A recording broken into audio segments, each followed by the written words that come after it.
Discovery, go at throttle up.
All right, what's going on? Welcome to episode 3, or part 3-ish, of the crew cab charger build, I guess. I don't know, I wouldn't really call it a build, but either way. What's going on, everybody? How you guys doing? Twitch chat, YouTube chat? Yo, Dave. What's up, man? Greetings, Rocket Nerds. What's up, dude? Long time no see. Where have you been? How you doing? What's up? Man. Early restoration stages. Yeah, we'll call it that. Hey, Graham with the 12-month gift subscription courtesy of Nova Raptor. Moist with a 74-month resub. Thank you, thank you. What's going on, guys? So we're going out into the we're going to go out into the shop again today. Today, I want to figure out what's wrong with that 318. Something is weird with it, and I'm not 100% sure what's weird with it. So we're going to we're going to go through some diagnostics, and we're going to figure out. I think it might be the head gasket. The head gasket might be caca. It might just not have enough coolant in it. It could be one, could be the other. We'll find out. Yeah, I got my compression tester, I got a vacuum tester, I got a bunch of good stuff out there. We'll verify spark on all the cylinders, etc., etc. You know, I did time it the other day, but we'll time it again, and I'll show you how to be absolutely sure. So yeah, I only have a small bit of time. We got about 4 hours here before we start Flame Trench, before I have to get ready for the Flame Trench. So, with that being said, let's get to it. And let's jump out into the shop. Let's get our hands dirty. Did I catch the start of the stream for once? Yeah. Okay. Let's go.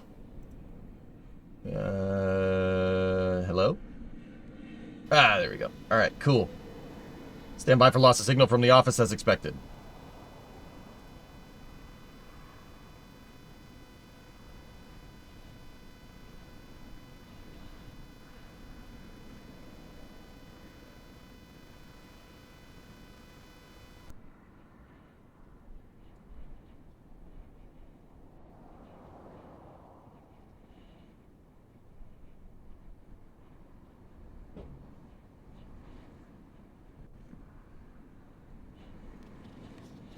All right, should have an acquisition of signal here.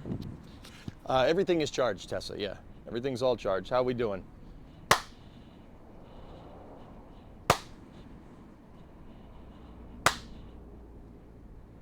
Doesn't look like we have much delay at all.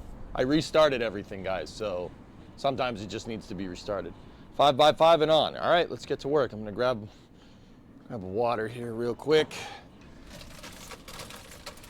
All right, so something's wrong with this motor. I can't put my finger on it. We'll find it today, though. You know, I've been saying I think it might be a blown head gasket on the right bank. Could be a stuck valve. There's a lot of different things. We're going to kind of do a health check on the motor today. That's what we're going to do. And okay, we're going to do a health check on this engine. We're going to see what's up. Hydration is good.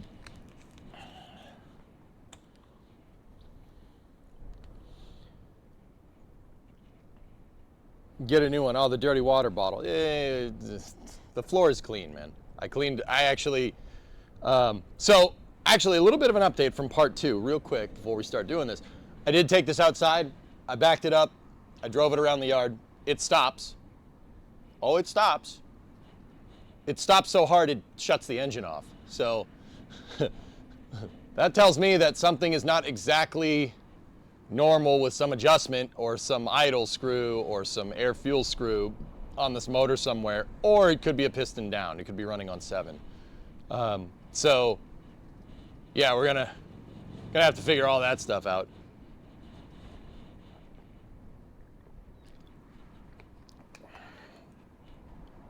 Hey Pat, happy Good Friday. Let the work commence, indeed. All right, let me get some lights up here. Let's make sure that the cameras work.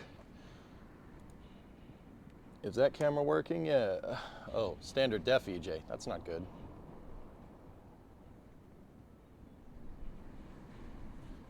Hi, Jeff. All right, so I'm gonna get the lights all ready to go. And yeah, I'm gonna need one over here on the right bank and another one on the left bank. So let me get these little portable lights, super useful. Everything is charged. I hooked up everything to all the charge packs last night, or not last night. What day is it?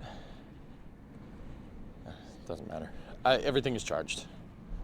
Is it Friday? Yeah, flame charge. Yeah, it's Friday. Okay, cool. Thanks for letting me know. Yes, Defense Minister. Thank you for bringing it to my attention. Or I could just drop it, you know, that works too.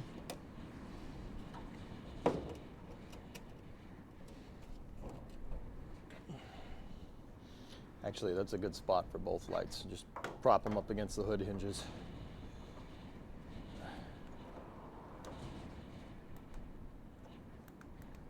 Cool. Excellent. All right, so yeah, the brakes do, that's the camera that's working. The brakes do work. They held pressure overnight. That means there's no leaks on the front. We still cap the line to the back, and we do have to fix that, but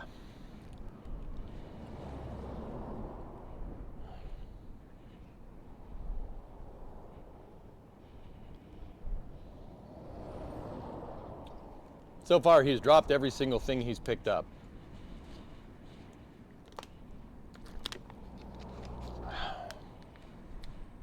You're right. All right, so let's move this camera into position. I'll show you guys what we're getting into today. So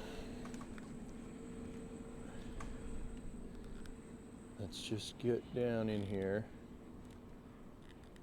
Of course, the light's in the shot. So much for the hood hinge thing. All right. So what we got to do, what I'm going to do is a compression check. We'll pull the valve covers off. I haven't done that on this car. We got to do a compression check. We should do a spark check just to be sure. Yeah,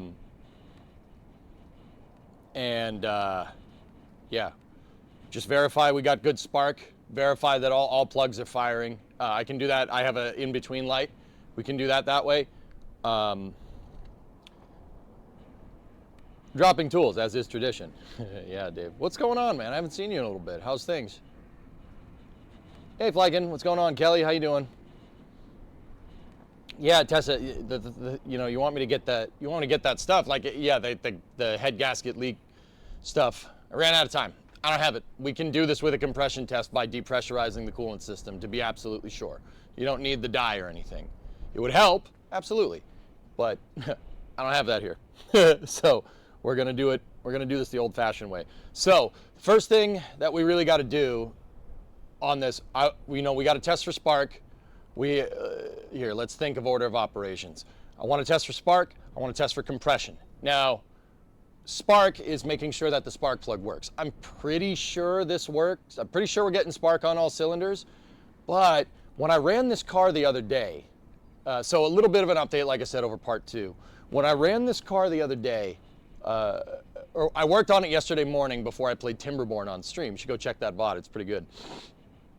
We're doing cool stuff in that. To the point where the game is slowing down because it's like, you know. So, a little bit of an update. Last time you saw this car, it had a huge gas can sitting on the right fender. That was its gas tank. Because I bypassed the fuel system on it because it wasn't working. So, here's what I did. I took the line, the fuel line that goes back to the rear tank, and I took an air compressor, put it in the line, and turned the air compressor on. And I blew bubbles through the tank. I did that with the filler neck, the filler cap off, so it would just vent out. You don't want to pressurize the gas tank. Your vent lines would hate you for that. So, whatever was clogging that line is out. It's gone. I filled up I put like, I don't know, 2 or 3 gallons, so like 4 or 5 liters in the gas tank, shook the car around, sloshed it around, and reprimed the fuel system. So now the car runs off of the tank. You don't need a big tank sticking out the side or anything like that. So we do have a fully working fuel system, which is great. That allowed me to get the car up to temperature. When I got the car up to temperature, I started noticing some things.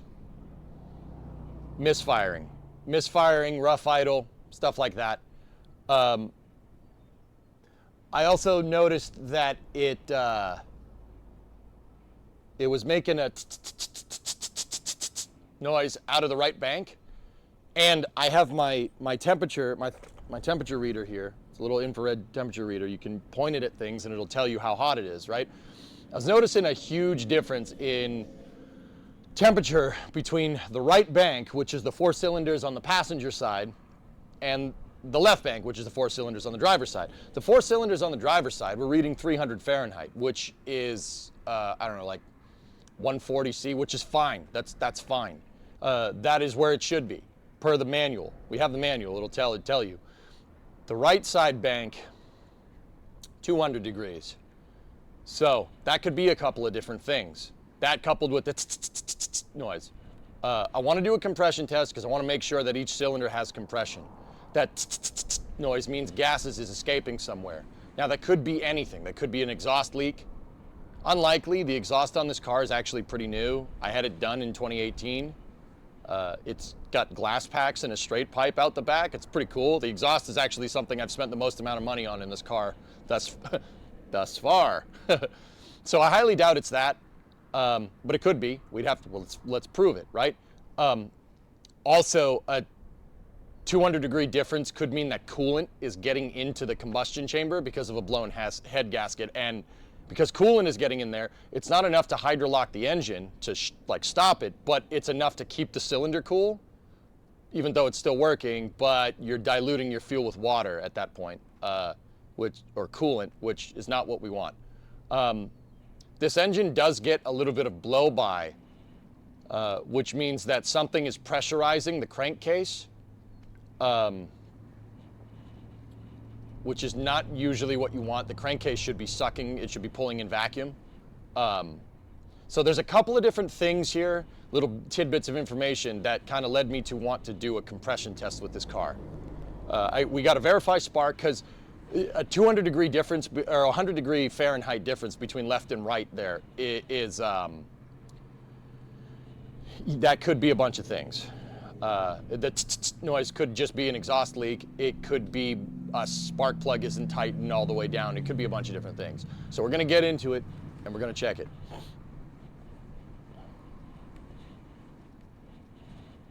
Was that you checking the headers or the block? The exhaust manifolds have a 200-degree difference between the front piston on the right and the front piston on the left. Tessa, that's not a, that's, yeah.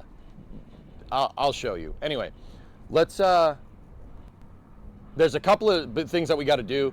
I think we can start with verifying spark on all 8. That should be really easy to do. So let's flip back over here. Let's flip over to the other camera and let's go. So once again, this is a 318. It's a 5.2 cubic inch, 5.2 cubic inch. Nice. 5.2 liter, 318 cubic inches. It's a V8. There's 4 cylinders on this side, 4 cylinders on that side. We need to verify spark. Spark is coming from the distributor. Electricity is coming from the distributor and going down these wires. These are ignition wires right here. Okay? It's going down those wires and it's sending an electrical signal to the spark plug at the right time to combust air and fuel, atomized air and fuel mixture inside of the cylinders. If you're not getting an electrical signal for whatever reason, right, you're obviously going to have an issue. Now, I have already verified, for the people that know this stuff, this car doesn't have points. It has a Protronics ignition. I verified spark at the coil already.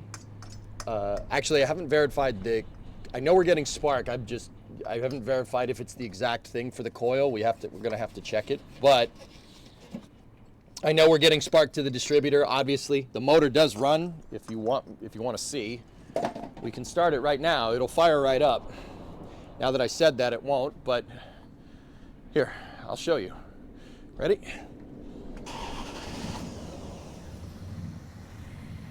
See?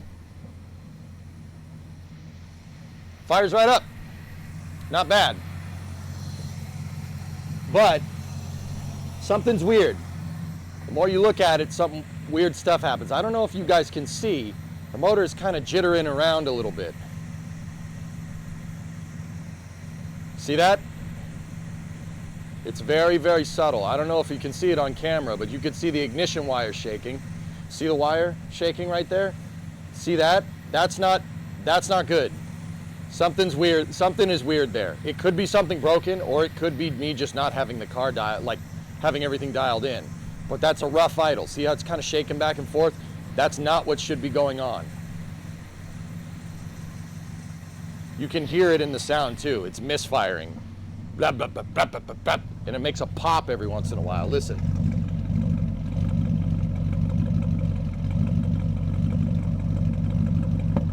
Hear that? That pop, pop, pop. That's not good. I don't want to get this thing up to temp, so we'll shut it off. That's not great. You did that popping noise that sounded like popcorn coming out the exhaust. That is a backfire. That's bad. This kills the engine. That could also be a detonation. It could be knock. So let me get my spark plug tester, and we'll go from there. So I have an inline spark plug tester over here that I'm gonna get it off the pegboard here. Who figured? I put it a spot where I know it is. All right, so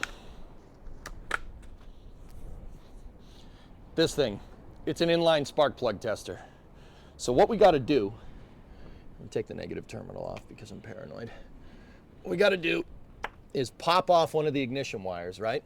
And then we got to put this in there and put this on there. There's a light in here.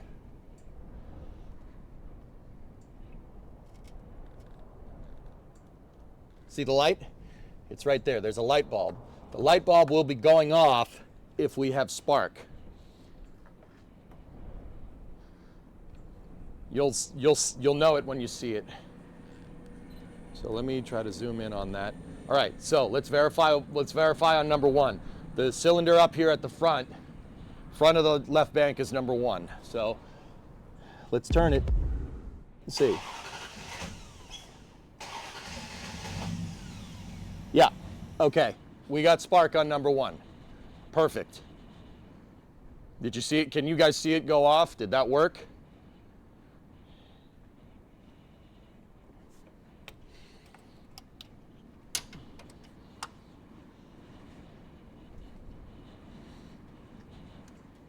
Now the one behind it is the number 3 cylinder. how the Mopar goes is 1, 2, 3, 4, 5, 6, 7, 8. So this is the number 3. The odd numbers are on this side. So 1, 3, 5, and 7. What the heck?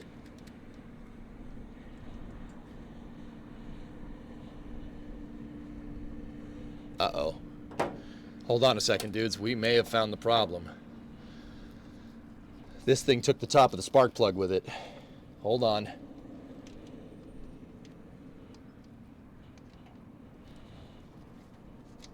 Oh dear. The top of the spark plug's in there. Okay, give me a sec. I need to get my spark plug wrench. Oh, okay. Well, if that wasn't connected, that certainly explains what's going on. Let me take the rest of the spark plug out. Okay. You saw it? All right, cool. Here, let me, I forgot to make the chats big. I gotta pop them out, put them on a big screen so I can see what you guys are saying.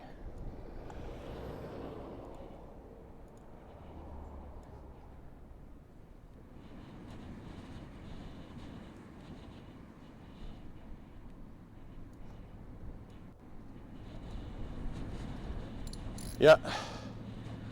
All right, so that might be the issue. So what I'm gonna do is I'm gonna go in here,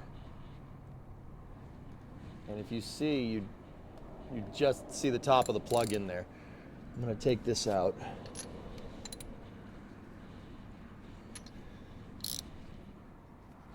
Let's see if we can get this plug out. You gotta be careful, be gentle here. Once again, take your wrench. It's not in focus. Take the wrench. You don't want to push on the outside of the wrench. Just push close to the point of pivot, and that puts less torque on the plug. Now we should just be able to pull this out here.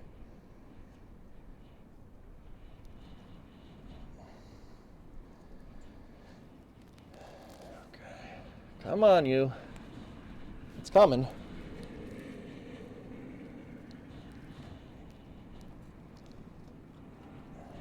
Look. Yeah, see the top? There should be something that screws onto that, and that's in the spark plug boot. So what we'll do, it's in there. I don't know if you guys can see it. Yeah, you guys can see it. See it in there? We got to get it out. So what we'll do, put the spark plug on, and then it's threaded, so we should be able to pull the cap out. That didn't get it. I can feel it in there. I can feel it. I can feel it like it's right in my neck.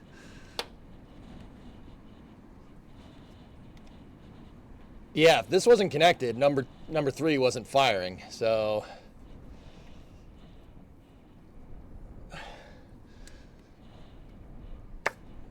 there we go. Got it. See that? So let's take a look. This was not connected. So let's screw that back on. These are Autolite plugs. I think I put these in here if I'm remembering right. Let's take a look at the plug while we have it. Is that oil? You can always tell how a motor's running by this. I mean, that doesn't look too bad, dudes. What do you think? I think it looks fine.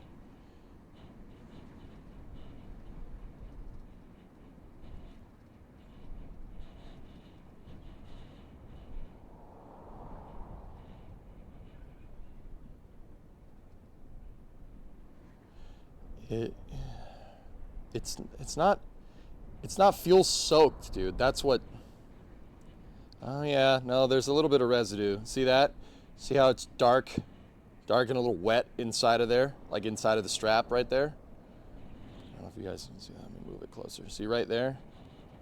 Yeah. Yeah, you gotta be careful. I don't know. This thing, if this was misfiring, guys, this thing would be covered in fuel. I don't think it was misfiring, but let's just make sure that that's good. And what we'll do, we'll put the tester back on it, and we'll see if she's getting spark.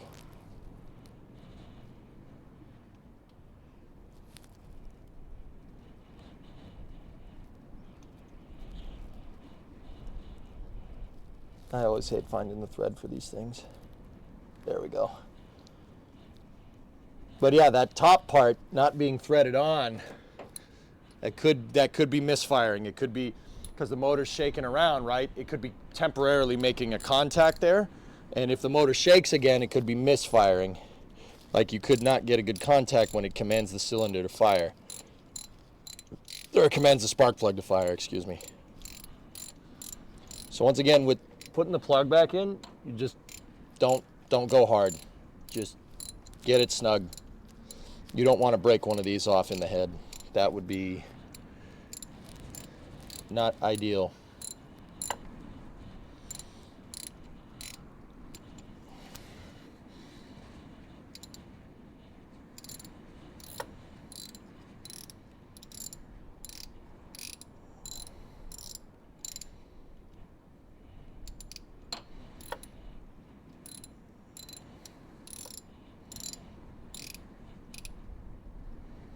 So like, the reason why I'm going through these just random diagnostics, guys, well, they're not random. The reason why I'm going through this diagnostics is because I'm trying to, I think, I have suspicions what this might be, what might be causing this thing to misfire. I'm really hoping it's not mechanical, but it might be. But I want to prove it. I want to prove that that's the problem. I don't want to guess. I don't like throwing a parts cannon at something if you don't know absolutely for sure what's wrong with it. All right, number 3, cylinder spark test. So watch right there. The light bulb will go off. Someone get his attention. Big desync. Audio sync issues. Big desync. Audio sync issues.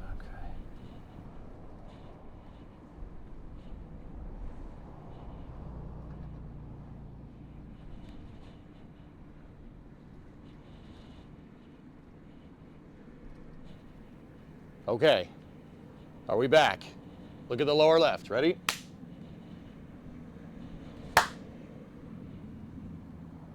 I don't see any desync on this, but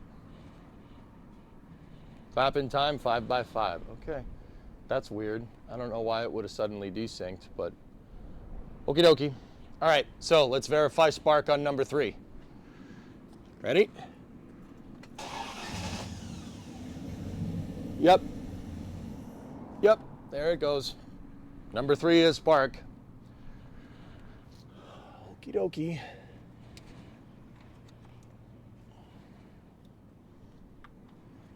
Yeah, by going down the list here, we're isolating variables.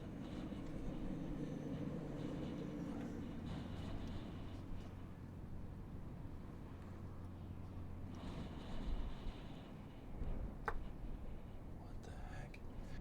This thing isn't seating. It's not seating correctly on that spark plug. Oh.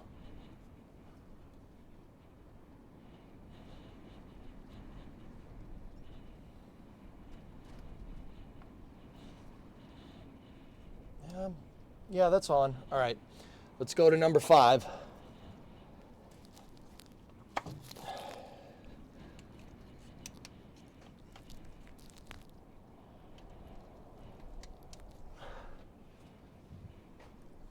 So I plugged it in. Here, let's get you guys a little bit of a better angle. I plugged it into number 5.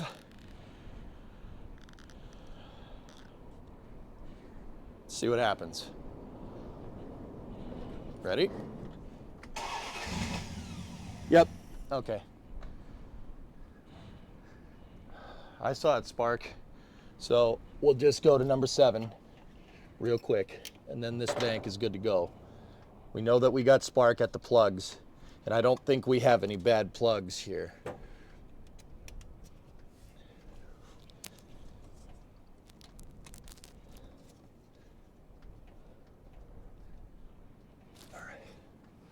All right, that's number 7 hooked up there. Number 5 is alive. Yep.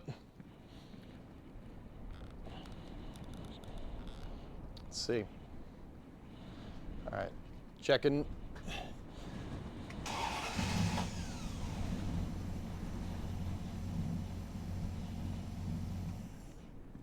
Did that look intermittent to anybody else? Huh. Okay. It looked a little... It shouldn't be looking like it's bleeping Morse code.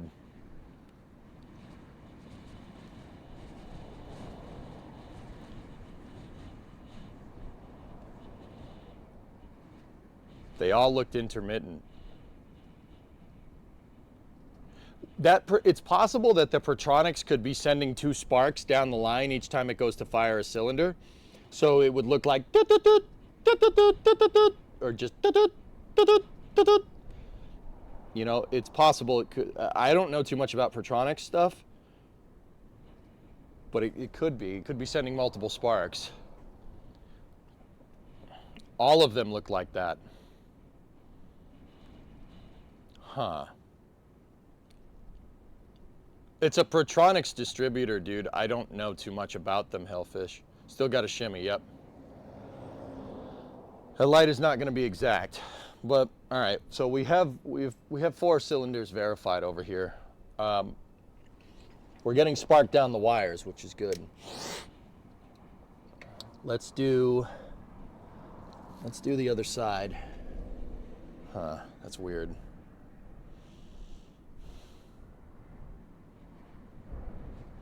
Was it consistently intermittent, guys? If that makes any sense, was it go like I just was looking for a light bulb. I noticed it on the last one. Was it like like it might be hard to tell with the refresh rate. The right bank was running cold, Tessa. Charger, a new car. It's a crew cab charger. AP. Crew cab, 4 doors. It's crew cab. It's crew cab.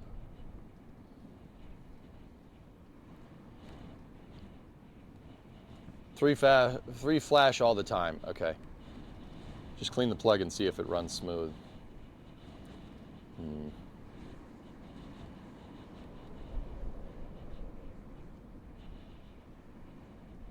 Just look like the others. It's based off of an MSD box, so it's very likely to be multi-spark. Yeah, that's what I'm thinking. I'm thinking it's multi-spark because I was seeing 3. Like I don't know what you guys saw in the refresh rate. Here, I just want to put it at number 1 so I can see that one more time.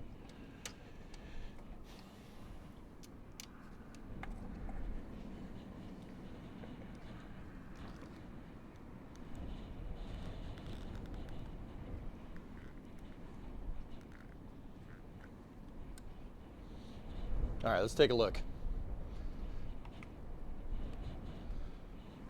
Start it up again.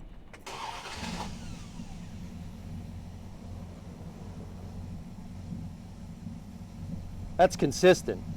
See how that's consistently going off? That's what you want. Huh.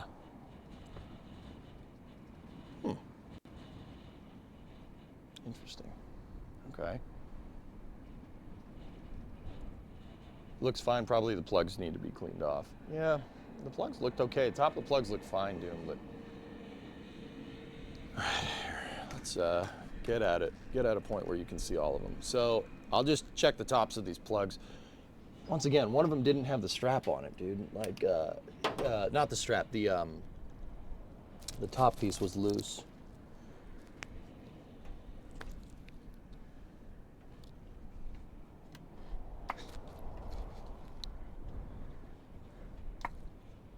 Yeah, they all look okay. I mean, we're definitely making a connection here. Okay, that one's on. Okay, that one's in. Okay, all right. Let me just see. I want to see if it still shimmies a little bit. The shimmy is what the problem we're chasing.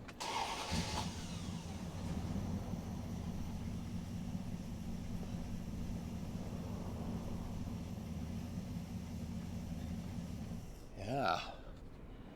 Huh. Interesting. Okay.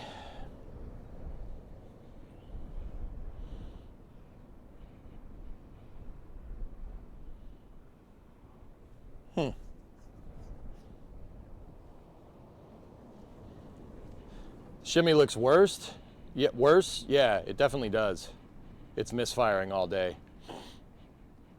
It looked like it skipped flashing when it shook. Oh no. We'll go to the other side and check the other 4 guys, but I'm not gonna say we don't have a blown head gasket still or something. We haven't done enough analysis to figure that out. But we may have found a new gremlin, a wiring gremlin somewhere. If we're getting intermittent ignition, yeah, that'll cause a misfire.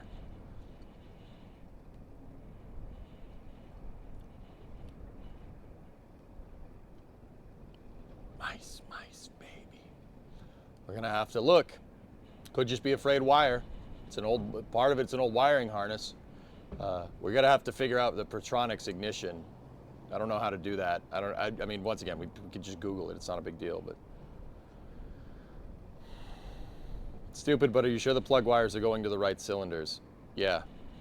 Yeah, I'm pretty sure. It wouldn't even be able to idle if 1 or 2 of those was wrong, dude. You could get a 05 to 08 345 Hemi for a song to throw in. Oh yeah? That's a good idea.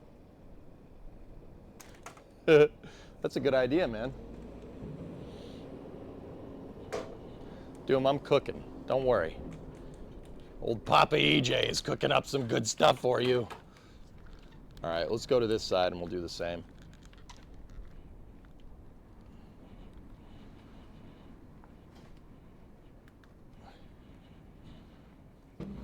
I'm just adjusting. We're adjusting the camera angles. Okay? All right, cool. Shut that light off for now. For now.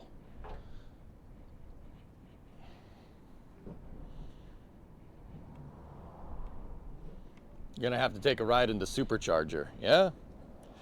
Yeah, I'm on. All right, so let's verify number 2. Now, if you notice, these ignition wires are different. They were replaced. Mouse has got at them. I've never replaced them because, yeah, I've not known enough about engine diagnostics to know what to do here. Up until, well, more recently than ever. So, let's... Okay, so this is number 2. Let's take a look. Let's see what we can see. All right, you guys tell me what's going on there. Ready? We're gonna contact.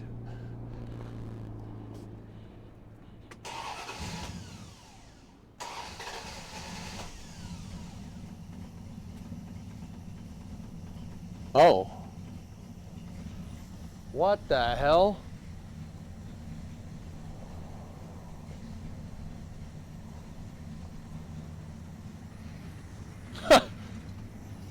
All right. Yeah, that's definitely intermittent, dude. Huh. Wow.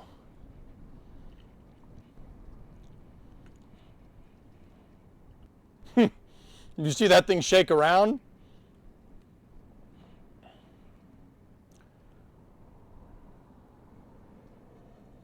you have a spray bottle of just water? Yeah. I think I might know what our misfire is, dudes. I think I have a good idea at this point. We might, now, don't get me wrong, the head gasket still might be a little poo-poo, but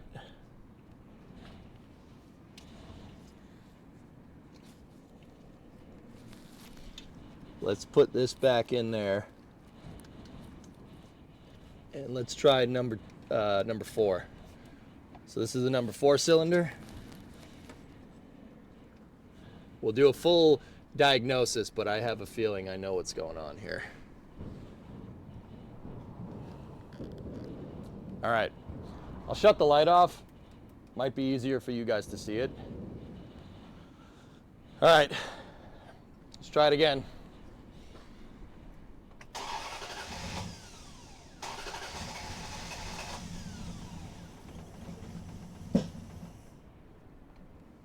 What the honkin' waggles is going on here?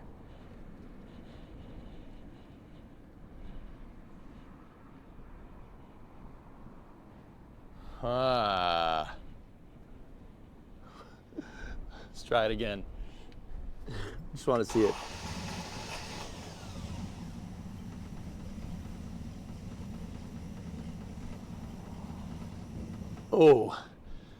Oh, that shouldn't be sending Morse code. It should be just pop, pop, pop, pop, pop, pop, pop, pop, pop, pop, pop, like it was on number 1. That's not that. Okay, we're getting intermittent spark. That's not good. That means a frayed wire somewhere. That means when the motor shimmies around, it's disconnecting something, or we got a bad connection, or something isn't tight.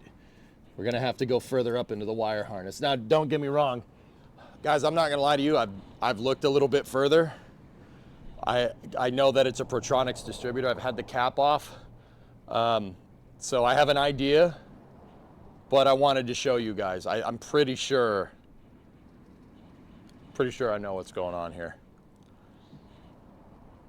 Let's see. We'll do 6 and 8 here just for continuity, and we'll go from there. So this is number 6.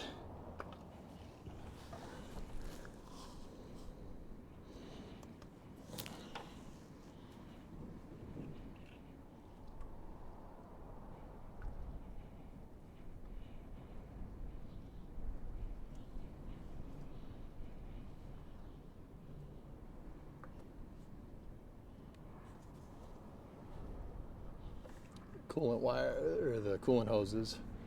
The heater hoses are getting in the way. Come on, heater hose, out of the way. There we go. This is number 6, right here. There we go.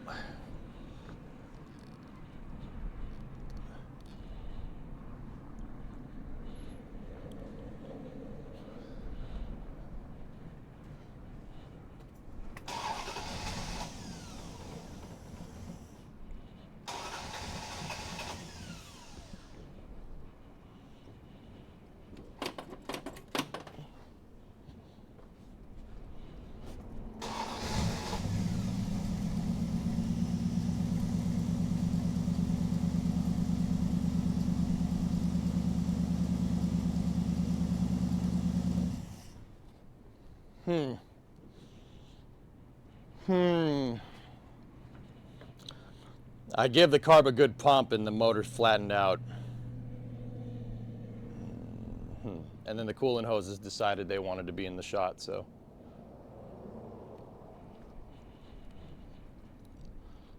Yeah, that was more consistent. Yeah, once again, I gave the carb a good pump. All right, well, that was more consistent, but yeah, I'm not entirely sure we should rule out what was happening a second ago, but. So here, let's put this sucker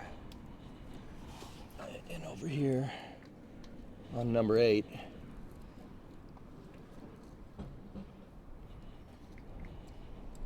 Okay, all right, get out of the way. Come on.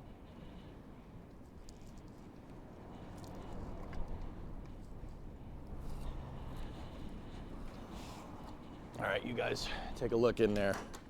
Check it for me.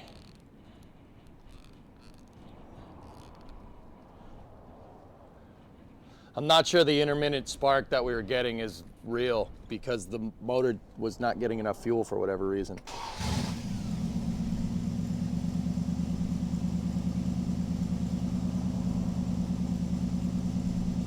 See, that's not intermittent, that was uniform. So it was uniform spark 3 times over. Okay.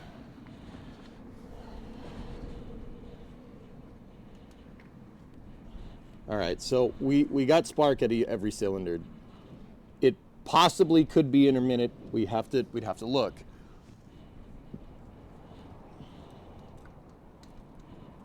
It's possible, but we have to. There's other things we should check too.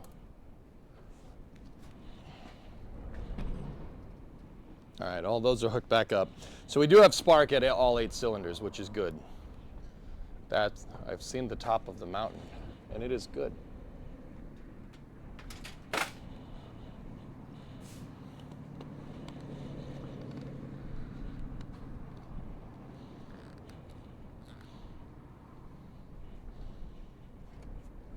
All right, what I'm gonna do here, dudes, I'm gonna get in here and I'm looking, see if there's any frayed wires. Okay, there's a Pertronix wire. Where's the other one? Okay, the two Pertronix wires are going to coil positive and negative. The two Pertronix wires to the distributor.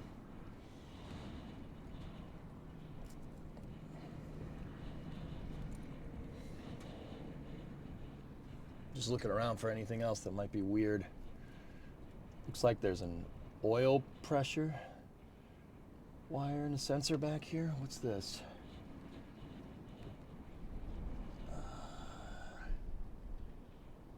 That's something that's mounted to the coil mount. That's weird. I'm not sure what that is. I don't know Mopar ignition systems too well, dudes, but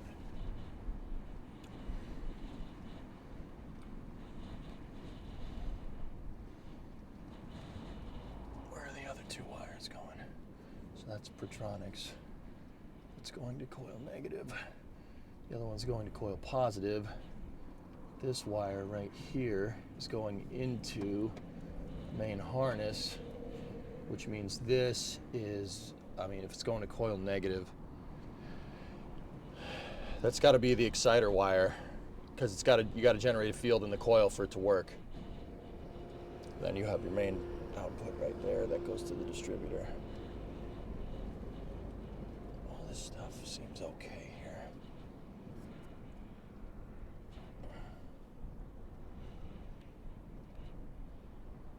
Okay.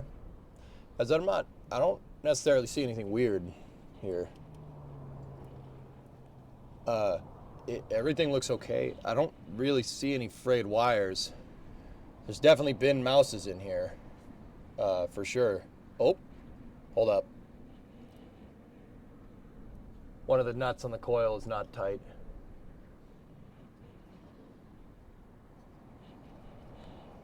Hold on.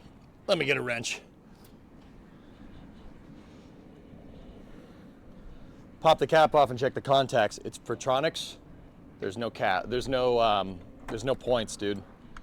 Once again, it's Pertronix ignition, which is pretty cool. That's actually pretty neat.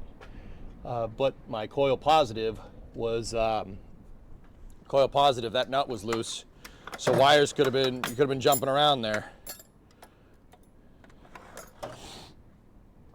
Let me just get a wrench and.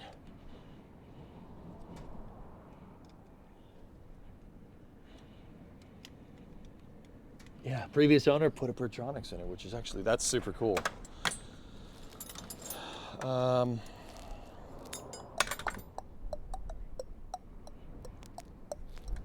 Just trying to find the right wrench. Here we go, 3/8. Here, I'll show you what I'm messing with right now.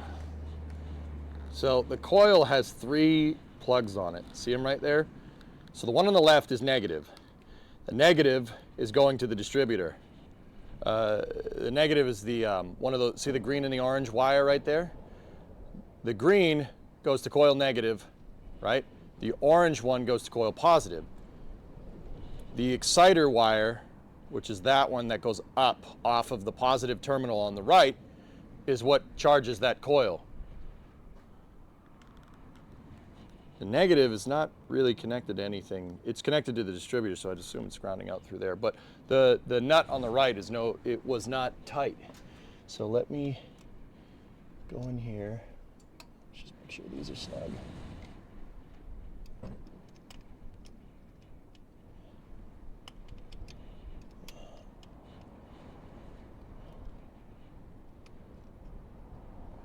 Oh yeah, that was really loose.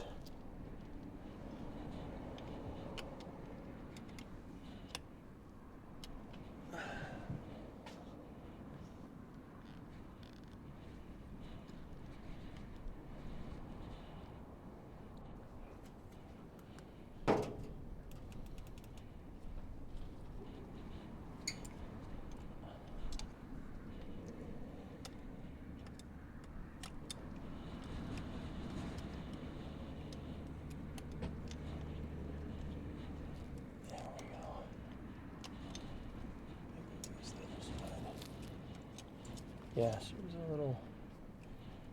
Yeah, that should. I mean, it's snug now, but it was loose, like finger tight. So that's snug down now. That should be good. All right. Well, I'm gonna back out here, and let's see if that loose thing was causing us some headaches there.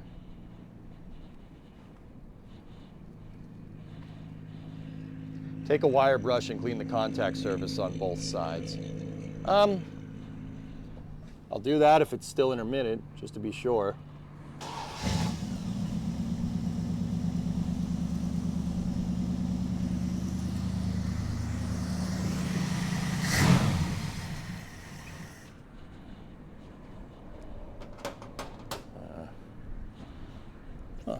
Okay.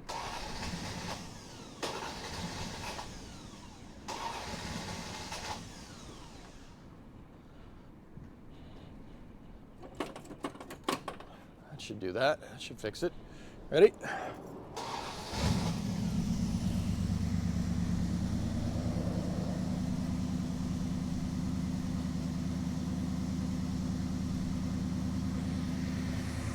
All right, let's let it idle down. The idle's way. The fast idles needs to go out a little bit. That's just tuning. So fast idle screw. I just turned it out a little bit. You can do it by hand. It's not a big deal.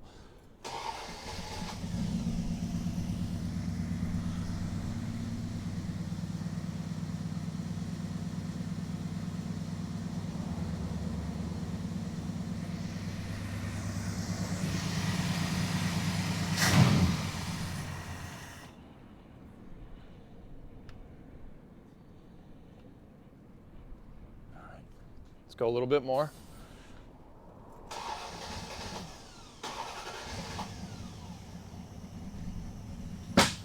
Whoa!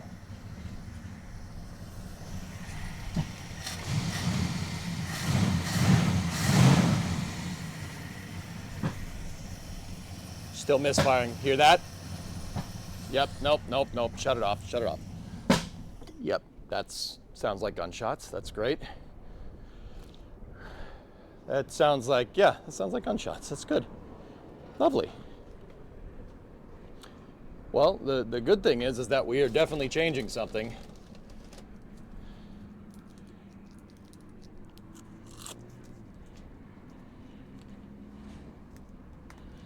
We're definitely changing something, that's for sure. So, yeah, weird.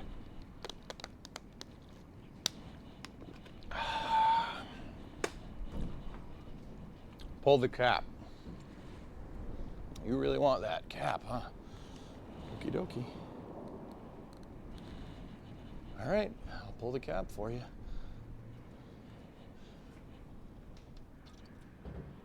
Oh, what the heck? Why did that just pop off? That shouldn't have done.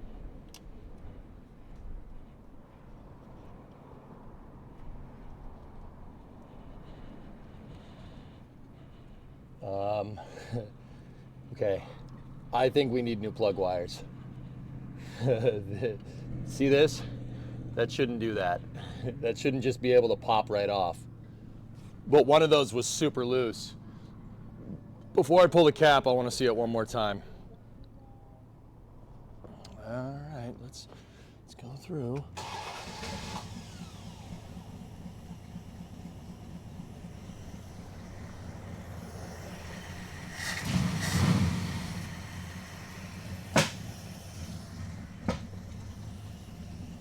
Yep, okay. We're gonna need new plug wires, I'm pretty sure. Motor mounts are probably shot too, don't worry. Here, let's see, ready? Yeah, those aren't great. All right, okay, so plug wires. I have a plug wire kit over here. I just gotta do some cutting and splicing to it. I have one, believe it or not. We can go over there and make them in a second. All right, what else should we check? Those plugs are new, Tessa. They're Autolites. I put them in 2017.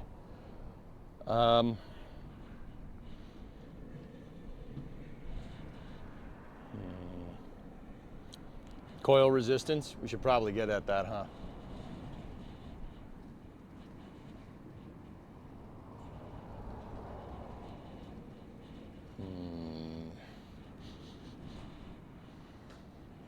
I'm thinking.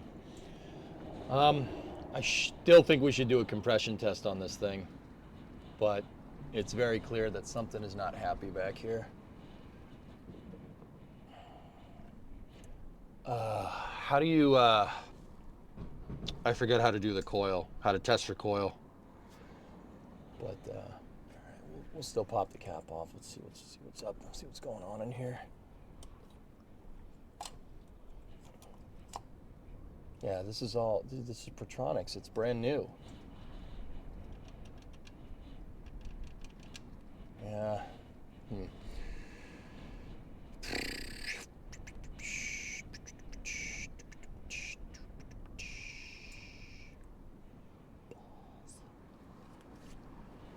Look.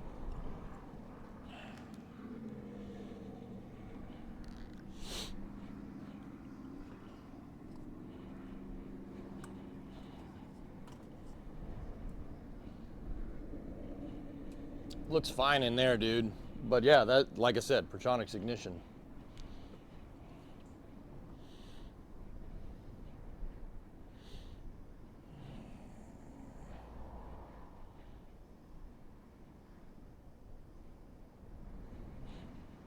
How are the contacts in the cap? Yeah, I'll show you. Here, take a look. Yeah, those are fine.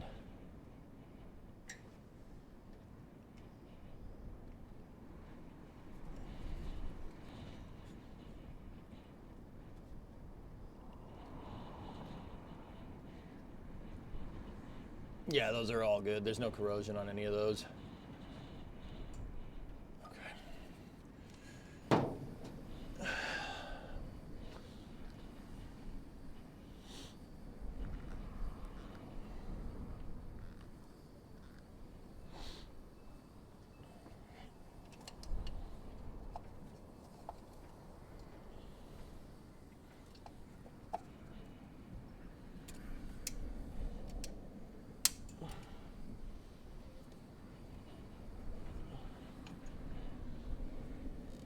None of this stuff like is held into position. All right.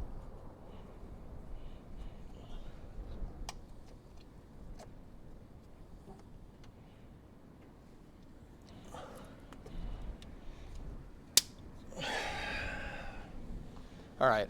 I'm gonna put ignition wires on the list. I have an ignition wire kit over there. It's on my shelf. We'll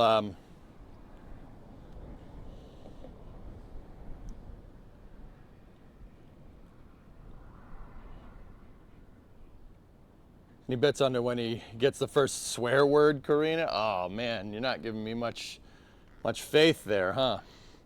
All right, so I think we should we'll do the wires, but I already started to do them, guys, because I had a feeling it might have been this, and I learned how to do it the right way. And some of the wires that I have made previously are not correct, with not the right heads on them. So I have the ignition kit. It's over there. It's by the Nerf gun. See the Nerf gun over there?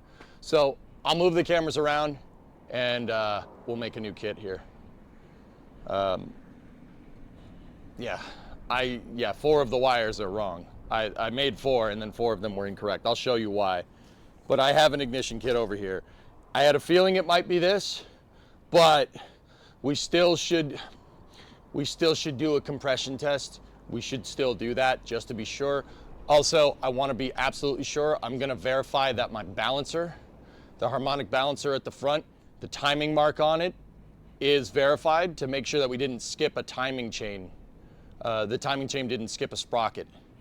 Our ignition, our valve train timing could be out of whack because of a bad timing chain. There's a lot of things we, can't rule out at this point. But the plugs on the cap are just falling off. They should snap in. They're just falling off. So the L plus U fell off. Let's replace them. I have the kit already over there. Let's just do it. you have a timing light? Yes, yes I do. I'm gonna move the camera over here. This is why I gave this camera a lot of slack, so you guys could come over here with me.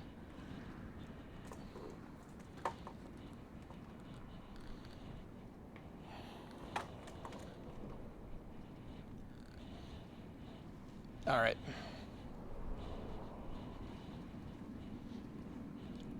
Sorry, but swearing does help. Yeah.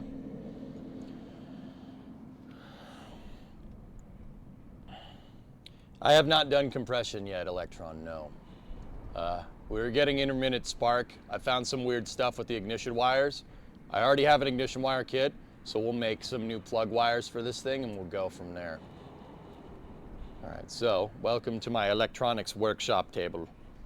The electronics workshop table, yes. All right, so I have my dielectric grease here. And some of the, I made some plug wires for this, guys, but I did not make them right. So we're gonna have to cut them. But before we start going cutting and splicing, and before anybody's wondering, I have a crimper. The crimper needs to go in a vise. I have a vise that's over there. I'll bring the camera over there for one of the crimps, but once again, we're short on time, so I'll show you how this crimper works once, and then we'll go from there. Yeah, we got to crimp it right. So this also, it came with this thing actually, which is pretty cool. You can also bend the terminals that way, which is pretty sick. Which is where I screwed up. These are what I should be using. I was using these. Some of these have this type of fitting in here. This fitting is for the HEI stuff, which we do not have. That goes in there. See that? These fittings over here go in this one. Actually, it goes that way. See what I'm saying? You got to bend it around the corner, but we can do that. That's not an issue. All right. Okay, here's the coil wire as well. See, that's more or less what you want. Yeah, see, this is good. So you know what we should do? I have the coil wire already ready to go. This one is fine. We should check it. We should put this on there just to see if it does anything, huh? Or do you guys want to replace them all at once? I'd say we replace one wire at a time and check. One wire at a time would be better. Are you short on time because of the flame trench? Yes, precisely. Check it. All right, cool. I'm gonna move the camera around back over here. I need more cameras, dudes. I'm gonna have to buy more. Of course wires got tangled up. Why wouldn't they?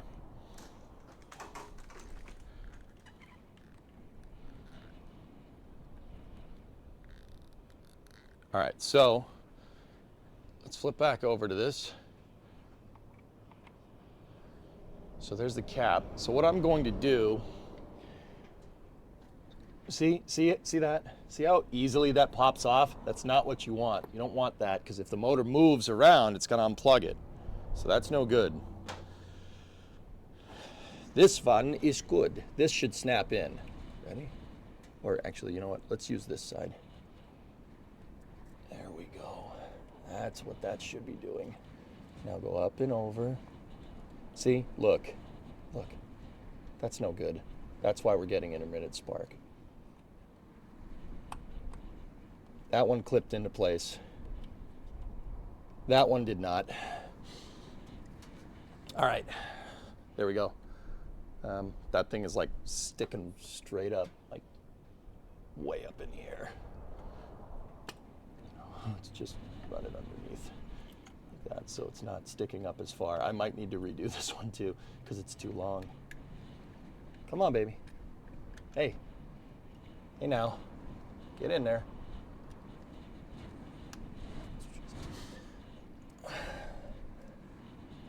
Yeah, it's just a little too long, but that'll work. That'll work for what we're trying to do. All right, let's see if that was the problem.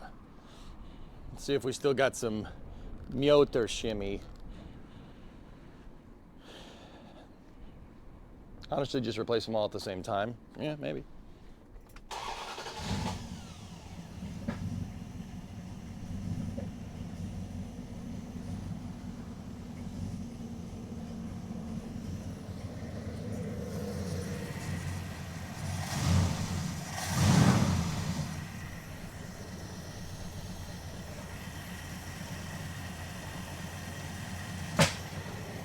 Okay, that wasn't the problem. Yeah, that wasn't the problem at all. All right. Yeah, okay. We'll replace all of them. All right. I would love to see this baby converted to an EV. Yeah, I'll do that if I want to make it worse. All right, so let's just go around the horn. We'll replace all of them.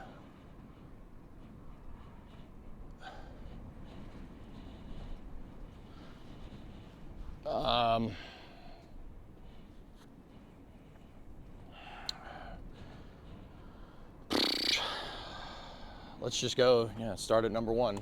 Start at number one and go around. All right, so the first thing I'll do is take the negative off. Don't want to just accidentally send 12,000 volts in your face. All right, so there's an easy way to do this. Do it one at a time. One at a time. Don't take all these off because then you don't know where it goes, where they all go back together. So we have one. This is our number one ignition wire. Let's start monkeying around with this. The terminal in there doesn't look too bad. This wire looks okay. We could do a continuity check on it too if you guys want, but I'll just replace all of them. Okay, you guys are coming over here.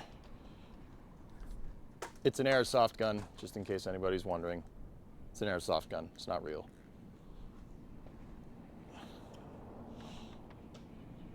Okay, I'm gonna get my 4 screw-up wires out of the way. This is the 2, 4, 6, and 8 wires that I replaced. We're gonna have to cut and splice those, so I'll just put these down here a little ways. Now, let's get going here. So let's grab one of these, and we'll take some measurements.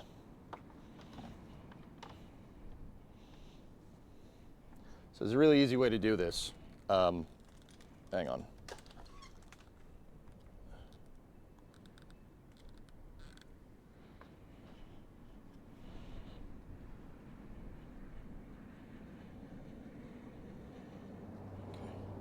Line it up from where the plugs are.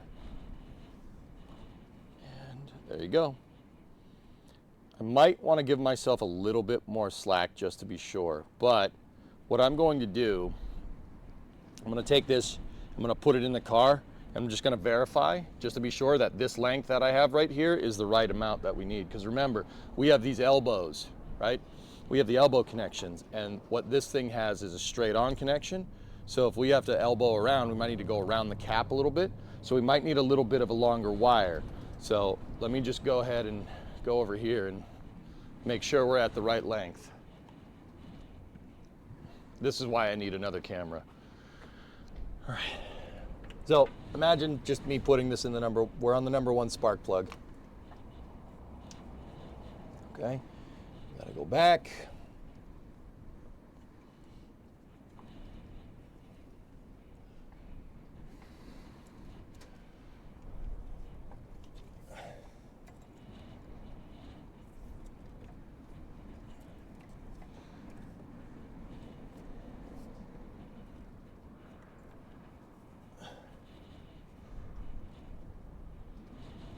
Okay. I have the mark. Okay, so I got my length. We got the length that we need. I gave myself an extra like 2 centimeters, 2.5 centimeters. Give myself an extra inch, just to be sure.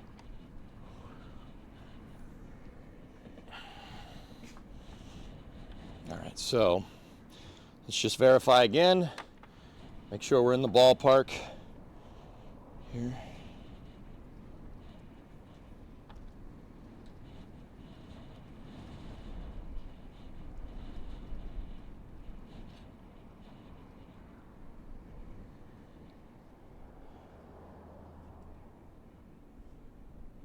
That mark is way closer. Length here.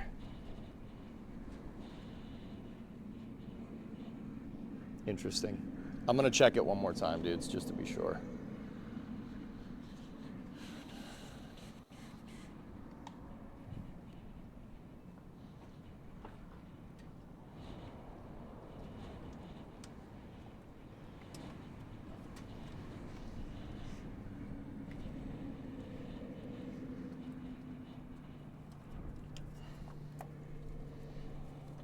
You don't want a lot of slack in your ignition wires, dudes. That's no good. They'll flop around, they can hit things, they can touch the manifold. You don't really want that.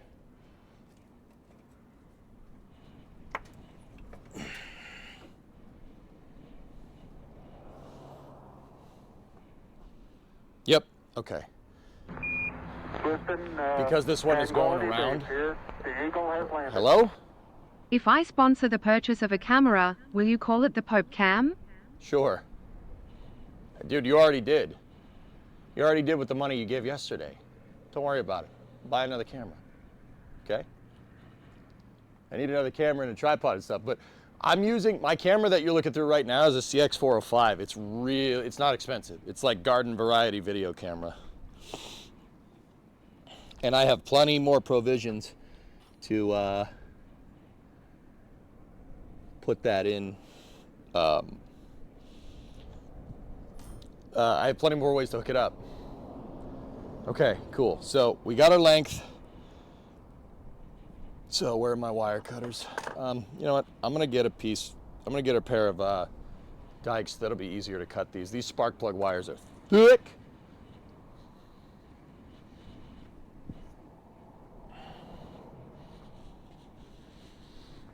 Actually, you know, I have a pair of pliers over here that we used these to kink the brake line the other day.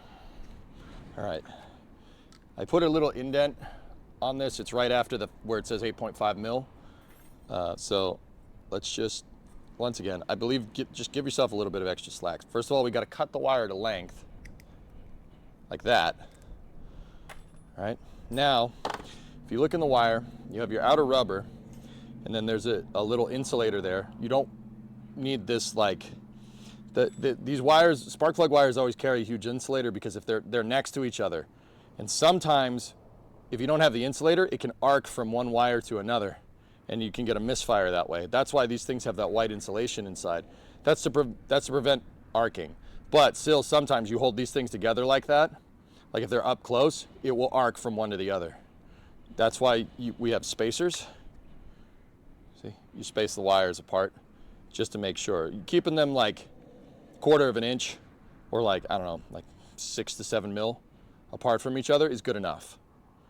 So now we have to strip this so we can get at the center part, which is copper.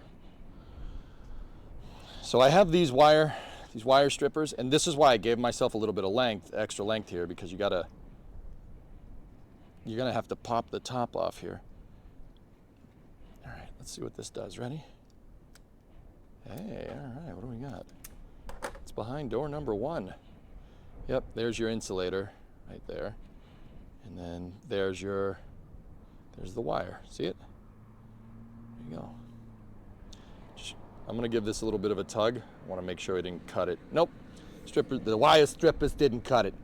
All right, so now what you do is we gotta crimp the end contact to this.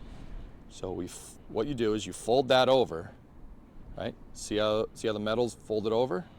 And you put that in here, right? And now we got to crimp it. We got to crimp it so the metal is touching this metal here. The metal from the wire is basically sandwiched around the crimp, like that, and that's what I did wrong. I did not crimp the other 4 wires right. So yeah, that was not great. So yeah, they're not correct. So here, to make this easy, they have this kit. So you take this and you press this, or drop it, you know. Dropping it works. Ollie, you jinxed me by saying I drop everything. Why would you do that? Now I'm thinking about it. Now I'm dropping everything. You big bananarama. All right, so this, once again, make sure we're strapped, right? And then just push that over like that, and this should go in here like this. Ready? There we go. See? Now it clicked in. So this is a crimping. This is a crimping clamp. So what I'm going to do is I got to put this in the vise. When you put it in the vise, that piece sandwiches this thing and it crimps it all together. I'll show you. All right, I'm zooming out. The camera's going to turn. Ready? Woo! The other thing I like about the 405s, these video cameras, is that they can zoom in like crazy. Like that. A little bit of grease on that vise.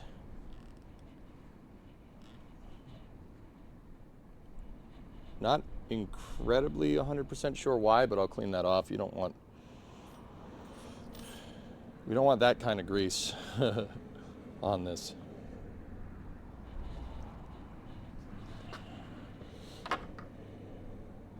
I know my hand's in front of the camera. Give me a second. All right, let's just. This is the thing that I've been trying to do. Trying to keep everything clean and not leave it like that. All right. Sweet. So here we go. Number one wire. I'm going to put this in here like this. Now watch. Just double check that our strap is in the right spot. It is. Let me just make sure you guys got the right camera angle. Yeah? Okay, cool. Ready?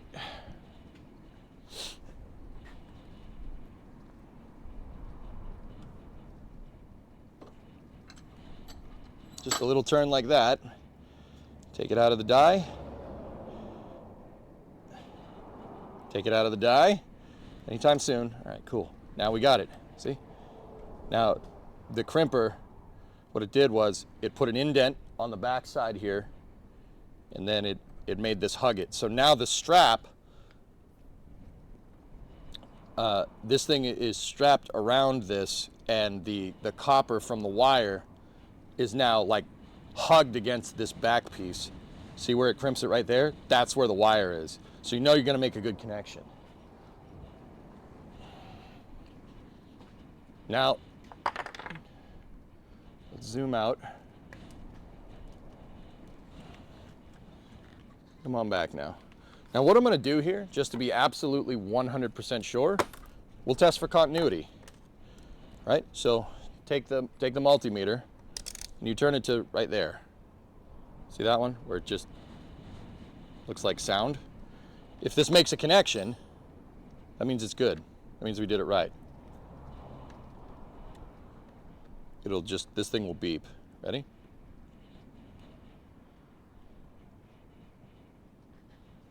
I said this thing will beep.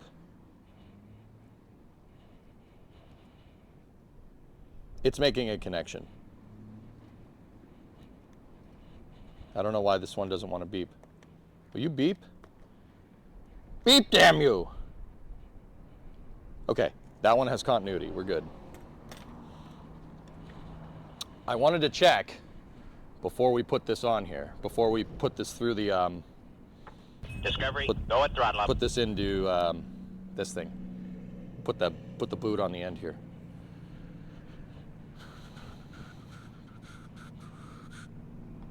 It didn't beep. It's supposed to beep, but it flashed continuity on the screen, so whatever.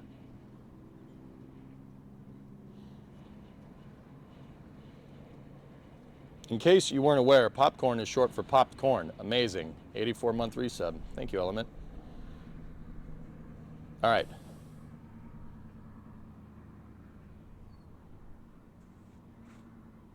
Does it beep when the probes touch each other? You know what? Let's just double check.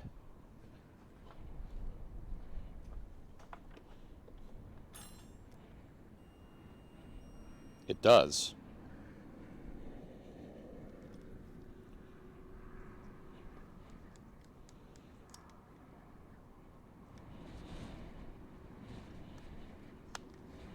What numbers is it telling me when it does that?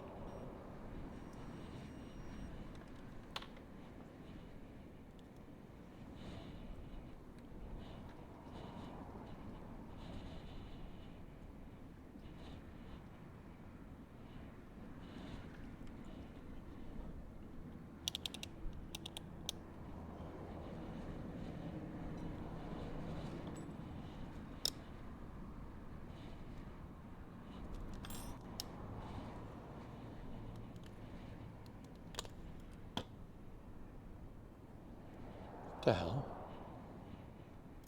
That should be giving us... Maybe this thing doesn't have enough to put through it. I don't know. That should be giving us a good connection. It's definitely doing something. It's flashing the numbers like it's making, like we got connectivity, but it's not beeping, which is weird.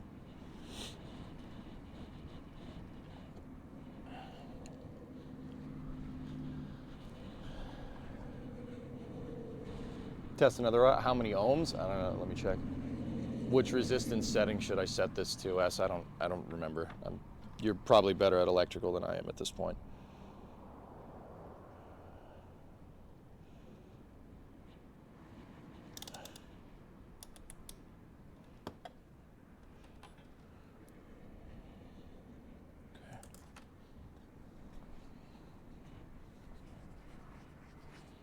Lowest setting, 200. Okay. Okie dokie. She's on the lowest setting. Let's see.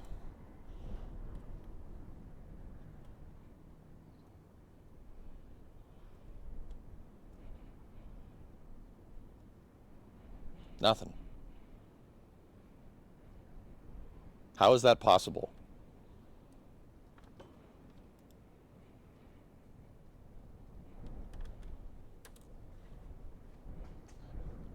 Either that cable is defying the laws of physics or it's got no connection. Conductor damage. I don't know, dude. You know what? Let me check the junk one. Just to be sure.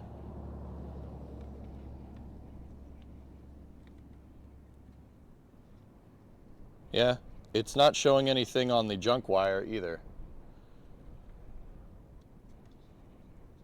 That's weird. My mind is immediately defaulting to I'm doing something very wrong. That's what I'm immediately like, I screwed something up here. But it's doing that on the old wire as well. Let me check continuity on this wire, just to be sure. Right? Nope. Nothing.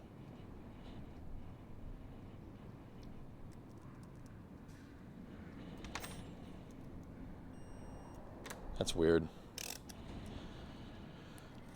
Maybe the spark plug wires are something weird, like something different or something. I don't know. Any thoughts, dudes? That's a strange one. That's a strange one. I made sure the insulation was away. Check the batteries. I have another multimeter in here. We'll use another one. I have another one in the toolbox. I always carry a bunch, just in case. Let's see. Let's take a look. Set this sucker to continuity. All right, let's take a look. Ready? All right. Hold on.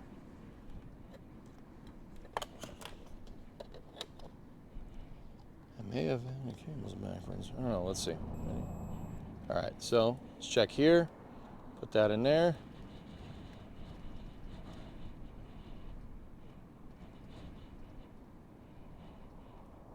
Okay. Set it to resistance.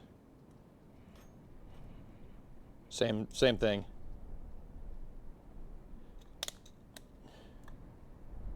Continuity does flash numbers, but it's flashing the exact same thing around 680 as that one.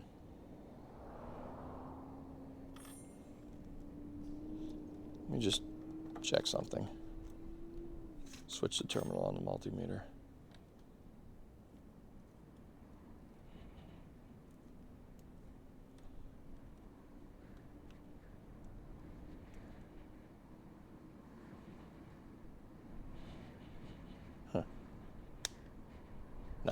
Nothing.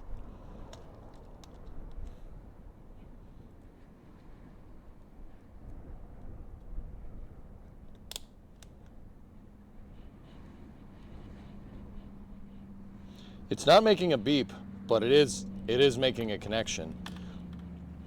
Fellas, what Okay, idiot EJ question time.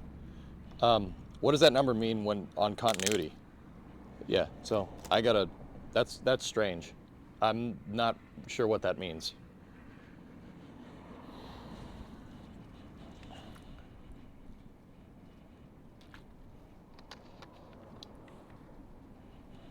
Hold the dial up to the camera. It's on continuity.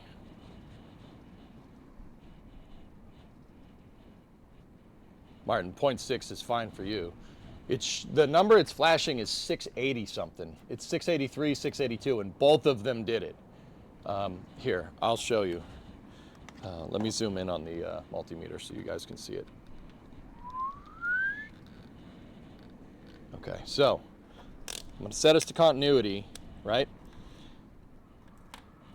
Move the other multimeter out of the way. Set us to continuity, right? If we touch these things together,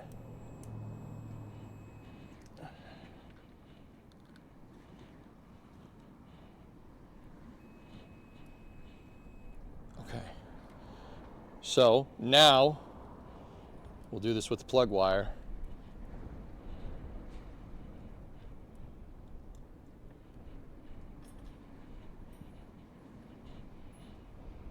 $682.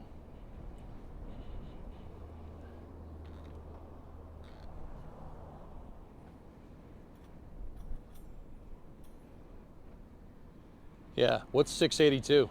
Is that ohms? We're talking about resistance there?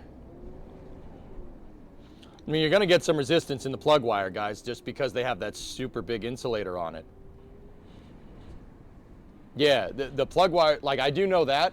Plug wires are gonna have a lot, they have a lot of insulation on them like we were talking about, so they don't arc. So you're gonna get a lot of resistance in those things on purpose.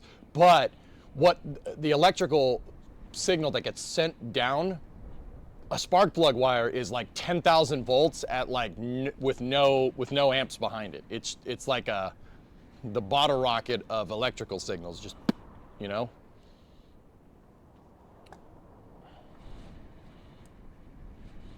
Check with your meter at 1K. Wires are radio suppression wires, so they are high resistance.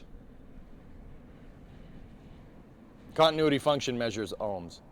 Pretty high resistance, but I guess that's normal. It is, because, yeah, S, you don't need a spark jumping to the other spark plug wire, and you need a ton of insulation for it. So if those are ohms, I'm good with that, as long as another wire, like let's check continuity on the other wire, on the junk wire or something. If it's reading something similar, I'm cool with it. So let's pop back over here, right? I just want to see the junk wire. I mean, this wire still could be good, but oh, huh.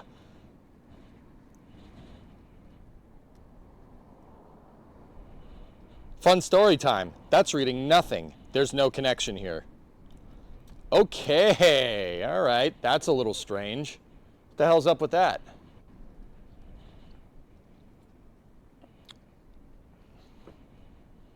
Huh.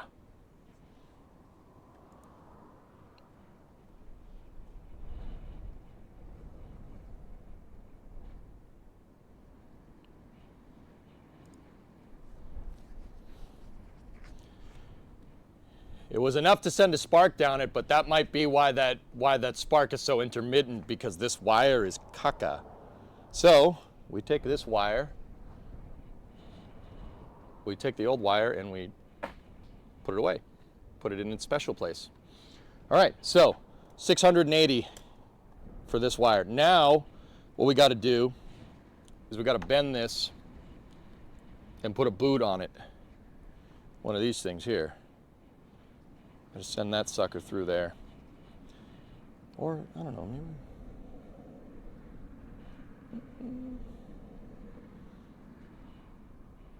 I don't know. What do you guys think? You want the stubby boot? Or do you want the cool boot with this thing on it? I don't know. I like these ones. Because if you stick this through there and it's bent down, it's gonna look like that. It's gonna be sticking out a little bit. That's what I want. Make sure you get a good connection. I like these. But we could do either one. What do you guys think? I like the stubby one, yeah, Flykin, absolutely. Use the one that fits. Cool, stubby one it is. I mean, actually, Mutter, we could check it if we want. Like this, the bend point would be right there, which means this would be sticking out that far. See the crimp?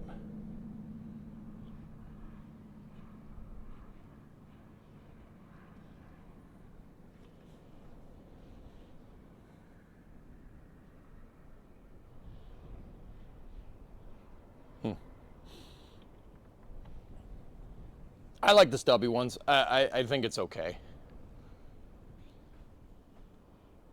680 is normal range for plug wires. Yep. I think you should get good. Bruh, I have a Nerf gun and I know how to use it 95. Do you see it back there? Look at it. Look at it in all its glory. It's a Recon CS6. Oh yeah. Oh yeah. Okay, so here's what we do now. Take some dielectric grease. Got to lube this puppy up just a little bit. So take that, put it around the edge of this thing.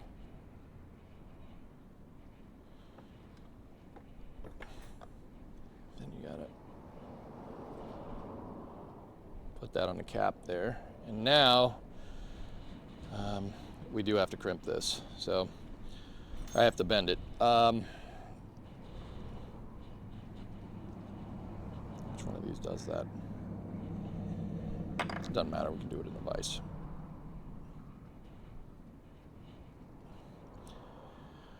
Be right back, I gotta bend this over. Oh God.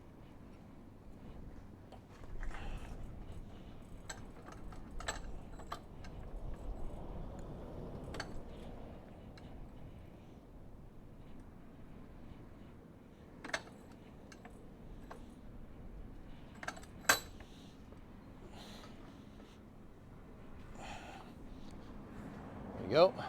See, it's got a crimp in it on purpose to bend it down. So now, take this, the one that we lubricated.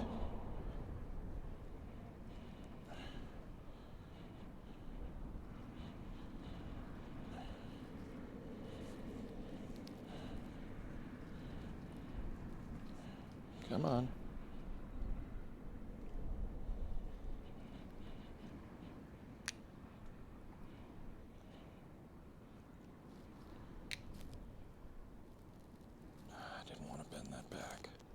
Crap, broke it. No good. I bent that crimp too much and it cracked. How the funkin' waggles do you want me to do this? Maybe we should put the cap on first. I'll try it with this one and see what that does, just to see. But I don't trust it now that it has that it's bent. Yeah, that's no good. Junk. Cut it off, try again. This is why I gave myself extra slack. I had a feeling I would screw this up. How many of these do I have left? 1, 2, 3, 4, 5, 6, 7, 8. We have enough. If we don't screw up again.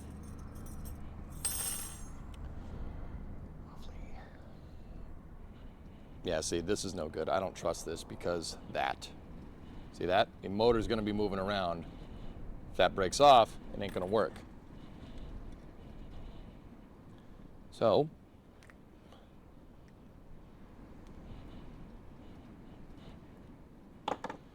start over. That's why I gave myself extra slack, because I had a feeling I would mess it up.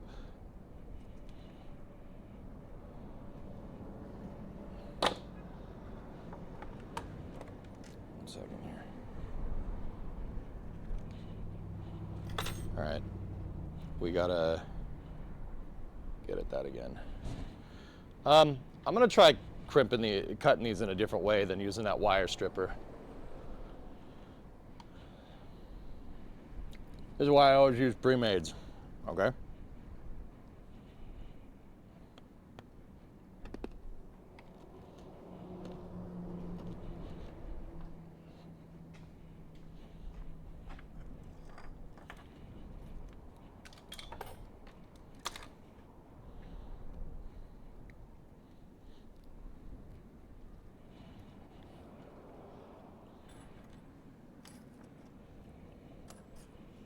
How many of these ones? These ones, I got these ones in easier, so maybe we should use these ones. I don't really like how short those things are, you know? You know what? Let me get one of my wires over here. One of the ones I already made. See that? That's what I'm not like. I'm not about that life. But these ones were easy to put together. Let's check. I want to check continuity on this one just to be sure. Maybe we can use those ones.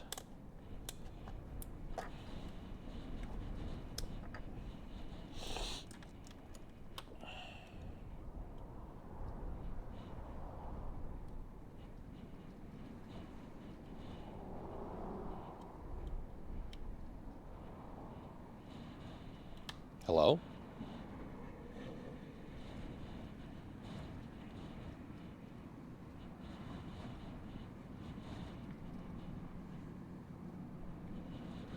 There we go.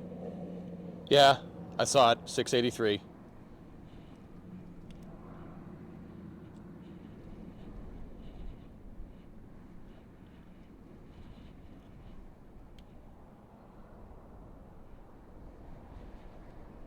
Well, 523 because this is a little shorter.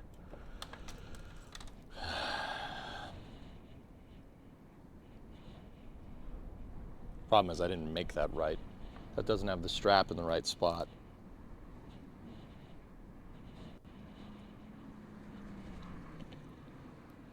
I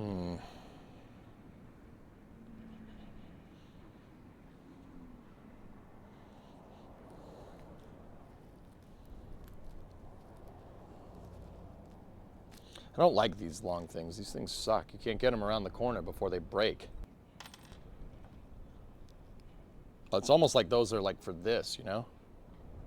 For a straight connection. But then again, why would they be crimped?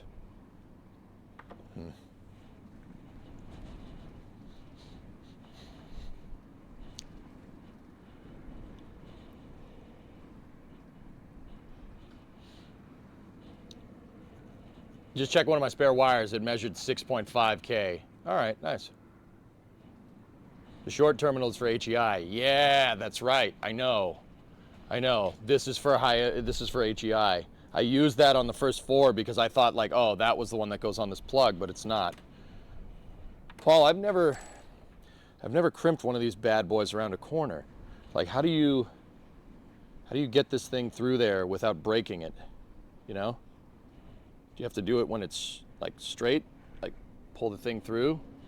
Like that? Like I'm not sure how to do this. I've only made 4 ignition wires in my life. I usually buy pre-made, just like what everybody's saying. But there's no reason that the HEI stuff shouldn't work. I find that's really easy to get this thing in there. Like that thing's super simple. Should probably do it. But then again, I'm kind of worried that I didn't tuck the strap in on those other wires, but they're measuring continuity, so might as well. Use dielectric grease to help move it into position. Yeah, I did that. Whatever. I'm just going to send it. Let's go. I'll buy more ignition wires. These weren't expensive. All right, so I like using the HEI stuff. I'm going to use it. So what I'm going to do... Let's push this back into the crimp. This crimper is very, very, very short. But yeah, see, that's what I was worried about. Let me just be very, very careful. I'll be careful. You'll be dead.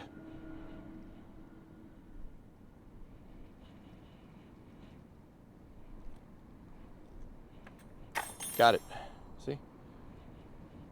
All right. Excellent. Cool.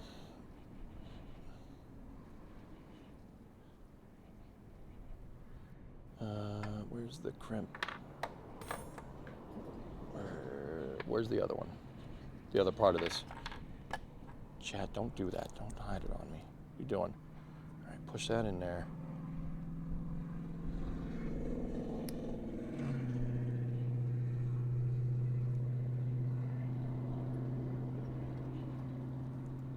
You know what? Let me get all the crap out of the wire. Like, see all this? The crimper does that. It doesn't get rid of all of the insulator. I don't want that. I'm just gonna get some skeezers real quick and surgically cut this stuff off.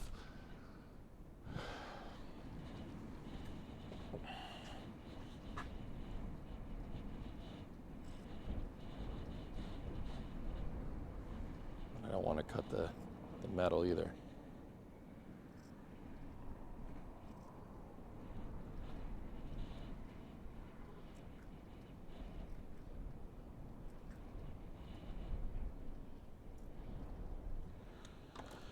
There. Cool. All right, put this sucker in there, strap down.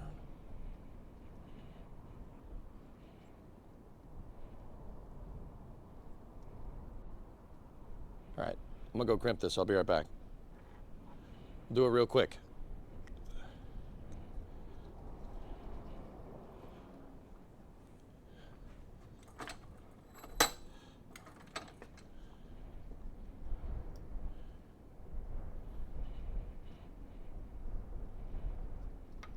Just imagine I'm doing it. I showed you the crimp and how it works. It just takes 2 seconds. We're short on time, so I don't really feel like I want to move the camera every freaking time.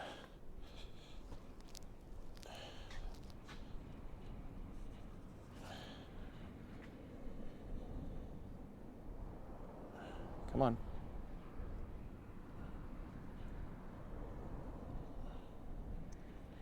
See, there we go. Nice. Again, dielectric grease. I'll slather this fool. There we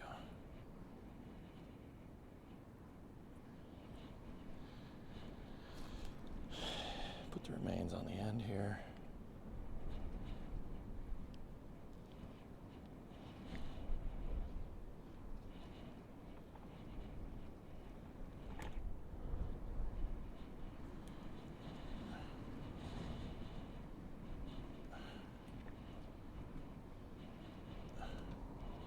Really?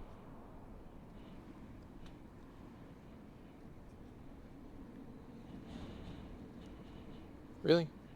Come on.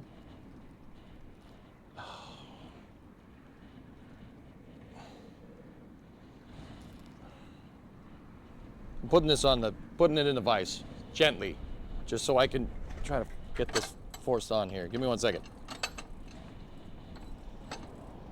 It's just a weird angle. There we go. Nice.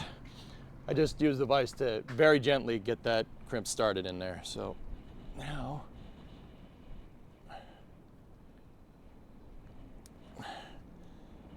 come on, get in there.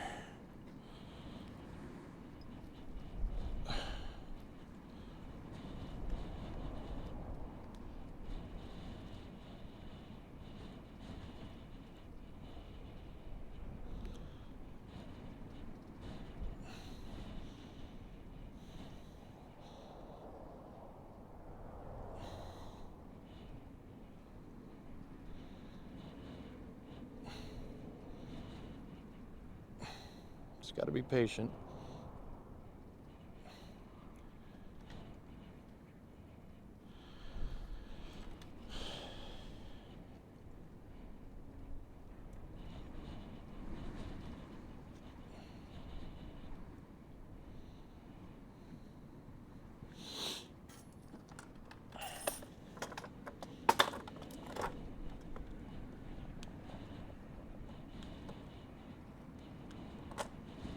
Good.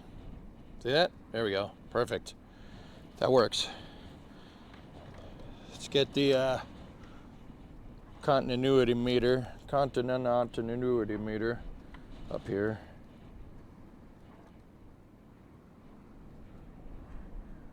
$660. Perfect. Good wire. All right, cool.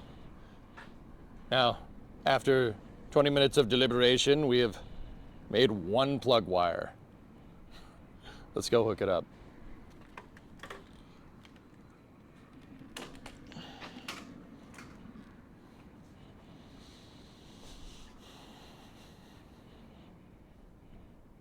You could put the boot in some hot water. It's on, dude. I'm not too worried.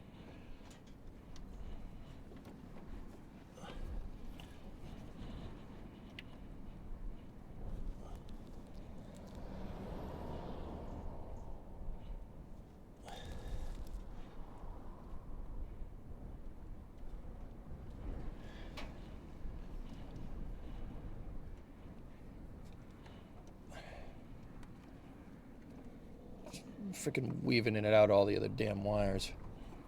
Okay, that's the PCV. Got that. Put that there. And then just give me a little more slack and... Okay. There we go. We got one.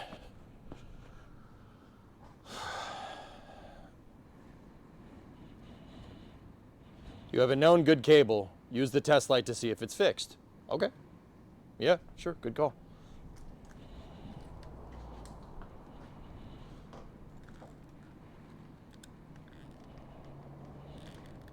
Let me get my spark plug test light, dude. There you go.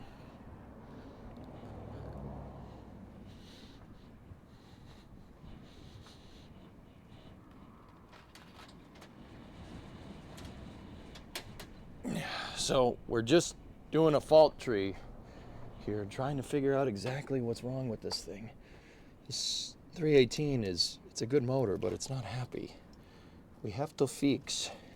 All right, let's see if that makes any difference. All right, I'm gonna crank it.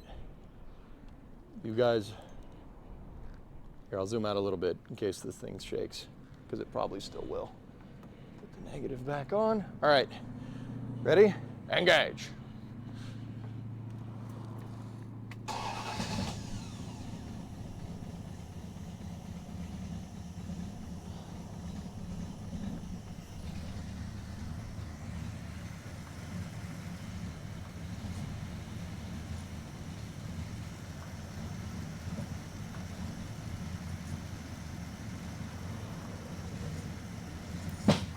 Woo! I got shocked and it misfired. And it misfired again. Nice. I was trying to cover it up so you guys could see it, but I forgot that that's 10,000 volts. Nice. So that one, it didn't show up on camera, guys, but it's blinking pretty straight. That's pretty good. It's only changing its rate of blinking. So what is that? What is that? It's only changing its rate of blinking a little bit with the revs. What is that? Uh-oh. Oh dear.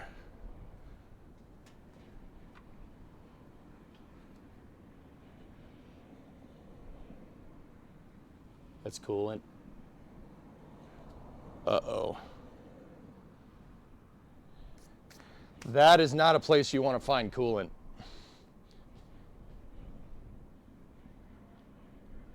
I'm assuming it came out of this. Yep. Oh. Oh. Oh.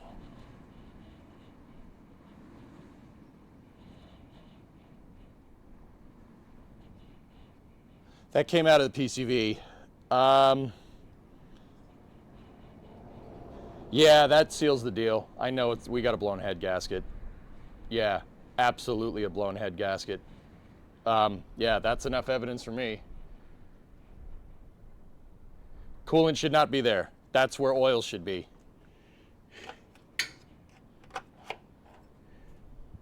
Okay. Just condensation, it's green, Paul.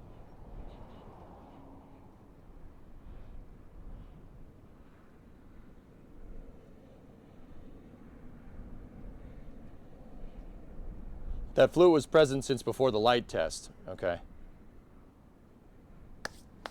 It looked yellow on camera. All right, it could be condensation, like, I guess. I don't know, man. Out of the PCV, though? You sure? I don't know. We might have a bad PCV valve too. We got to check the other side.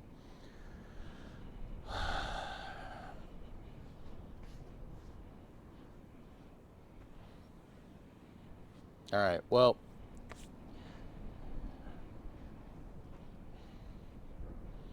let's do the other 3 wires. Screw it.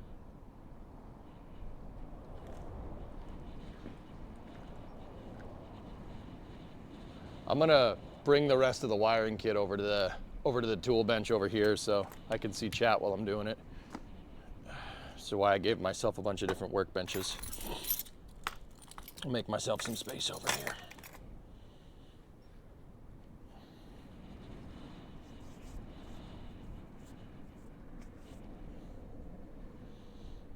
How hard is replacing the head gasket?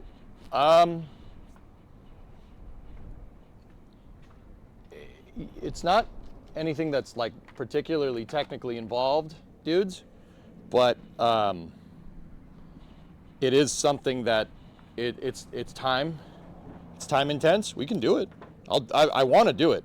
I'm not gonna, if this 318, I'm not like, okay, this is gonna sound really stupid, but this is more of a me thing, less like what you should do scenario here. Let me put it on camera here. So look, if I pull that 318, I'm not gonna wanna get rid of it. Why am I not gonna wanna get rid of it? It's a 318, who cares? That's the matching numbers motor. That's the motor that came in this car from the factory. Now, you guys know I wanna put a different engine in, but I wanna keep the motor. And if I'm gonna keep the motor, I don't want junk. I don't want it not operable. Does that make sense? If we're gonna pull it, I want it in operating condition. So I will do the head gasket. 1, because it's cool, shows you guys that stuff, that's pretty neat.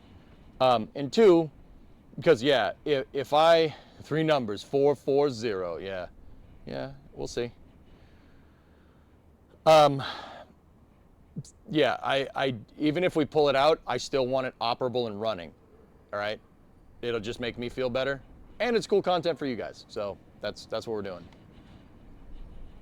Just make sure you purge all the hypergalls. Yeah, if we take it out, we'll blow out everything, blow out and basically seal the exhaust and the intake and blow out all the cooling galleries and stuff. Basically prep the engine to be safe, like to be stored for a little while. I don't need fuel destroying that carburetor any more than it already has. So, all right, here's what we're gonna do. I already have the other 4 plugs now. I'll measure the conductivity on them, but see, look at this. See that? See that just pulls off right there? That doesn't even click into place. I don't like that. So we're going to get rid of it.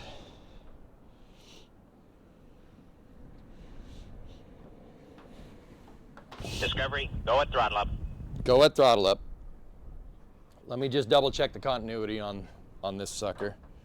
And yeah, these are the 4 wires for the right bank. They should be good. Like this, they're not exactly crimped right, but as long as they can hold, they should be fine. Let me just put the multimeter on here. Yeah, see, that one's fine. 719, perfect. This is a long one because it's going to the number 2 cylinder over here.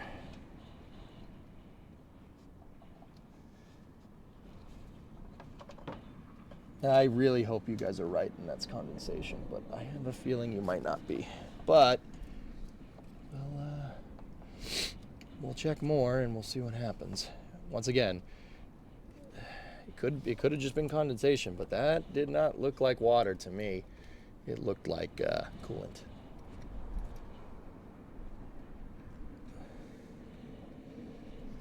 But we'll see. We will test it. What do all good rookies do with their equipment, Rabbit? They test it. They test it. That little guy? I wouldn't worry about that little guy.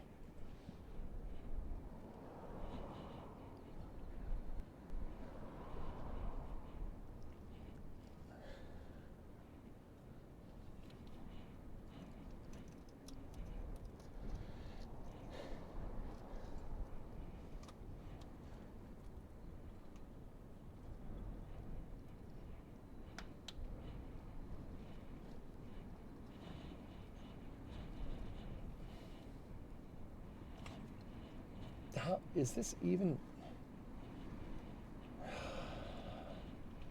I don't know if that's getting all the way to the points, dudes.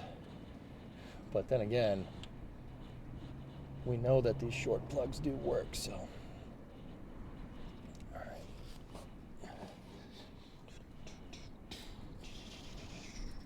Okay, number 4.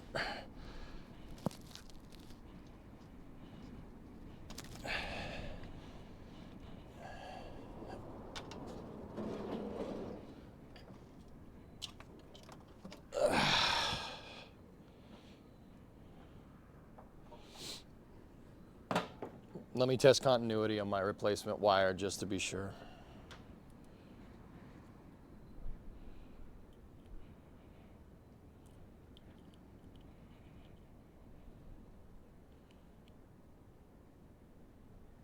$5.97.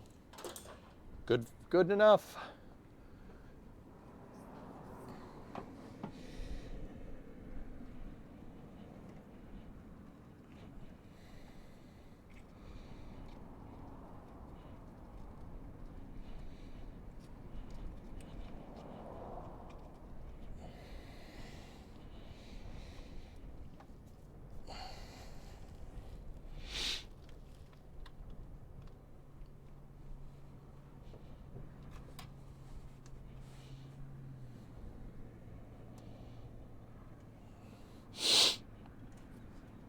Guys think Starship's gonna go this month? I don't know. Maybe. Hard to say. I'm thinking the last week of April, or like, so like, the interesting thing is that the last week of April is like the month changes on a Wednesday, so I think it's gonna be that week, the week that's like the transitory week between April and May. I really hope I don't. I don't know. I want to get stuff done here. Hope I don't, we have to go back to Texas. We got to go back to Texas, That would be tough for me because I would want to come back and work on this thing. All right. Let's get number 6.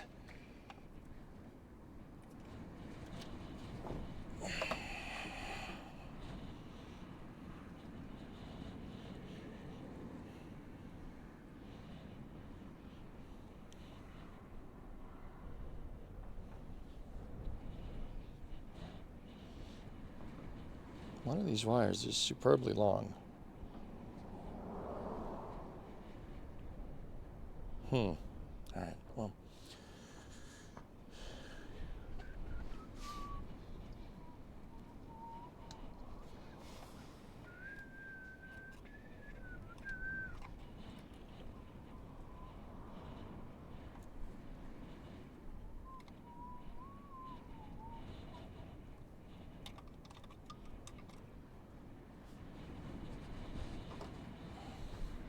I might end up buying a pre-made kit, like what you guys were saying, dudes, because this is a pain in the butt.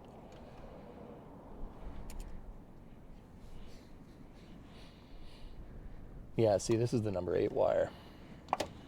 I already made these guys, that's why I'm like, oh, yeah, just use this.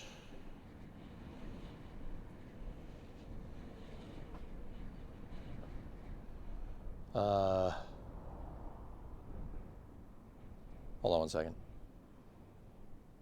I didn't do this right. Not that I didn't put the wires in right. I think this is for a different one.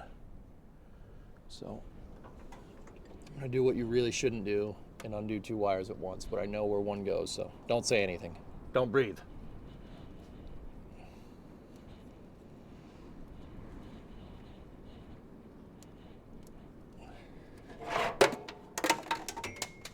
Okay. Well, that's down there. It's okay. We got a spare.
Cool. Now I have the shorter wires for the number 6, which is what we want. I'll take 2 number 6s. Number 6 large. A number 3 with extra dip.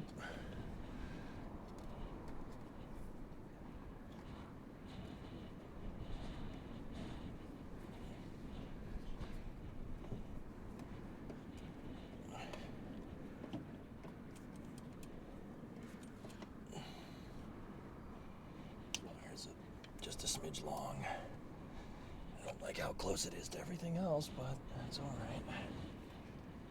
Okay, last one. Let's just check for continuity on a replacement wire, just to be sure. Nuke it from orbit. It's the only way to be sure. Yep. Good, 522. Sweet. Sweet.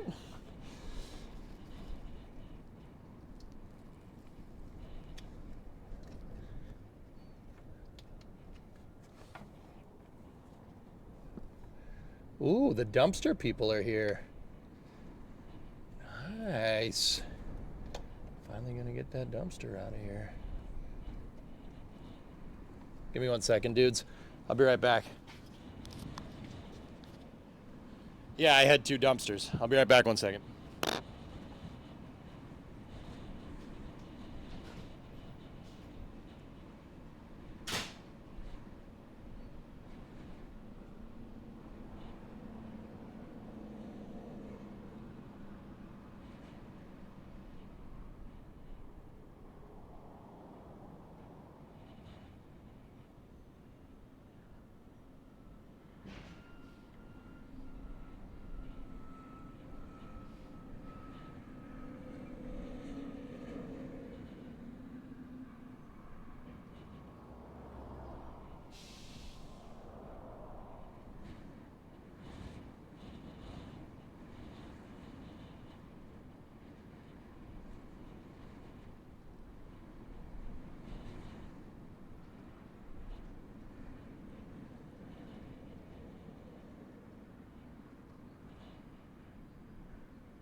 Okay, I'm back.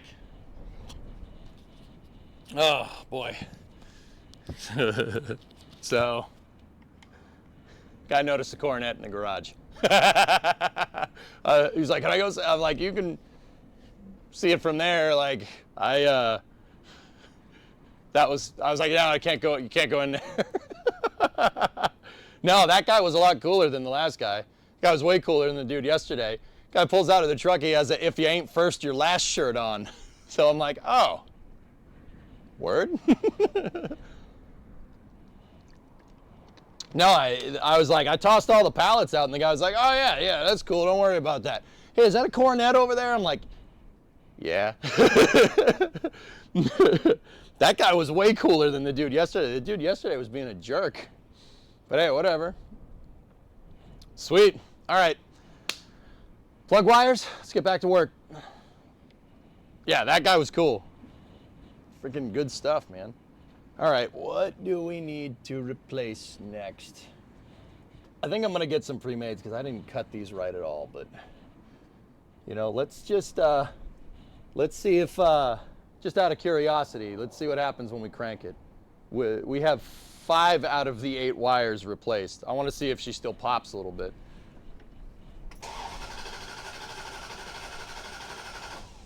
Huh. Hello?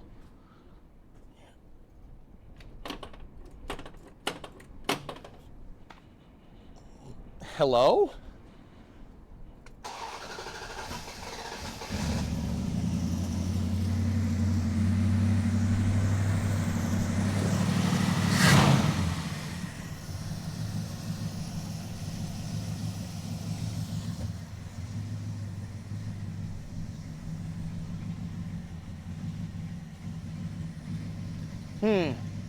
Not nearly as jumping. Oh, she's still popping back there. Let me increase the fast idle.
Well, it's not popping anymore, dudes. But she is shaking.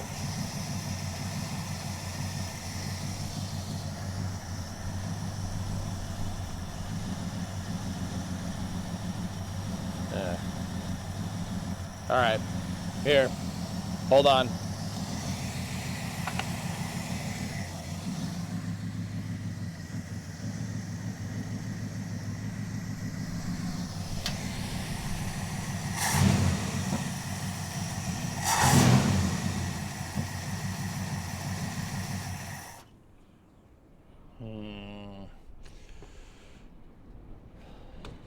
You know what I'm gonna check before it gets up to temp?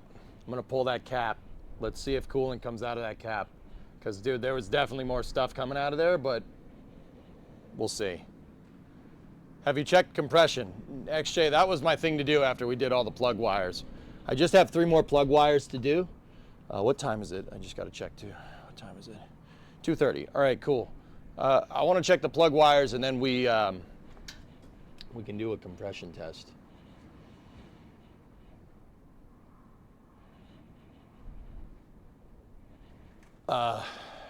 You know what, dudes? I might just buy some pre-mades. I'm not really These wires are working. It's working. It's firing on all cylinders, I think. Pretty Discovery, sure. go at throttle up.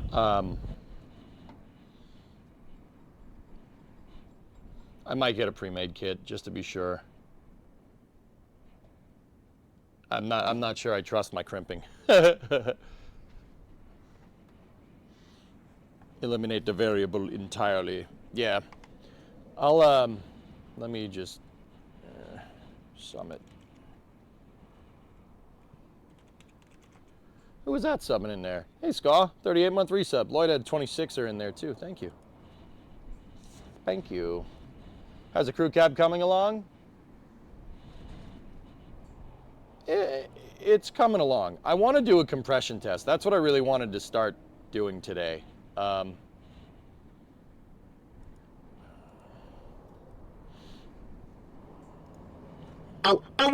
this is space. I'm in space. Hey, O10. Thank you. Spank ya.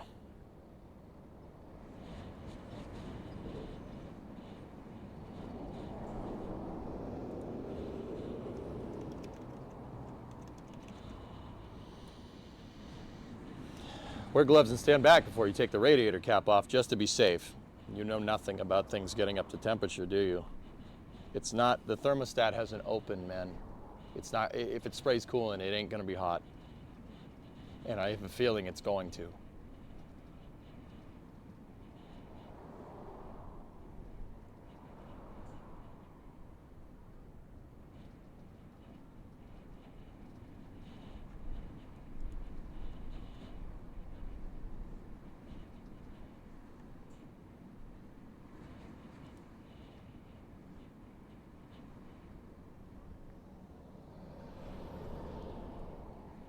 Maybe it helps if you anneal the crib so it doesn't break from bending. Yeah, maybe.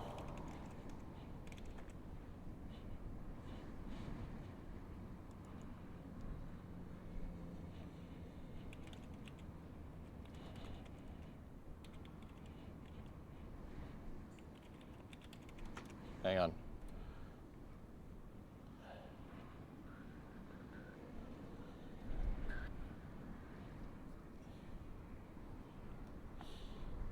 Let me just get a good set.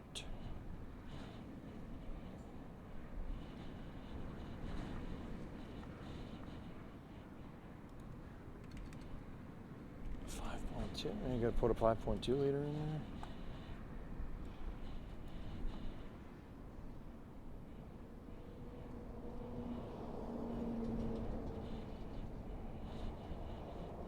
Did I see Boosted Boy's new video? No, and I haven't seen it. I only watched a little bit of the new cleater before I had to get to work today, dude.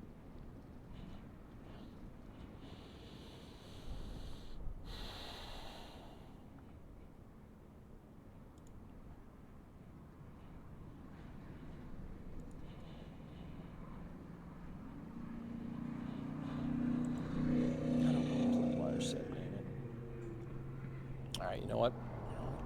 We'll go over to Classic Industries.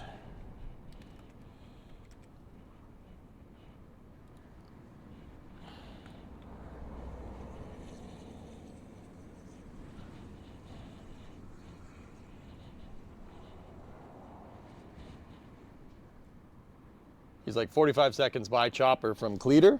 Oh, that's cool, man. Right on.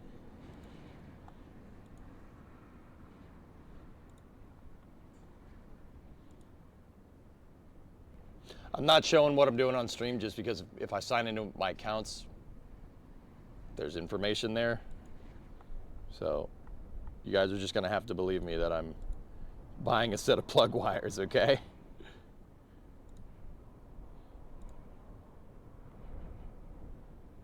Hey Mateus, what's going on? Checking in from the road, no audio, just wanted to say hi. Hi?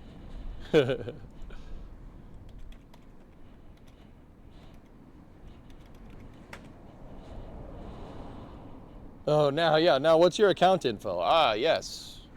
The password is 12345.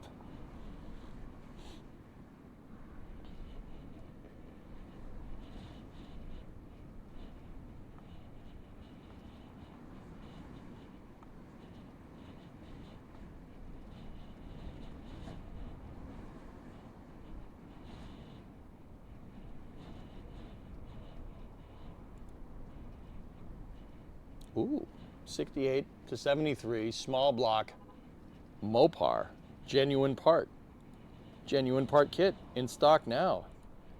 Hell yeah, dude.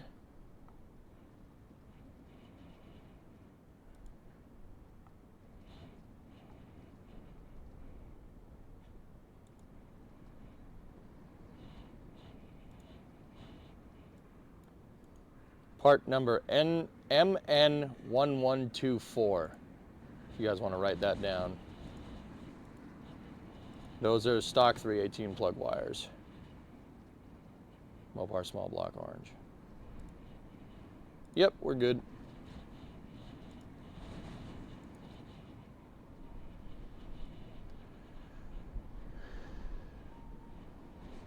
You got a sniff test for head gasket tests? I'm seeing water in the exhaust. Yeah, oh, there's water in the exhaust. Oh.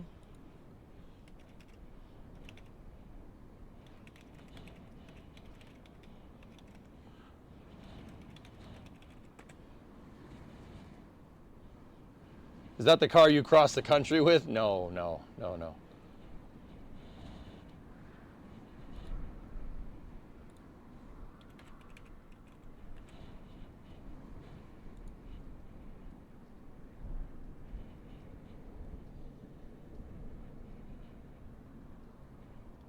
Trying to get a sniff test for the head gasket. Tessa says, I've been trying to get EJ to get one of those for months now. He told me to get one of those this morning. Months. This car's been in the shop for a week.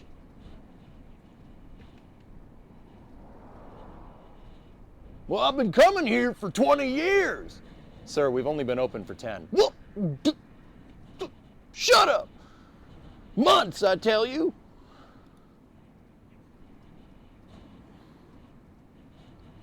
You also said months ago when you were working on the 59.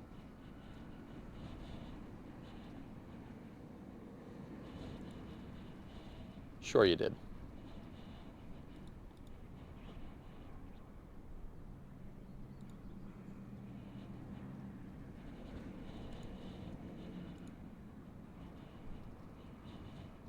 And you agreed. Well, now I'm disagreeing with you because you keep telling me to buy a part that I need to, that would be useful right now, that I can't get right now. So I didn't mean to cause drama. It's okay, Sips. It's okay. It's not your fault. Tessa just likes ruining the stream and possibly the evening too.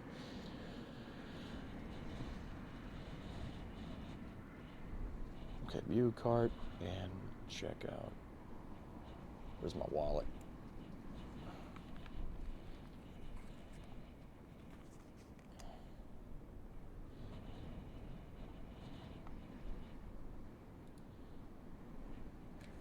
Can't look at this.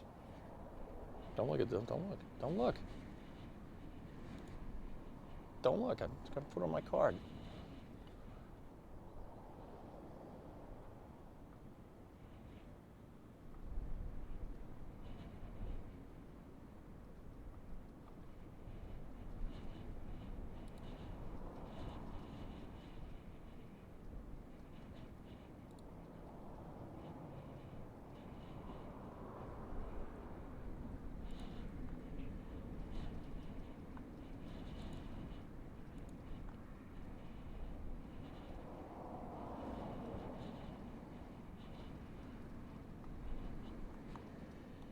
Okay.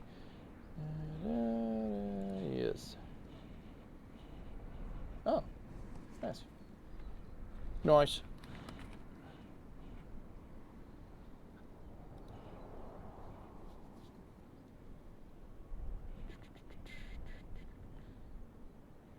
Cool. This should be here on Monday. Wicked. All right. Let's get that off the screen. Get that off the screen. Make sure that doesn't do anything. All right, sweet.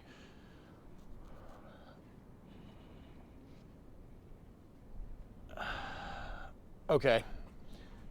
Let's, what are we trying to do here? We could go through doing the compression test. That's probably what I want to do. I'm gonna take the rest of this ignition kit, just pile it up over here. Put it back in the bag. I'll do the other 3 wires in a sec.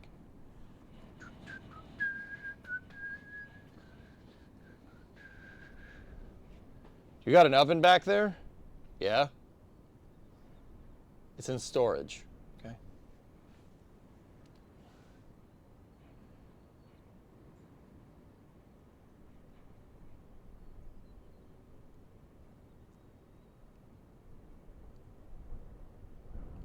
Everything's in storage. You're in storage right now, Sneaky. Right now. All right, let's get the compression tester out and we'll go from there. We have an hour. All right, sweet. Maybe a little bit more. All right, so here's what we're gonna do. When we're doing a compression test, I don't want spark at all. So I'm undoing the coil. We're gonna undo the coil from there. See? Undone. And now we won't have spark because we gotta test all these cylinders. So let's start at number 1 and work our way around. So number 1's down here. Let's get the light. That light's gone. The other one fell underneath the car. I gotta get it.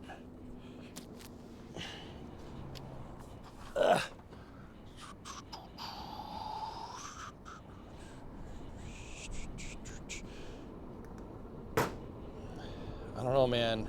Worried about that. Just seems to want to have coolant just hanging out down there. I don't like that, but you know, it is what it is. Okay. All right, let me get my compression tester out. If the compression test doesn't find anything, a leak down test would be next. Yeah.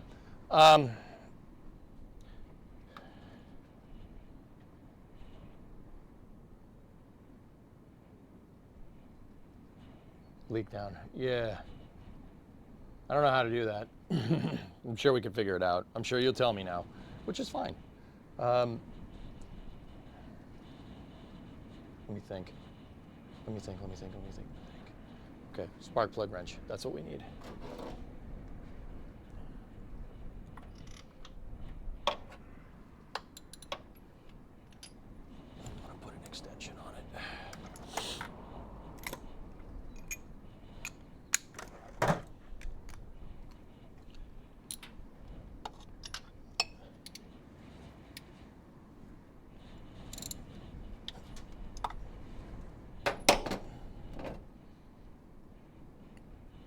Take a look at the number 1 here.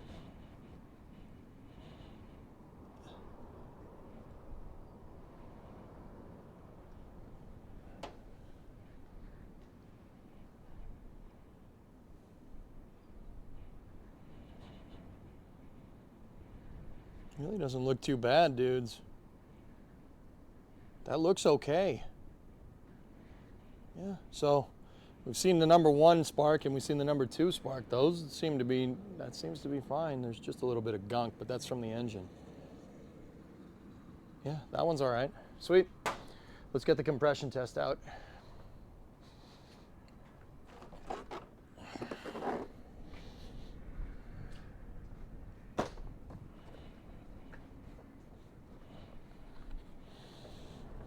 All right, so the other thing we got to do is we really got to write down. We got to write down here. Now, I already checked the factory manual for the compression test, dudes. We need to be making between 130 and 150 psi in each cylinder. If we're not, if we're making below 130 psi on any cylinder, we're gonna have a bad time. If you're leaking coolant into one of the cylinders, the ones affected will have almost steam clean plugs. Yeah, exactly. So let's go with compression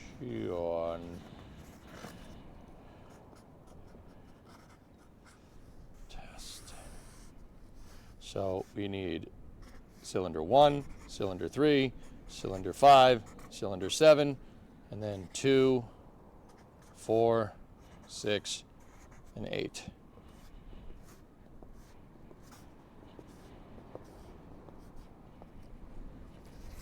There we go. We're on number 1. Number 1 is the driver's side front cylinder, so let's get our compression tester out.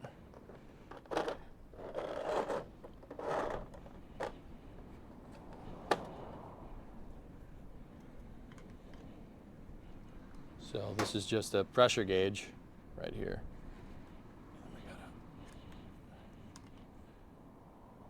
Cool. So, all right, that's all working. Let's go. So I'm going to put this in where the spark plug should be. Where does the compression tester go? That's right, it goes in the spark plug hole.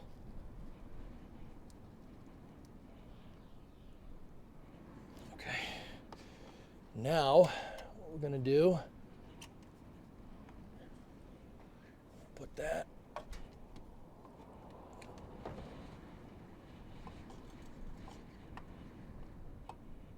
right there. And now I'm going to crank the motor over for a little bit. Once again, the coil is disconnected, so we're not going to make any spark. It won't fire. It's impossible unless we have one hell of an arc. So you guys tell me where it's at. We're looking for about between 130 and 150 psi. So between like 9 and 10 bar, which is 909 kilopascals, for anyone that cares. All right, ready?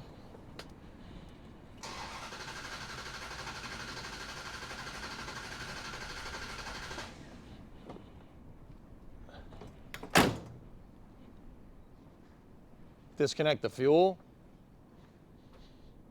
Yeah, it'll be fine. All right, let's take a look. 150 on the dot. That cylinder is healthy. So we checked the spark plug, we verified that we have spark, we checked compression. That cylinder is very happy. So let's say 152 psi, or basically 10 bar.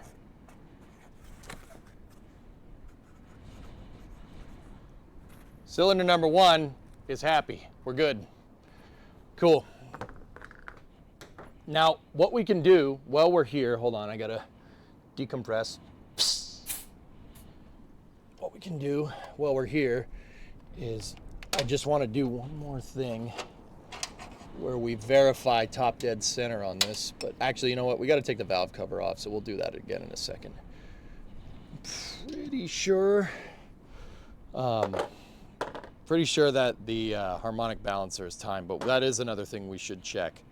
We should verify that the timing chain doesn't have slop. Let me think. Should we do that now? Now it's one task at a time. Doesn't take much to pull the damn spark plugs out.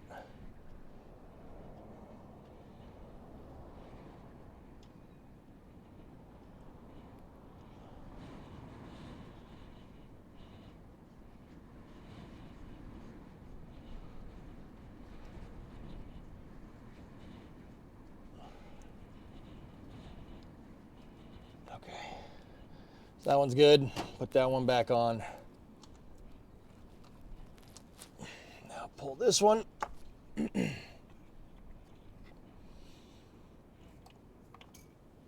And let's try to get that sparker out.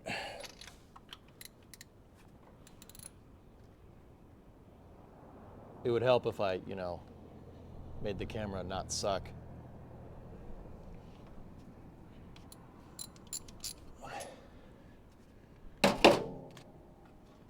Unless you guys just want to look at the breather cap all day. If you do, just let me know. All right, so this is the number 3 cylinder. Let's take a look. See what's behind door number 3.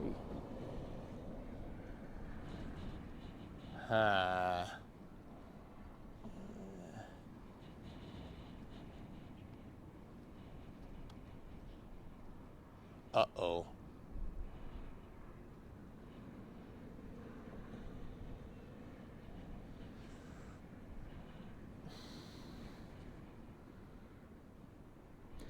It's oily. So this looks like it's got a lot of oil in it. If it's oily, that means the piston rings are no good. But we'll do compression on it just to be sure. All right.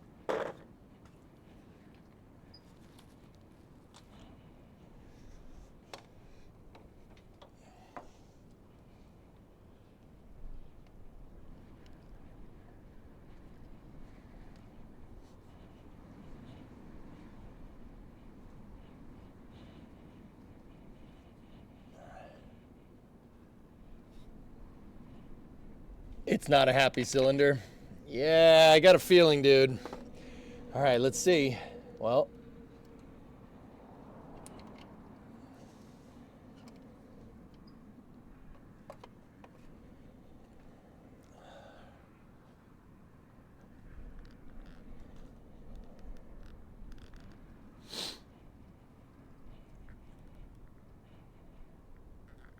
okay, we're gonna crank it. This is cylinder number 3.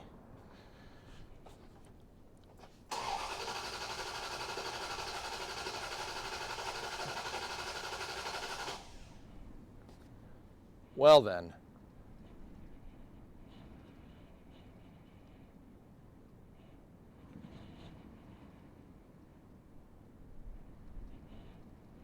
Huh. That's way up there, dude. That's 150. We're above 150 again, which is good. 154.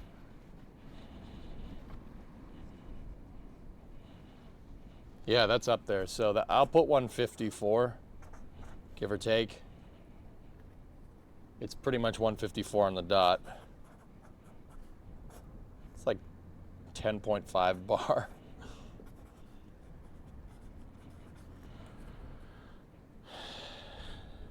Does it maintain that? It was maintaining it, yeah. All right, I'll just put 154, but it's closer to 157. That's good. I want to put 154 for the memes. Either way, that's healthy, which is interesting because the plug kind of suggested otherwise.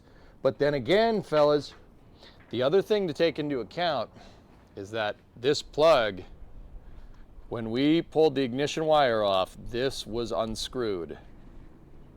That was like that. So that also could be why, that could be fuel on this thing. It's possible. Because that, obviously it has compression. So let's decompress this.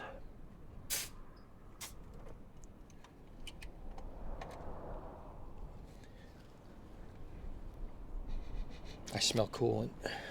Discovery, go at throttle up. I'll put this one back in.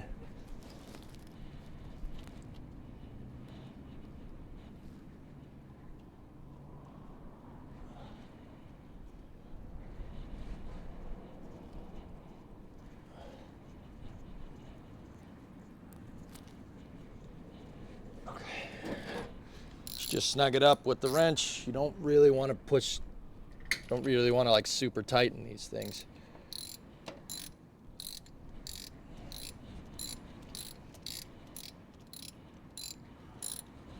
Hey.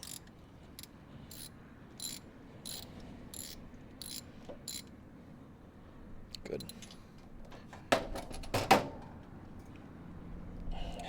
This still has a janky plug wire on it, but okay. So this is number 6.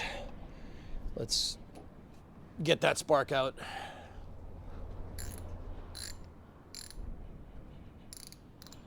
Is it wet because it was in while you were turning over cylinder 1, right? Yeah.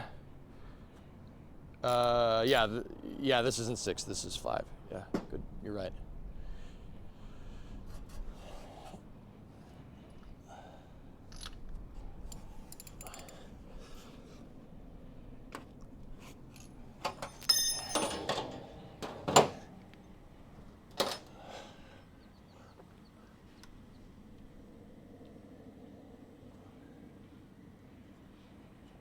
I only like to break these things off with the wrench, and then I like just undoing it this way. You just need the wrench to break it loose.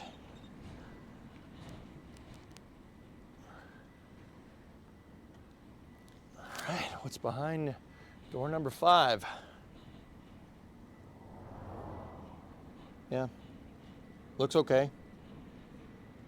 Yep, I mean, just a little bit of fuel in there. But yeah, that's because we were cranking it. Yeah, it looks all right. All right, let me put the tester in.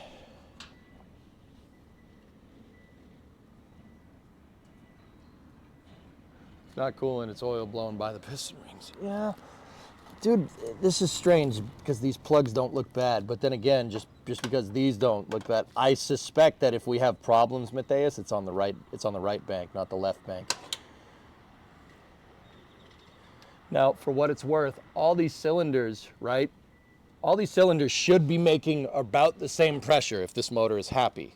Like, it wants 130 to 150, but ideally you want them all to be worn kind of correctly.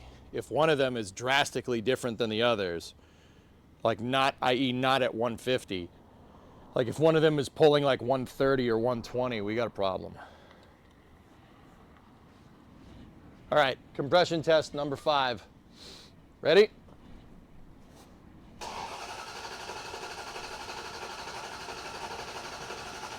That one's happy. She's way happy. Cool. Yeah, 155 all day.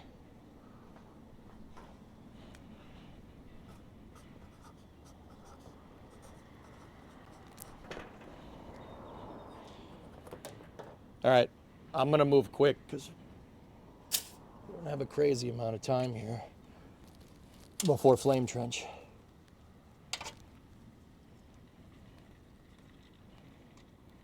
Yeah, I'll do the rest of the ignition wires when they come in, dudes. I'll replace them on stream.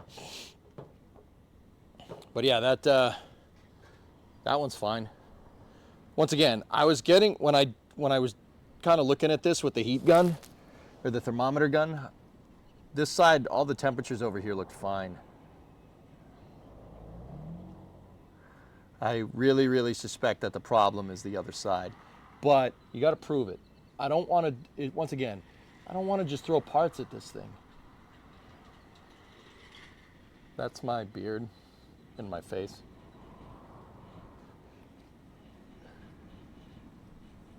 Extreme close-up. Whoa! I don't want to throw parts at this thing, dudes. If you don't have to. You know, I don't like guessing. Oh, it might be this. I don't know. Oh, it might be this. I don't know. No, I don't like doing that because you don't learn that way. Because if you just replace every part, of course you're going to fix the problem, but you replaced every part. Let's see. Number 7. Okay. Number 7 is loose. My compression kit decided to fall down next to the radiator. So I'll put that in another spot where I don't run into it.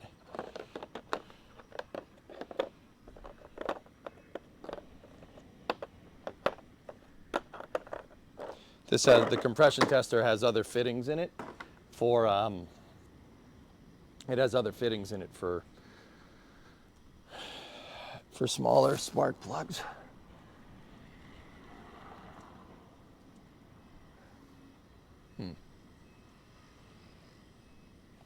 I just broke that one loose.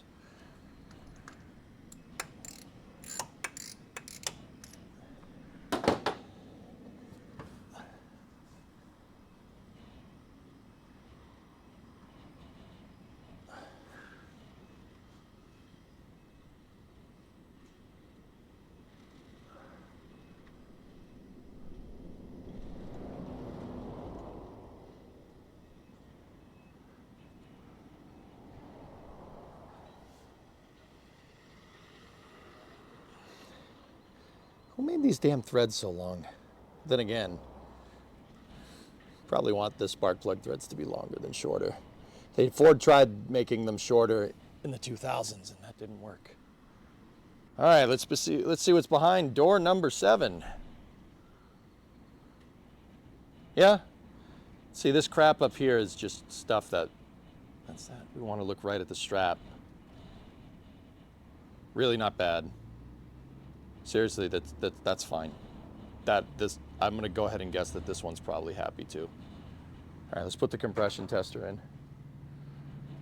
I mean, you guys see any weird wear on that? It looks right to me.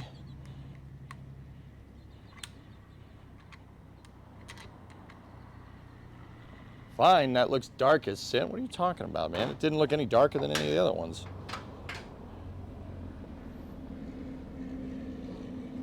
You could still see some metal on the strap right there.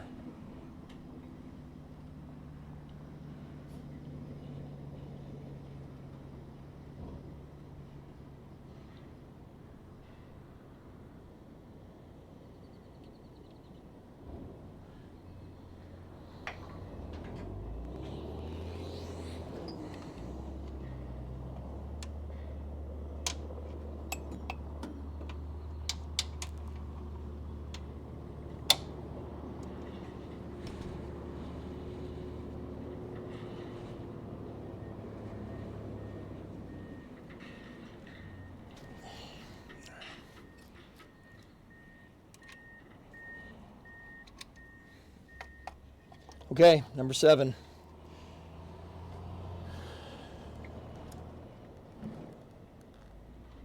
Here we go.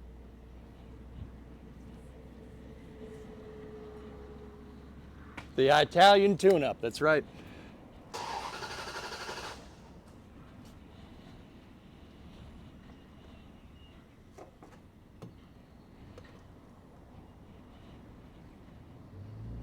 Stay.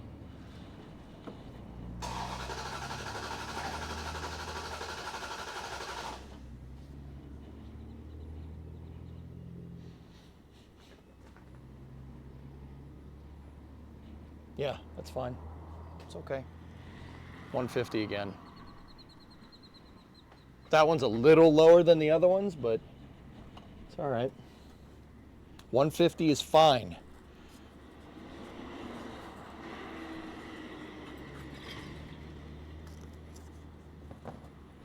All right. Once again, my suspicions were pretty much on par here. This bank seems pretty happy. Everything seems okay over here, as far as I can tell, right? Unless anybody saw anything that I didn't, I'm pretty sure we're okay. All these cylinders are making pressure.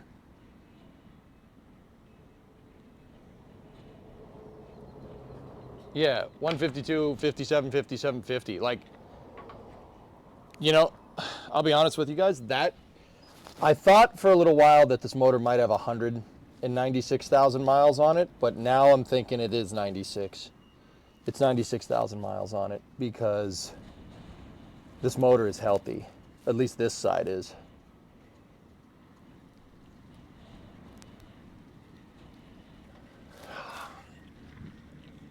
Hang on, I gotta move you guys.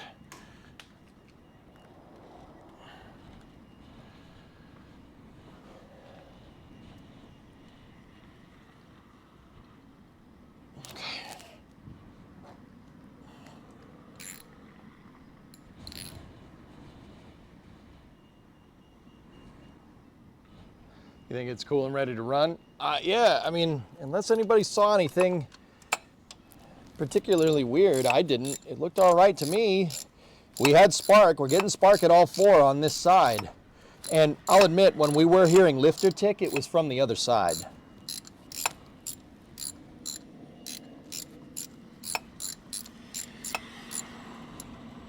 Go. All right.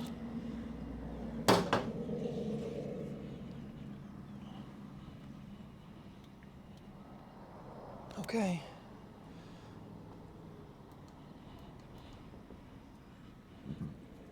All right. So, yeah, that's fine. The factory manual calls for 130 to 150, with 150 being healthy. So we're good on that side. Let's Let's get into cylinder number 2.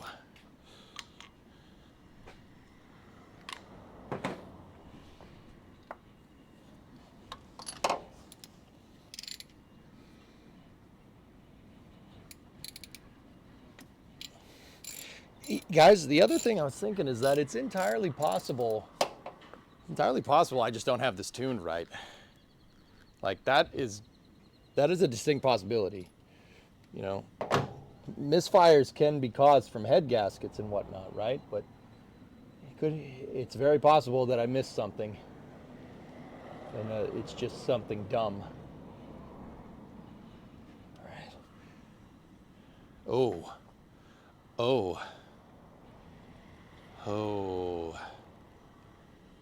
Uh-oh. Yeah. Uh-oh. See that? What's that guy? Pig Rich. I don't know about that one. Number 2 has a lot of carbon on it. What do you think?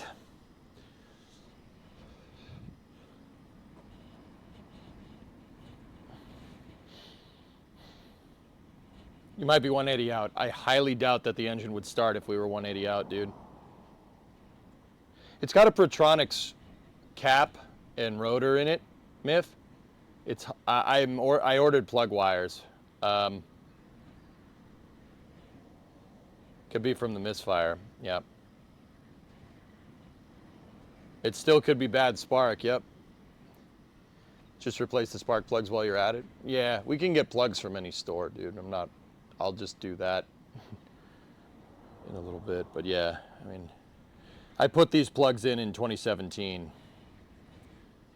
All right, let's, that doesn't, I mean, it's got carbon on it, but that's not necessarily like a big deal. Like, it could just, yeah. I mean, Pig Rich is not the worst thing. With pressure, it could have been dieseling. Yeah.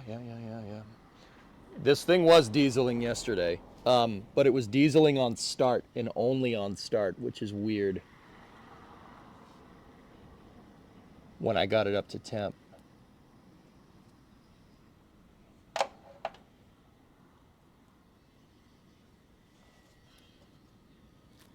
Okay.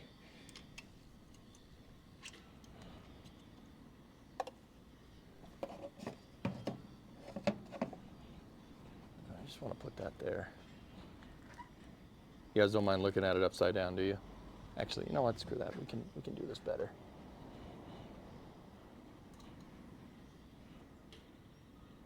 Sideways. Sideways is fine.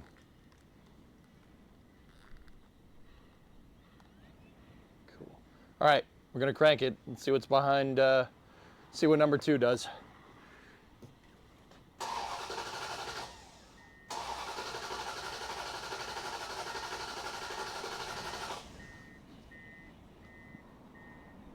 What does that say? Whoa.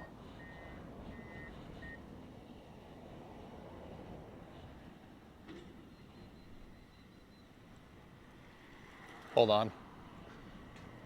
Let me decompress this. I need to. I want to make sure that yeah, that shouldn't be doing that. Hold on.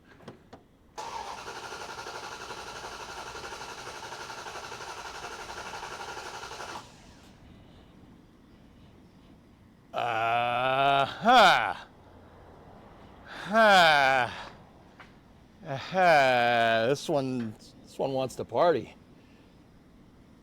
170.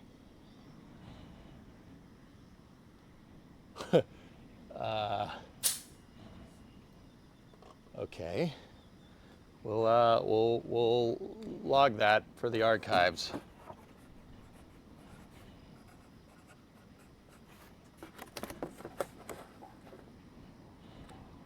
Huh. Yeah, that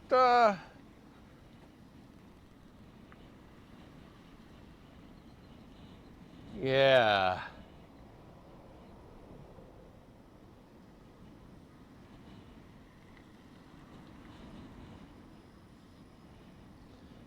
Your guess, Can't See Me, is that someone rebuilt this already with parts that raised the compression a little.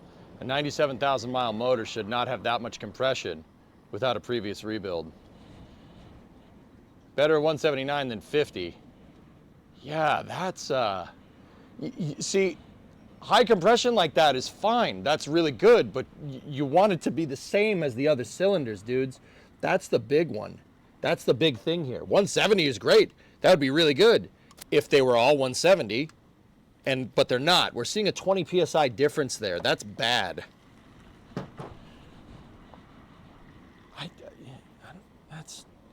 But see, that in the carbon, all that carbon on the plug, I don't think that's a coincidence, man.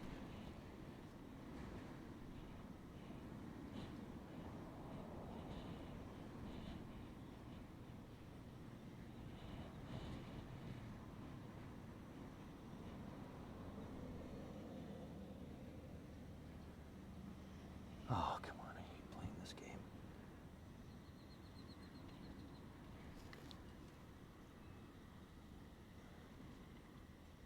Trying to find the thread.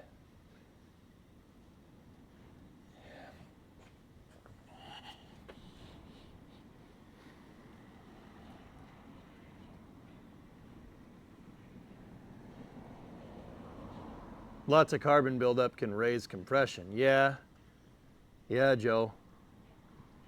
We should seafoam the heck out of this thing, dude. There we go.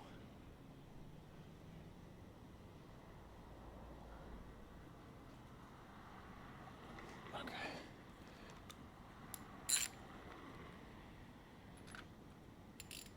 I mean, Can't See Me, if someone rebuilt this motor, that would be cool. But why would you go to rebuild this thing and put a 2-barrel back on it, you know?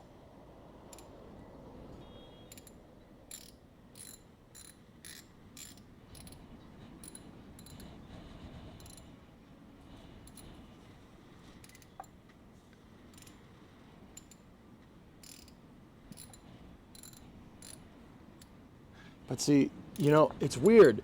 Guys, on this bank, dudes, I was hearing the noise the other day, but now it's not there, which is strange. But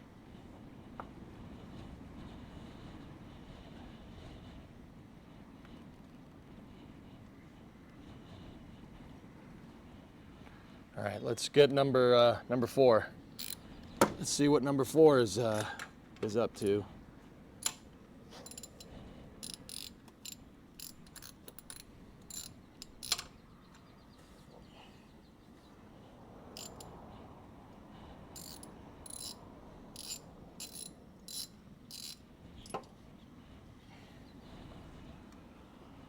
Knowing my luck, all the cylinders are going to be fine, and I'm going to get a little annoyed. But also, yeah, high compression, a different compression like that is no good.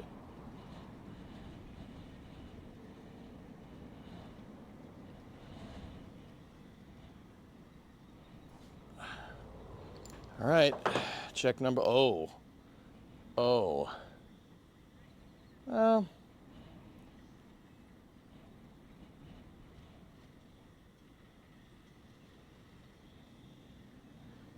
yeah, she's definitely a lot of carbon in there.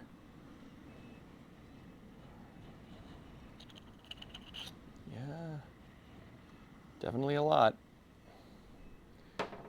I am starting to think we might get the same result here as number 2.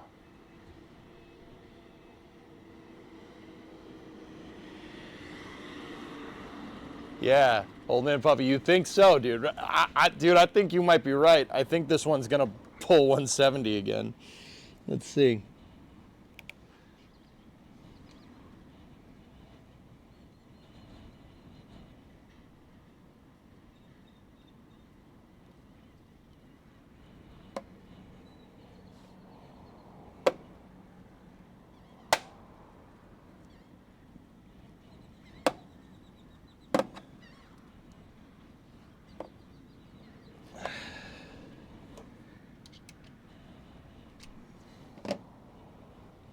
Okay.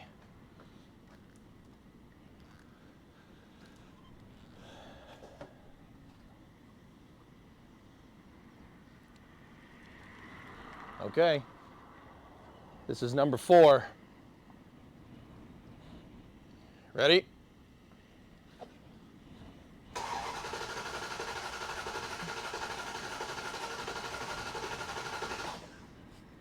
Huh. Huh.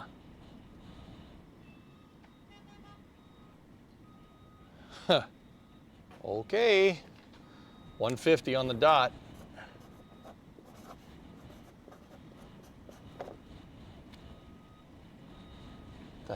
What the frick? Okay, whatever. Let's go for 6. That's weird. That's not what I thought was going to happen. Carbon could be from the side of that carburetor being a little rich, yeah.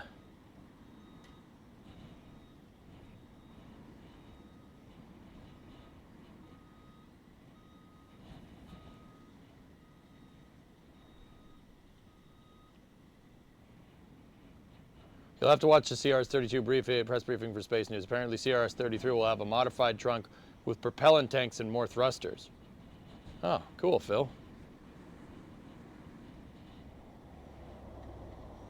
Stream is cool as it should be. All right, right on. My dad said it could be carbon buildup on the piston. Yeah, Chris, that's what I'm thinking, man. Something is unhappy with cylinder 1. We could seafoam the snot out of this thing, and then, you know, if we seafoam it, just start pouring seafoam down the yap. See what happens. We could dislodge all of that carbon. The motor will just burn it off.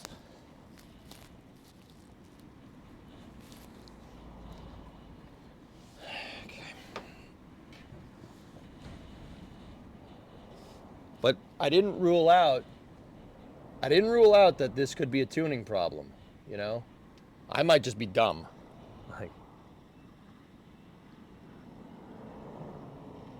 But I want to prove my stupidity, if that makes sense.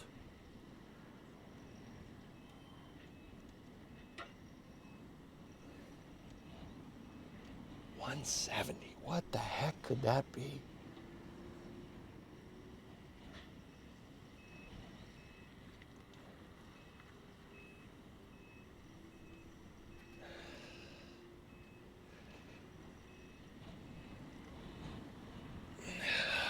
Okay.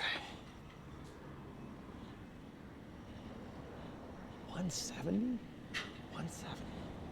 That's so strange. There we go. Caught it.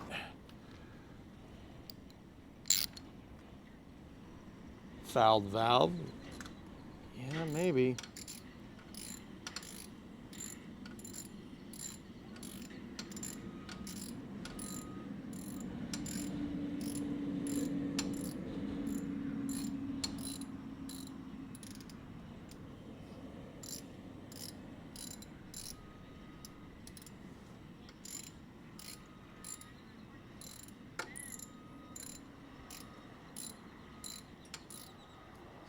I'm guessing she's burning rich. I'd rather pick rich than lean. Lean breaks things. Rich just is inefficient. Right? I mean, it's not entirely true, but all right. Let's move these out of the way. And we're gonna get at number 6 here.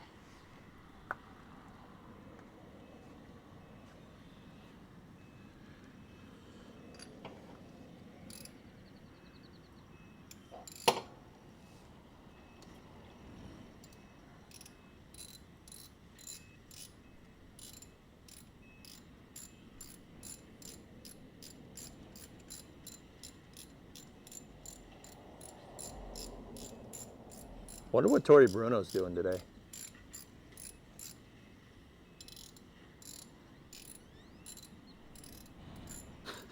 Sorry, vice gripisms. Watch too much Derek.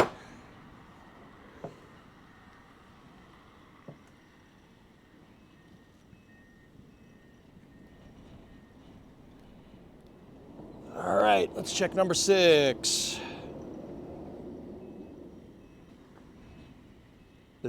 That's just gunk, but oh, okay. Yeah.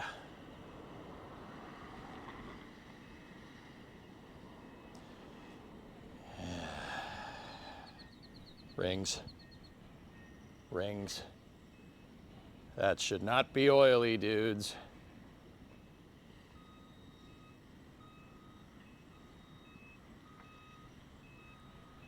Yeah, she's a little oily. That's not good. Yeah. So that could be the piston rings are bad. The piston rings are what seal the combustion chamber. There's two of them. If they could just be stuck because the motor is, you know, old. It hasn't been ran in a little while. Could just be stuck. Could be a bunch of different things.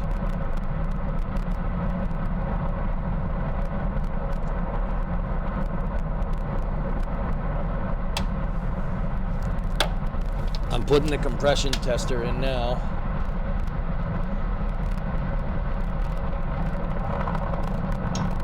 Oh, I missed the thread.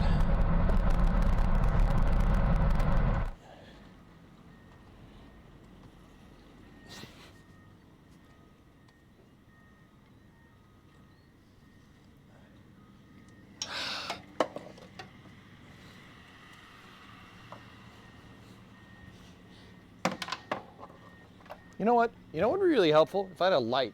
That would be, that, you know, that's a good idea. We should do that. Here's one.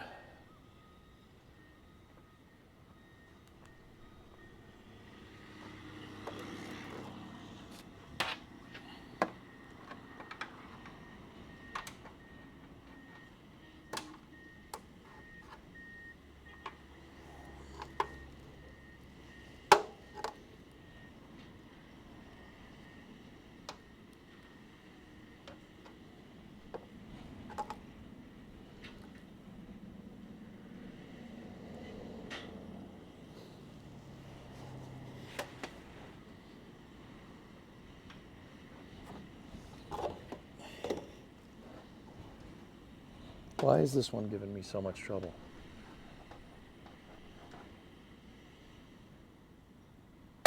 There we go. Turns out when you shine the light, like at the thing that you're trying to screw in, it screws in. I know.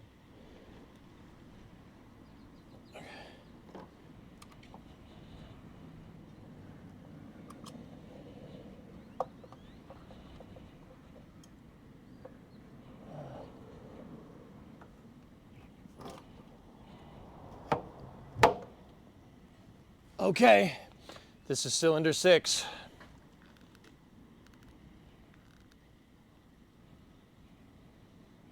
Okay, here we go.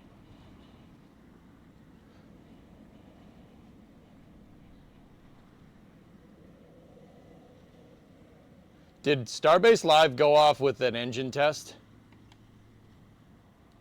It did, didn't it? That must have been a little confusing. Sorry about that. Did they pipe the audio through?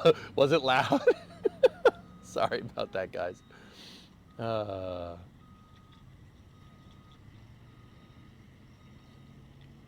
It wasn't terribly loud, but that probably got a little confusing. All right, yeah.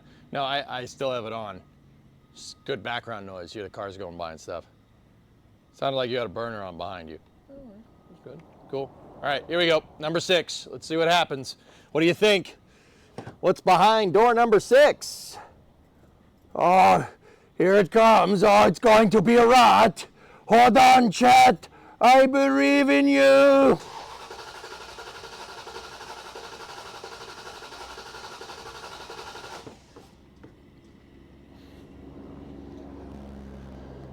Actual retail price, $150 on the dot. Chat, come on down. You're the next contestant on The Price is Right. Da, da, da, da. Ba, ba, ba, da.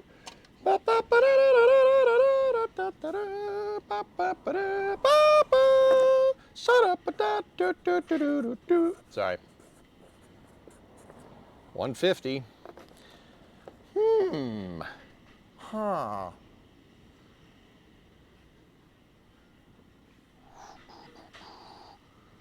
$1. You win. It took a second to get up there, but yeah, I mean, that's okay.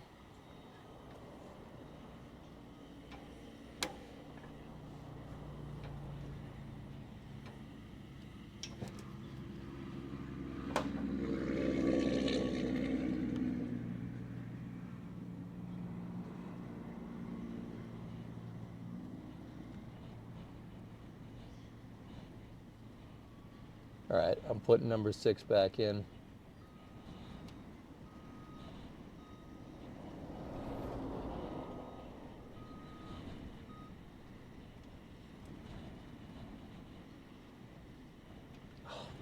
Come on. Ah.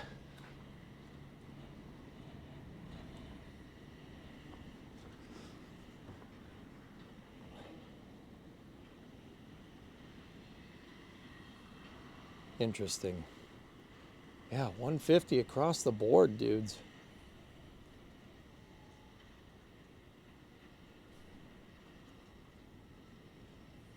Come on, Spark Pragu. I believe in you. All right, let's try number 8. Let's see what happens. Let me just finish tightening down number 6.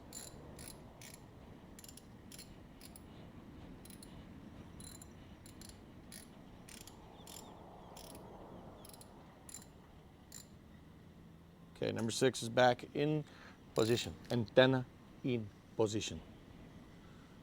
Prepare the dish. No, it is too early. I am not ready. Do it.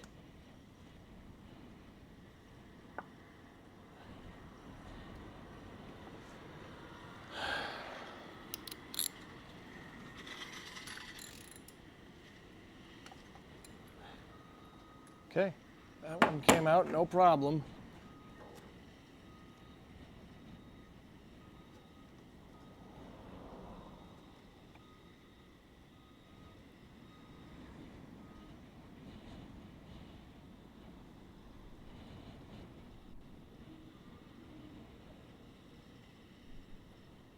Okay, let's see what this one's.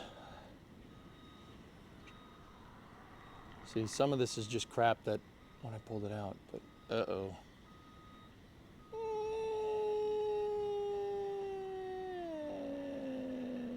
Yeah. Okay. Okay. That's that one is also oily. Yeah. Yeah, it's not too bad though. That could just be fuel. It smells like oil though, but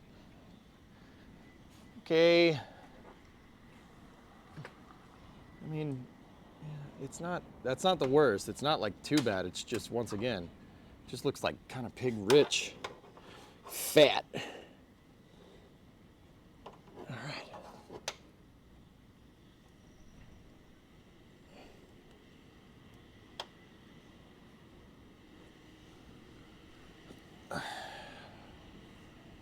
All right, here we go. Last one.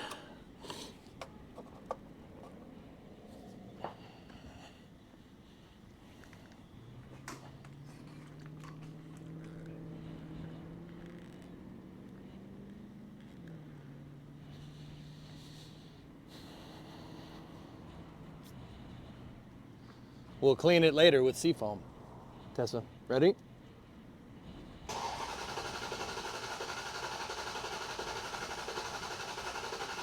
Huh. Huh. Huh. Dude, I mean, guys, I'm going to go ahead and say that the rings are fine. I think this motor has, the piston rings on this motor is fine. I think that pretty much rules that out completely, right? We've isolated that fault tree. There's no way it's the rings. There's not a chance. It was 155, dude. Not a chance.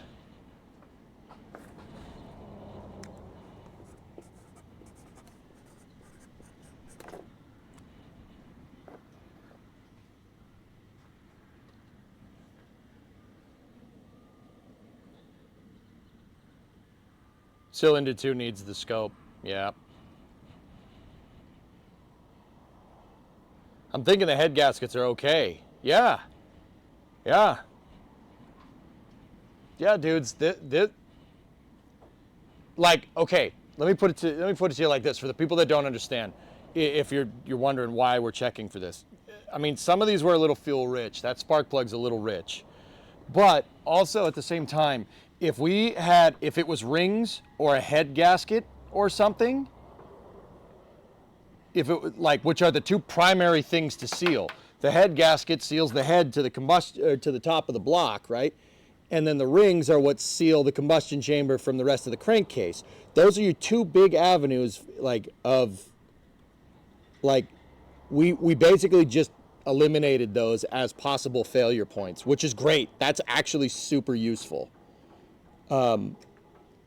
Yeah, that's really good. That means the head gasket is fine. Like, that pretty much proved it. Not pretty much, it's fine.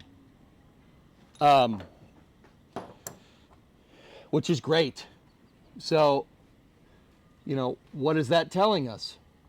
Right? Like, car's trying to talk to us. What's she saying? Well,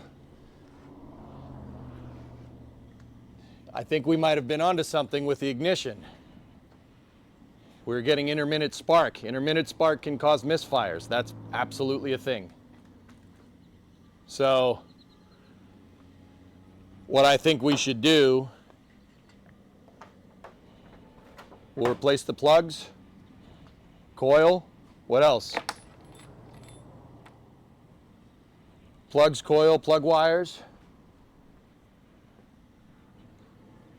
sticky valve crew. I mean, that, like I said, we pretty much isolated that it's not the head gasket, it ain't the rings. I'm actually relieved. If it was the rings, that's a total engine rebuild, right? If it's the head gasket, that's involved, but it takes a lot of time. Yeah, that's a huge relief. That makes me feel a lot better.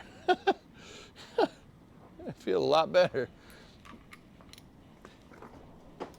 That's why I wanted to do the compression test to prove it. Now that 170 on the number 2 is a little sus. That's a little sus. Number 2 may have left the chat.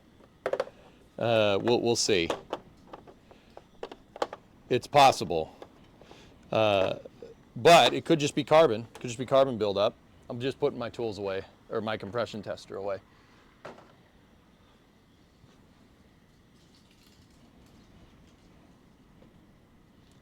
Got to diagnose 2 further. Pull covers and hammer and tap the valves.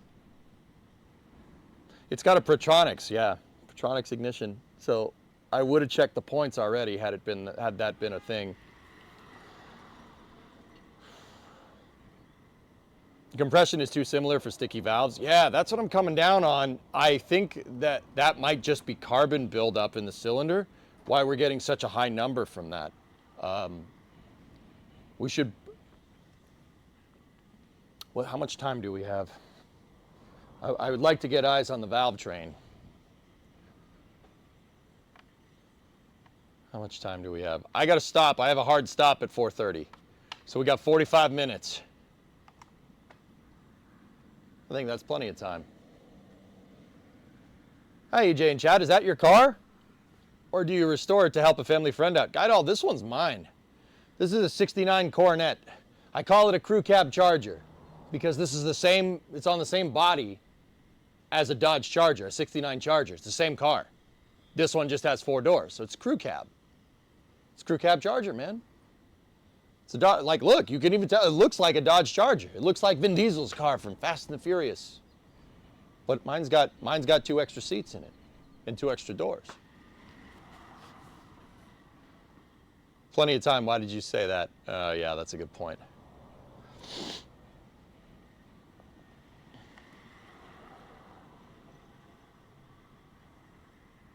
It's the valve seals leaking, letting oil into the cylinder.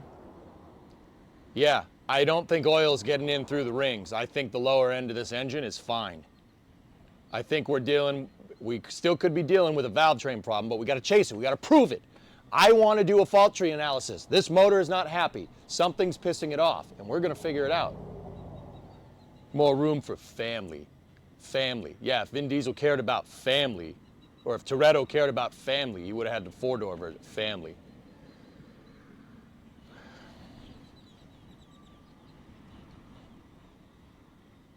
You're looking for a 67 Impala. Nice. Yeah, I'd say, unless there's any objections, guys, do you think it's safe to say that we've ruled out, and I'm actually asking, I'm pretty sure, I think we've ruled out rings, and I think we ruled out a head gasket. It's not one of those. We would have seen different variations in compression.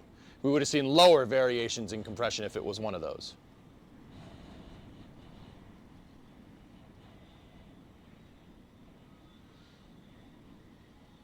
You're going to stud it if you take the heads off. I don't think we need to. Concur? Crowdsourcing car repair? No, I'm asking because I want people to learn, and I'm pretty sure I just want people to double check me.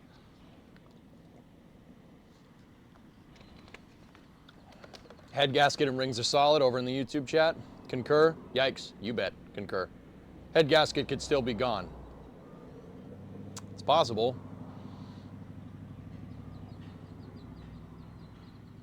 It's Friday. It is. It is Friday, yes. All right. Let's try to get that valve cover off.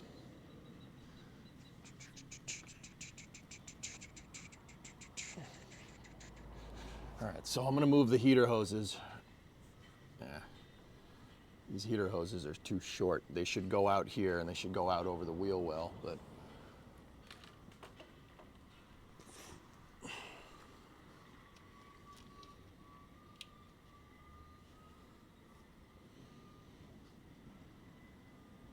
dude, who knows when the last time this son of a gun was off? Man. All right. Well,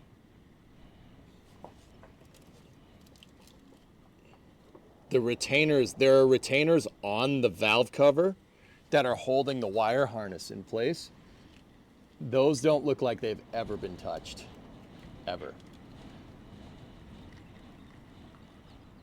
I don't really want to pull. Okay, they're just tabs. All right, sweet. Okay, just pull tabs. You can open them up. Thank God. I'm gonna put the light up here.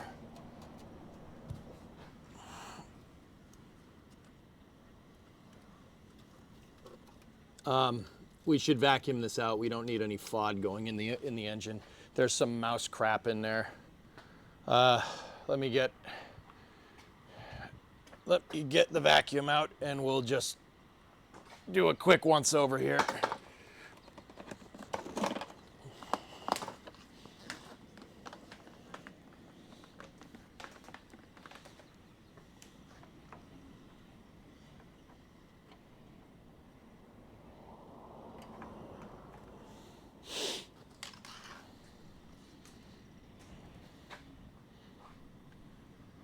See all that caca right there?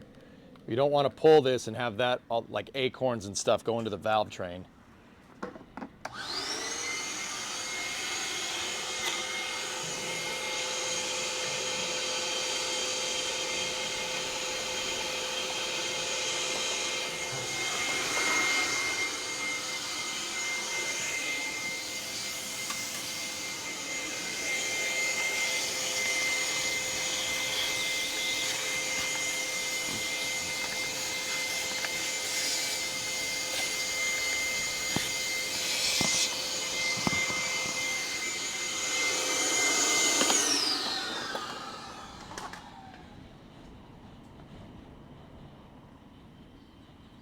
There we go.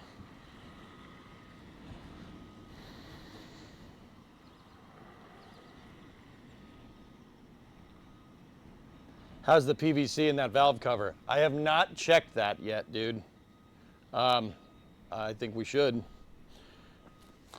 I'm gonna change the light out. This light's losing battery.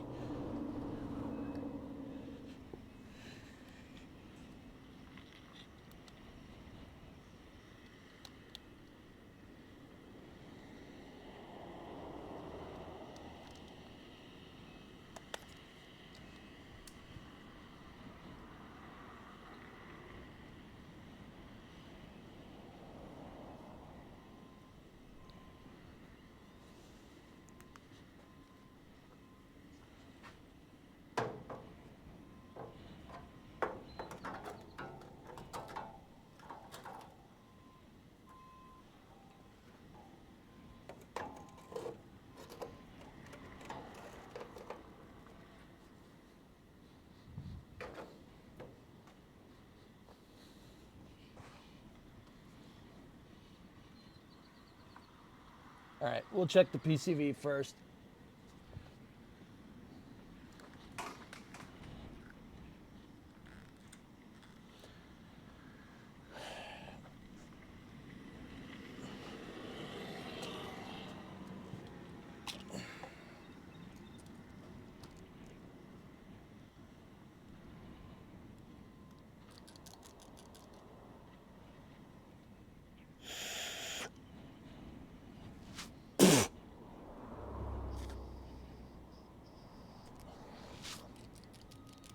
PCV is working. Yeah, that works. Oh, yeah, that works. You hear that? So you hear the valve's working. I'm off to work. Time to fix some stranded motorist vehicles. All right, Paul. Yeah, okay, PCV is good. Isolated that variable. Sweet. All right, should pull the ignition wires. So we just gotta be careful that we remember them. Remember which ones of which. So the number 2 is the one that's on the left side of the 2 bank right here. And then, yeah, that's 2, that's 4, that's 6, and that's 8.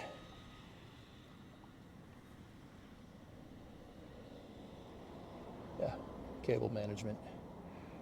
Okay, PCV vacuum. This is the positive crankcase ventilation tube right here. This, I'll put this with the valve. Okay, chat, you've seen this, just so we don't gremlin it, I'm putting the PCV right there. It's by the hood latch, so it won't move. You've seen it, I've seen it, it's there. If it moves, somebody moved it, and it wasn't me or you.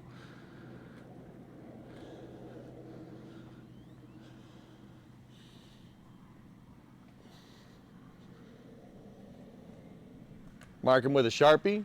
Crate's fine. I know which one is which. I mean, if you know, that's probably a good habit, so I'll do it.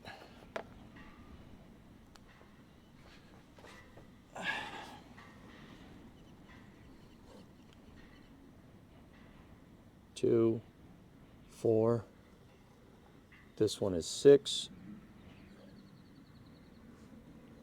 This one is 8. Cool. I just put those up and out of the way.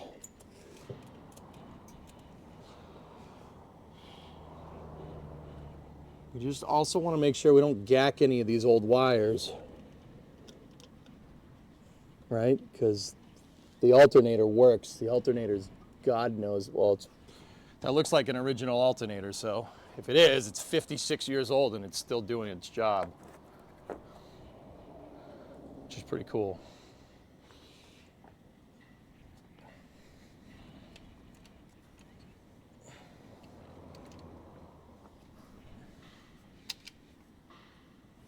The heater hoses are just in the absolute worst spot, but we can work around them. It's not a big deal. All right, let me get PB. I'm gonna get a penetrating oil and we're gonna throw them on the bolts.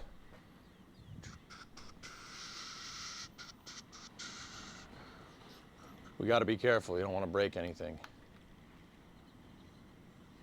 Pesto tortellini is ready. I'll be down in 30 minutes. Tastes like positive crankcase vents. Yeah. Yeah, tasted good. We don't need the motor to crank anymore, so I'm taking the negative terminal off.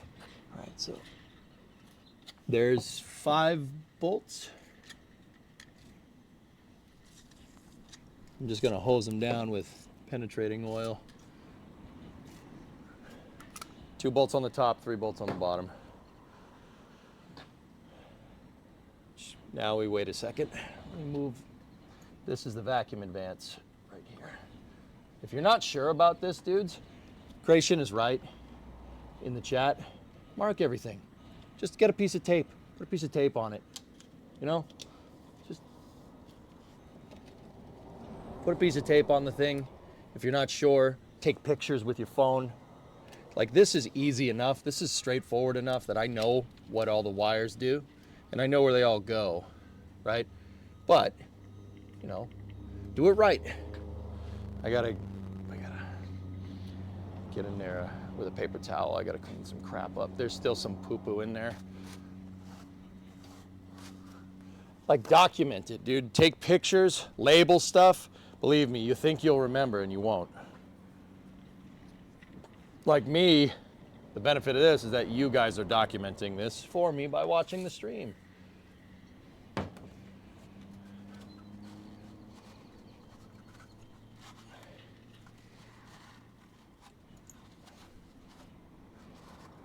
I'm just cleaning up the surface around the valve cover gasket. I don't want any of that getting in there. There's a lot of decaying plant matter. Not bad. It's really not bad in here. Like this, once again, it very much seems like no one screwed with this thing for, like nobody came in here and started monkeying around with stuff.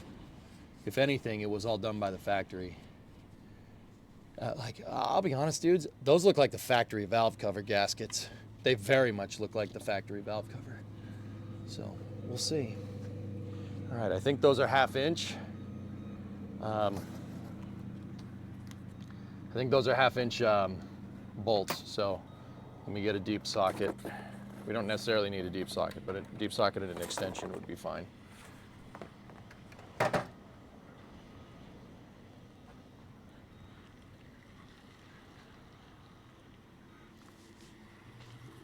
$7/16, you think?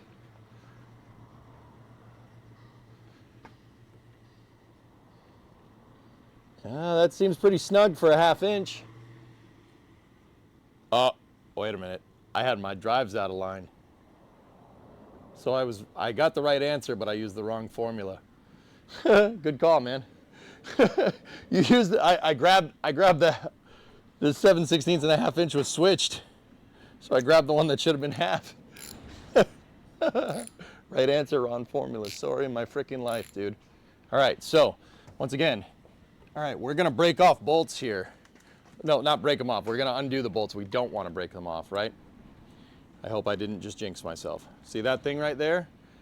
When you get at this thing, push right here. Push closer to your point of rotation, and that basically adjusts. You can adjust the amount of torque that you put on this.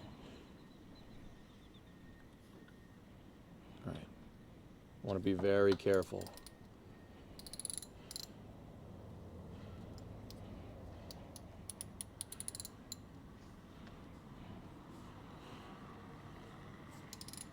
Really? Really? Huh. Oh. Okay.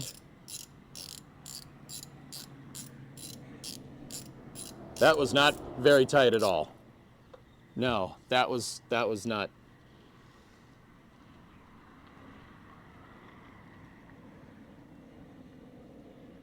Huh.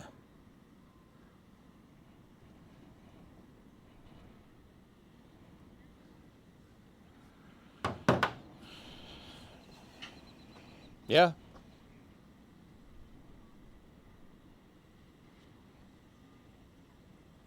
Yeah, wasn't tight. All right, well, whatever.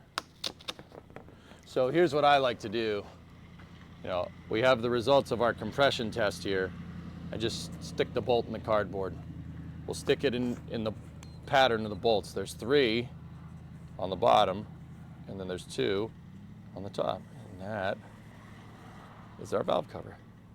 I like making a bolt index. That is the best way to keep track of stuff. Make sure the same bolt goes right back in the same hole. Okay. Next. Yep. That one's loose. Middle. Yep. That one was kind of snug, but it's going. What about up here? Get all that crap out of there. Yep, that one went too.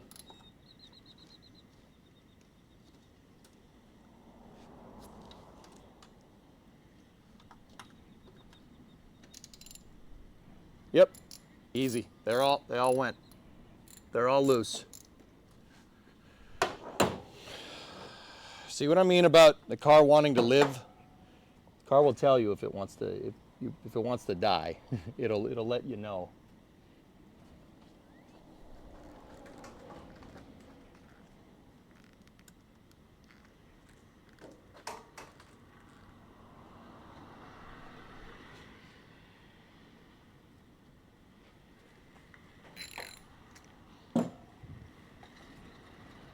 I'm just going to use the electric ratchet to do this fast.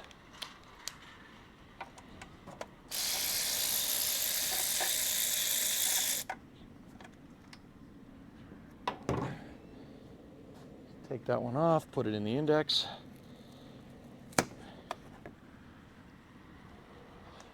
Middle.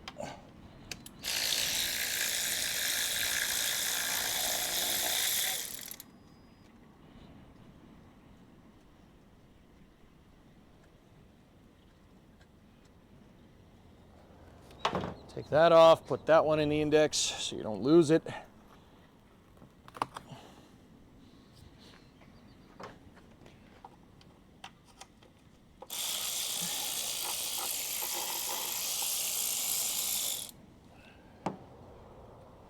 Top left. Where does that go? That's right, it goes in the index hole.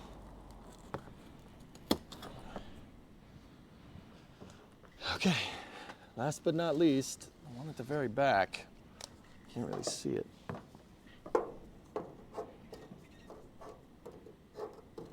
Discovery, go at throttle up.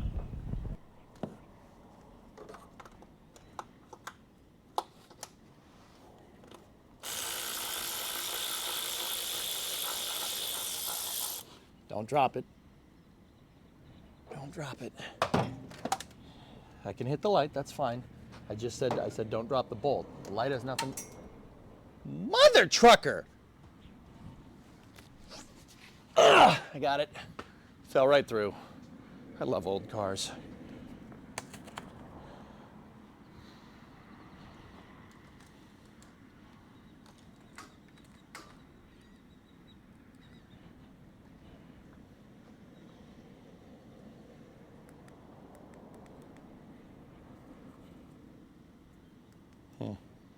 Discovery, go at throttle up. Light's losing batteries, man.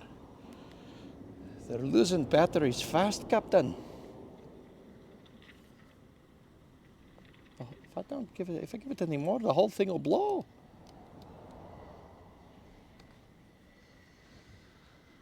Okay. Can you guys see okay? It's not too bad, right? All right, how much time do we have? 4 o'clock. Hey, Aurora, what's going on? Poison at a 48, Crazy Brandon in there at a 21.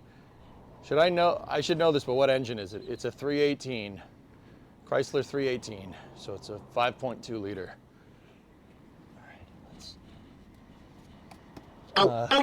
This is space. I'm in space. We gotta get the rubber mallet. No, dude, no one's had this cover off. I'm pretty sure that's the factory valve gasket. Brandon gifted a sub to Creation. All right. So you got to be careful when you do this. Like just.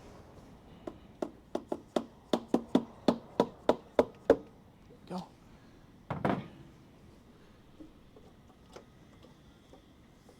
right.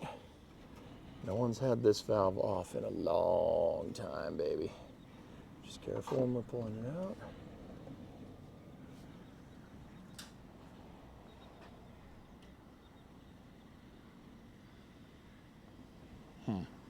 Doesn't look too gunky in there, to be honest, guys. It looks okay. We are going to need the light so you can see the valve train.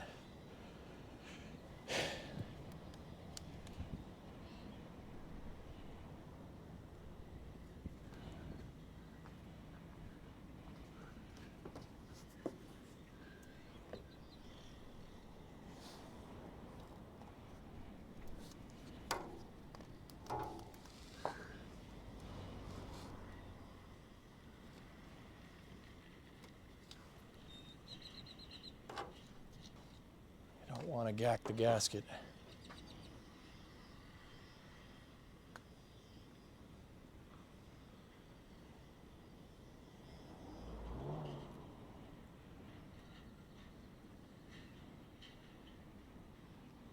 don't see any pinches or anything. Dude, this thing's not bad. Wow. I'm pretty sure this is from the factory because of the tabs. The tabs make it easier to put it in. See that? I'm fairly confident this wasn't the last time this was off was in Hamtramck, Michigan in 1969. I'm pretty sure, dude. No one's been under here since, which is crazy. That's absolutely insane to me. All right, let's take a look.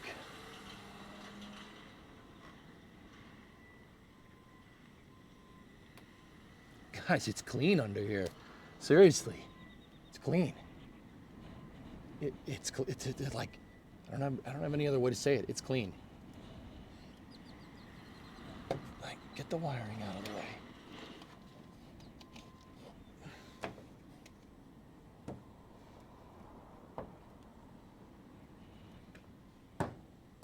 Here, come here. Get in here and look. Let me bring you guys down a little bit. It's clean. Like, those valves look fine. We'll check for play and stuff here in a second.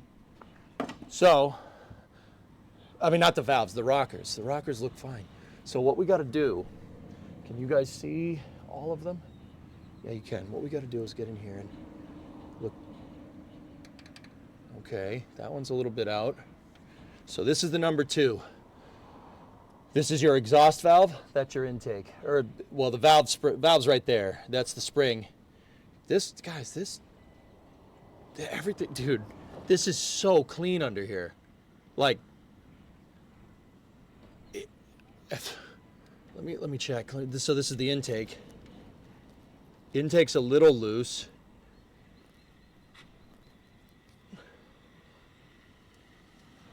Dude, they're all... What the frick? I'm so confused. Those valves look perfect. Like, there's a little bit of play on the number 1 intake.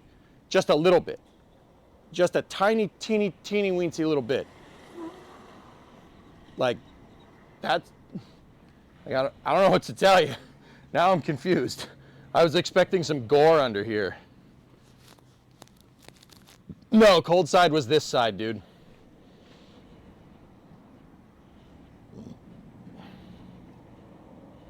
Yeah, Miff, we'll spin it. Yeah, we got to make sure we got to get the heater hoses out of the way.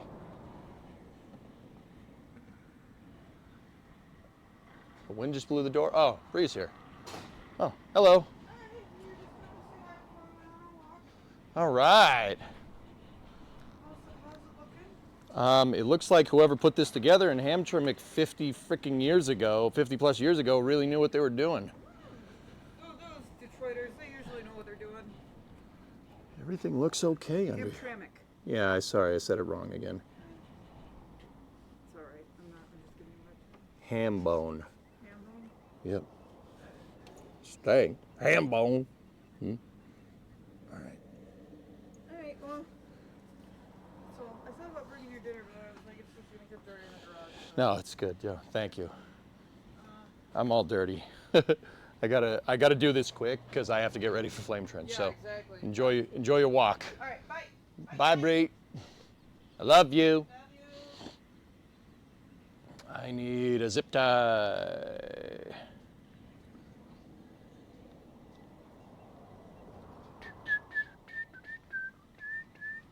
There we go.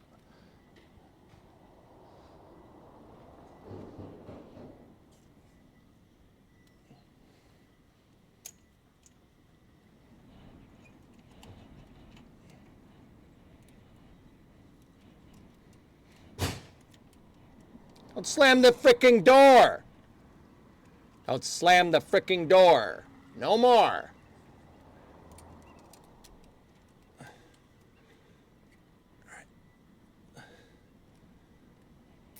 Okay. Just want the heater hoses out of the way, dudes. You don't want a valve getting stuck on that. Make sure all the wiring's out of the way. All right, Miff, we're cranking her.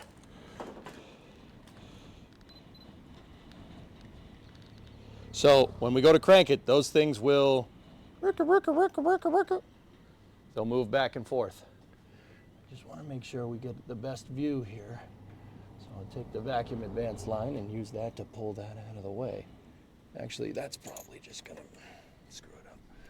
Whatever. You can see them all, right? Here, I'm going to lower you guys down so you can see all the valves.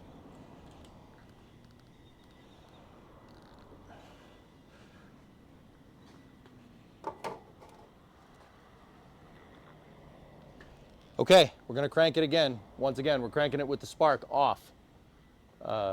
So we don't light this thing off with well, the thing was off. So actually Mopar has a really interesting oiling thing. If we wanna know if the motor's healthy, we should see oil squirt out of the center here. You should see it squirt into the cup like that. The lubrication system actually goes through that the pivoting axle, I guess, that the rockers were on. It's super trick stuff. Mopar did some like pretty crazy engineering back in the day. It's pretty cool. Like Chevy and other things lubricate through the push rods. All right, we're gonna crank it. Ready? You gotta connect the negative terminal first, dickhead. All right, you guys tell me what you see. Stop. The vacuum advance line fell. Like I said it would.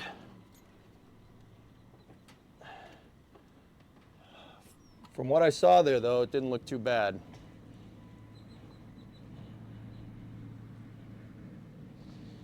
Ready?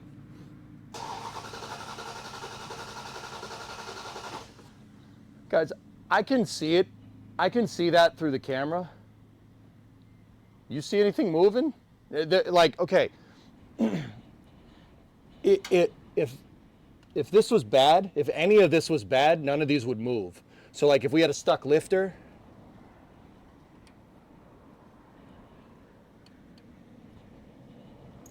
or something, or a screwed up push rod, none of these would move correctly. They're all moving. It looked fine. Like, that looks okay to me, dudes. Everything under here looks fine. Unless I'm, like, my eyes are deceiving me. Did you guys see anything weird? Looked okay to me.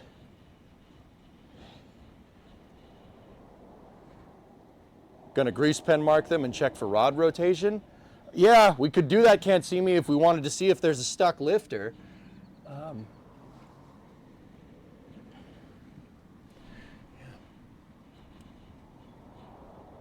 Dude, this is all fine. There's nothing wrong here.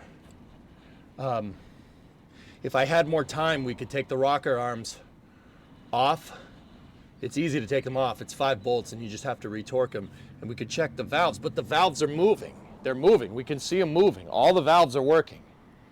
That's so strange, dude.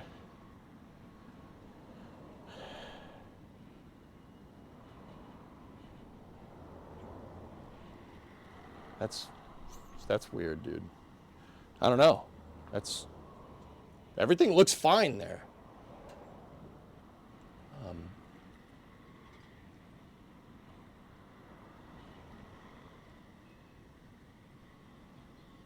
Huh. I'm gonna take a picture of it. I don't know. I can't figure out why the hell this thing is misfiring. Bore scope, please. Yeah. You saying to do something is not going to magically make it appear in my hands. I don't have a bore scope right now, dude. I'll go buy one over the weekend though. But yeah, I don't know if I said it. I don't have one, or else we would have done it when we did the compression test. Yeah,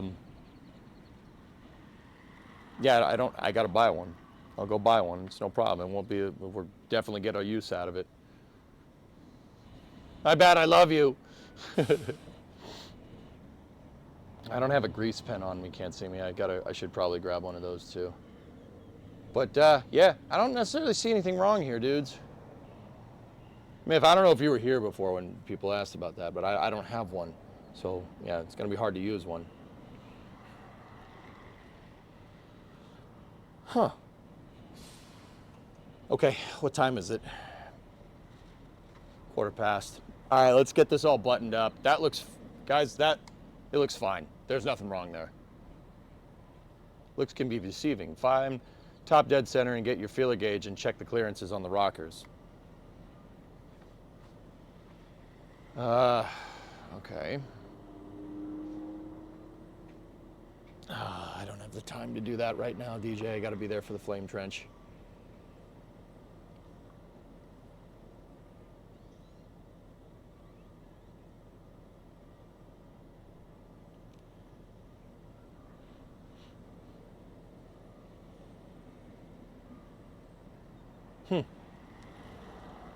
I mean, good news though. We did some diagnosis and we definitely,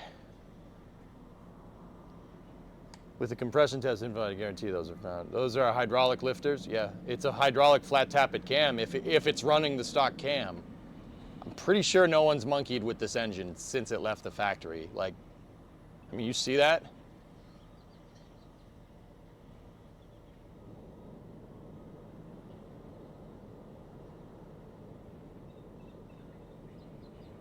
You mean no hog cam? Boo. Yeah. Let's get those new plug wires. Definitely have power at the coil. I'll check the coil over the weekend, dudes.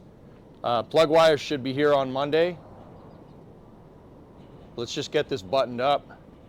Dude, she's good. Like, that's, once again, I know we could test with the feeler gauges and stuff if we really wanted to be sure.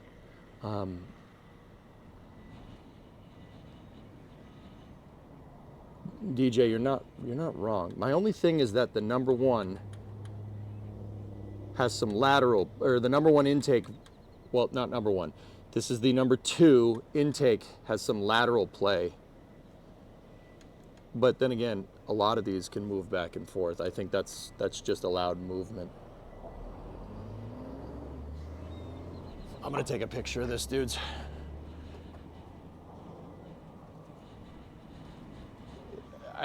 Yeah, I mean, like when I say, I mean, we got to get in there with the feelers for sure. You guys aren't wrong. But also when I say like I don't see anything wrong, I mean, there's nothing at face value. There's not anything we can look at there and be like, yo, that's absolutely wrong.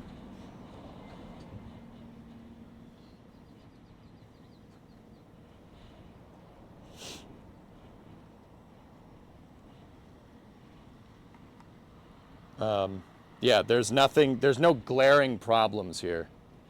Like, if we were misfiring, it wouldn't be down to a small tolerance problem.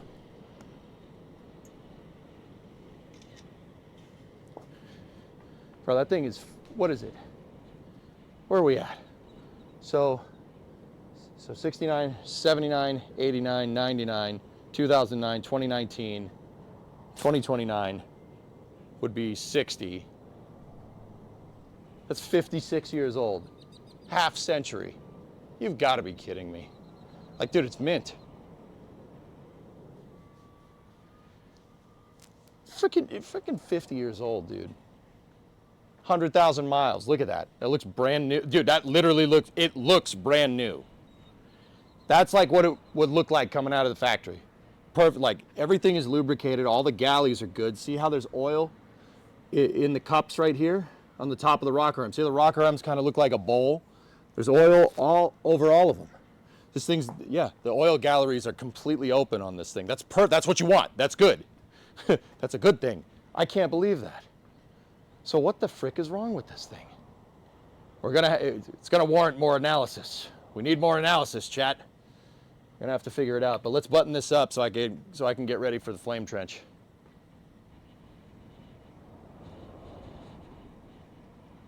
Yeah, guys, the more I'm looking at this, I think I may have been wrong. I am fairly confident that this motor is very, very much not an original 96,000 mile car. I'm pretty sure at this point, actually. I thought it may have been 196 because of how beat up everything is, but 100,000 miles, the motor looks frigging brand new. So that, I mean, the other thing that tells me is that I think we might be mechanically okay. There may be a little bit of timing chain slop because the chain does stretch over time. But, yeah, If this thing had all of its factory maintenance, it would have had the timing chain done already. All right, let's put this valve cover gasket back on.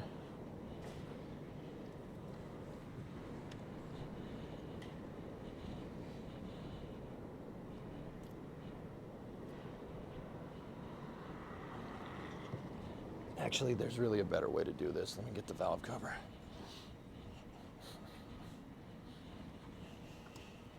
So the reason why I think that is the factory gasket, right? So check this out. I told you about the pull tabs. See these little tabs that are on here? Check this. There's the valve cover. Watch. Remember when if you guys watched Space News yesterday, we were looking at, the factory and how they made things ergonomic so they're easier to assemble. There's channels on the valve cover. See? There's channels on the valve cover that let you press the gasket into it. Those pull tabs go into the channels. See? That's for easy installation when you're going down the line. Unbelievable. All right. So, see, we can just throw this right back on there. It's not a big deal. It goes this way.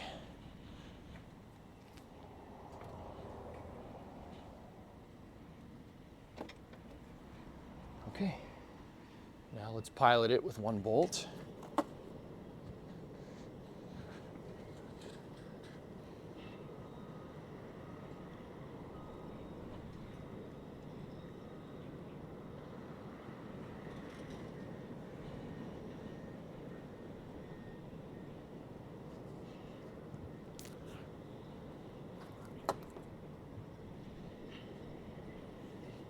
Don't tighten anything down. You don't want to pinch this gasket.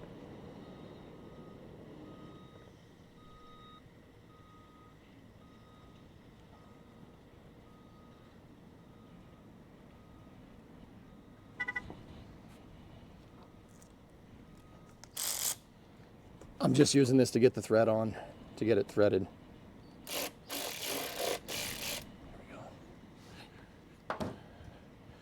You don't want to tighten this, and we don't want to screw up. You don't want to tighten one side down because you'll screw up the gasket. You'll pinch it on one side. This gasket's lasted 50 years. Let's make sure it lasts a little bit longer. Cool.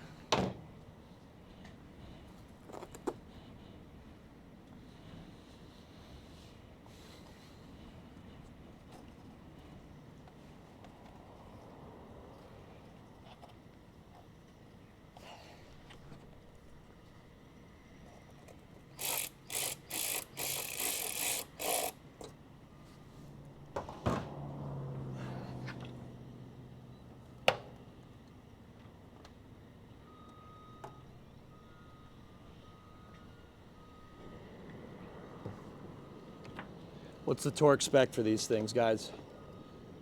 I can check the manual, though. I'll check the factory manual just to be sure. Okay, cool. I'm gonna guess 15 foot-pounds. Probably, it might even be in inch-pounds. We'll see.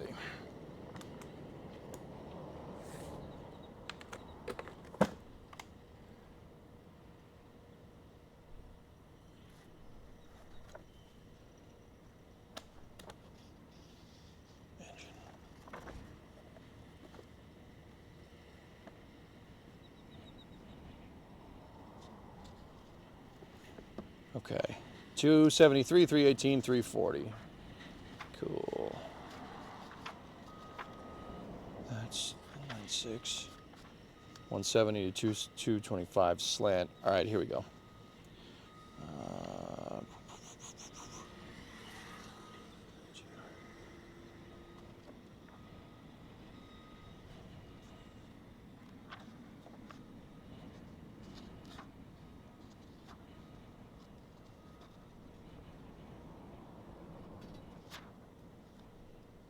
So this will show you how to do it with the feeler gauges. if we really wanted to check them. But that's not what I'm looking for. I just want the reference. Here's specifications. Here we go.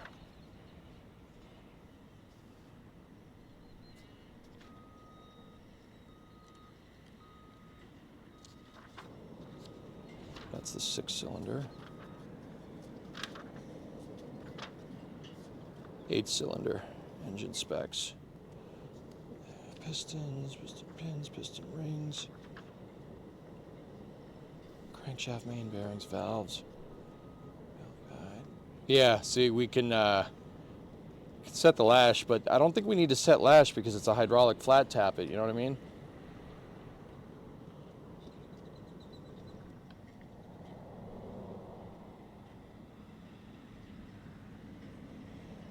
Italian tune-up on Monday. Yeah, you're probably not wrong, dude.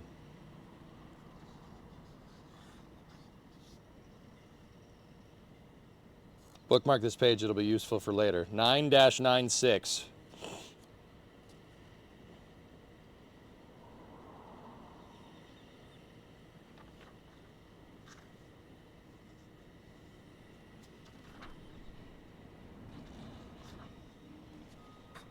Dude, almost 4:30. Okay. Hang on. Telefono. Okay. Flame trench behind the scenes has started. Yeah, they're 5 minutes early. I got 5 minutes. Are you sure about that 5 minutes? This isn't telling torque specs. This is more tolerances, tightening references. Here we go. Here we go. This is what I'm looking for. This is on 9-102. Okay, so this is 273, 318, 340. Water pump. Camshaft, chain case, clutch housing. Crankshaft bolt. Cylinder head cover. 40-inch pounds. It's quarter 20. Cool. 40-inch pounds. All right. I think we can get away with that. I don't have an inch-pounds torque wrench.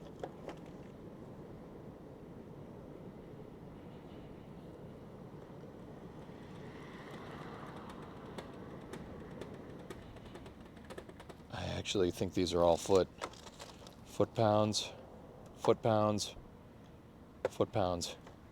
Balls. Ooh, an HDMI coupler. Nice.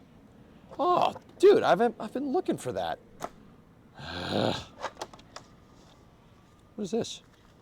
Oh, the road case. I've been looking for that too. Damn it, past me. 3.3 foot-pounds. All right. I think this one can go down that far.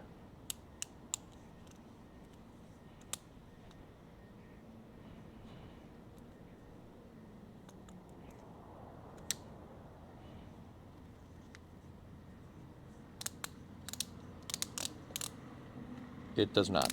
Okay. All right. Guten tight is our torque spec. Just snug them up. It's really not a lot.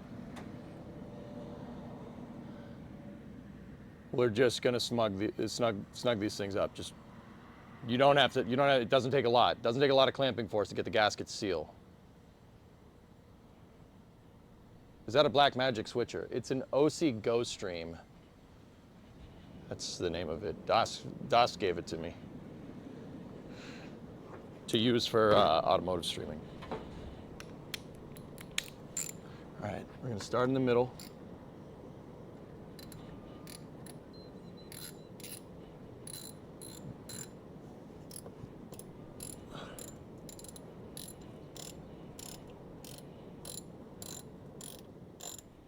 And just get her snug. That's it.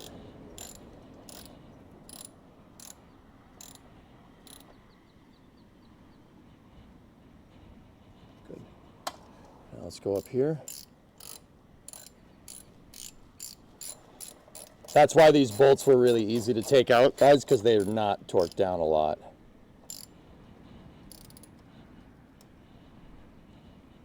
That's fine.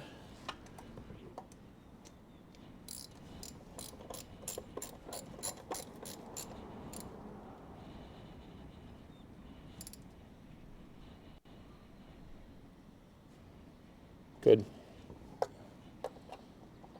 So what I'm doing, guys, is when I'm turning this ratchet, I'm pushing on a like close to the point of rotation, so we have less we put less torque on this thing. Because if you go out here, you're gonna break something. You really want to be careful. You don't want to break something, because you'll cinch it. You know, if you're like me, you'll go gorilla strength on it and cinch it down.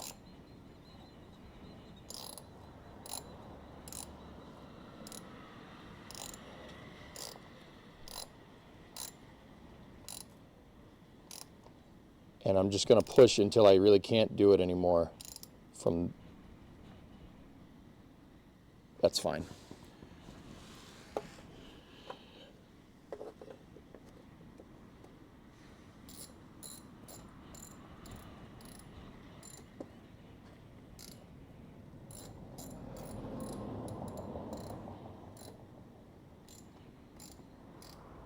I'm gonna push with this ratchet until you can't do it no more. And that should be good enough.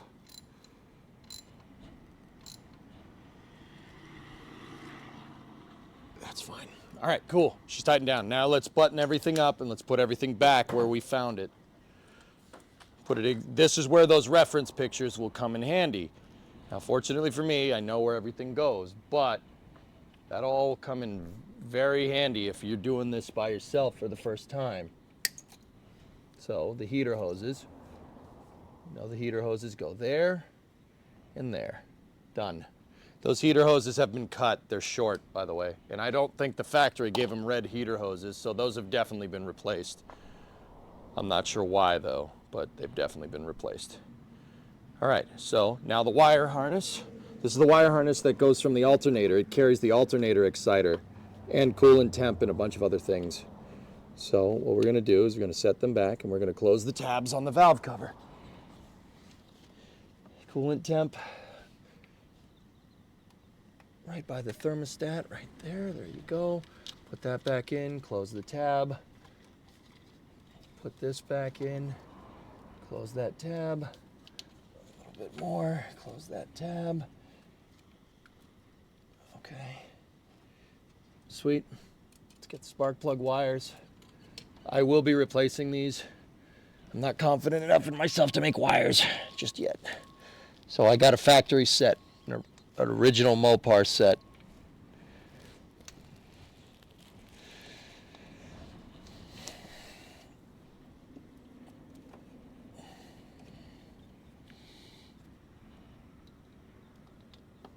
Put that on there.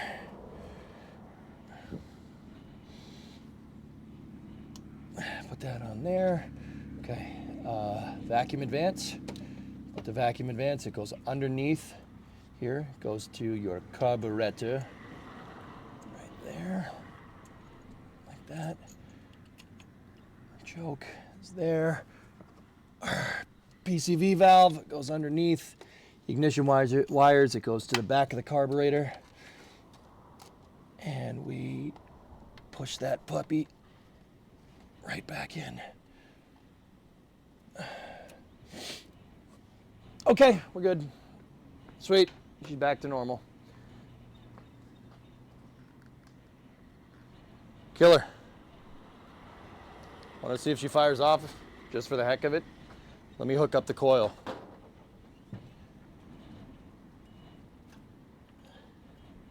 Maybe just that simple inspection made her happy.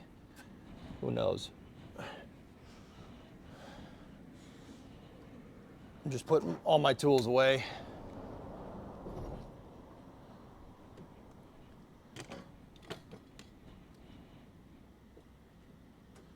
Hey, Sun Temple, happy Friday, buddy.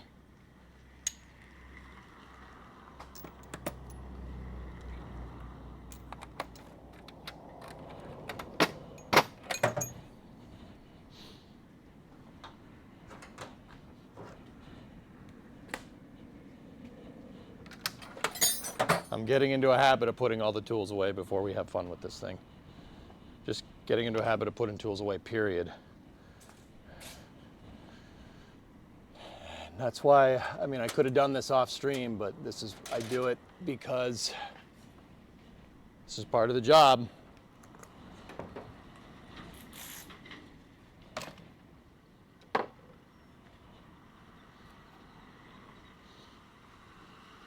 $170 on that number 2. What else could that be, dudes? I don't know. We could check for tolerances on those valves. But yeah, very, very peculiar. Very peculiar, my friend. Discovery, go at throttle up.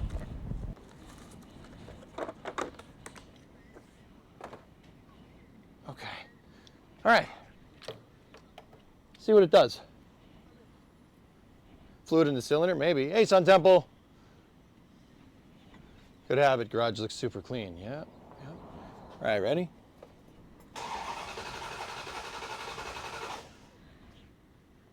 Oh. Huh. Let's give it a little pump and see what happens.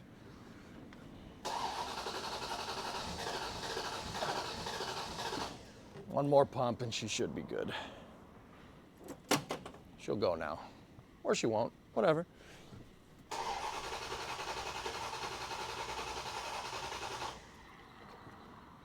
We flooded it. Crap. Okay. Well, it's flooded. It's probably from when we were cranking it over so many times with the fuel still connected. But that's okay. It's all right, dudes. So the search continues. All right. We got the mouse poop, but we missed the mouse. Yep. Going to flame trench from car. Yeah. Well, I gotta get going. I gotta get on the bus. I ride the bus for the city and watch the bus drivers. You know, there's this program they have to make sure they turn the wheels right. All right, so on the YouTube side of things, you guys know the drill. I'll jog the VOD. I don't double stream Flame Trench, but I have to get going. On Twitch, there will be a momentary loss of signal, and I will bring you the NSF feed with music as soon as possible, so there's just gonna be some dead air for a second. So stand by for loss of signal from the garage, as expected.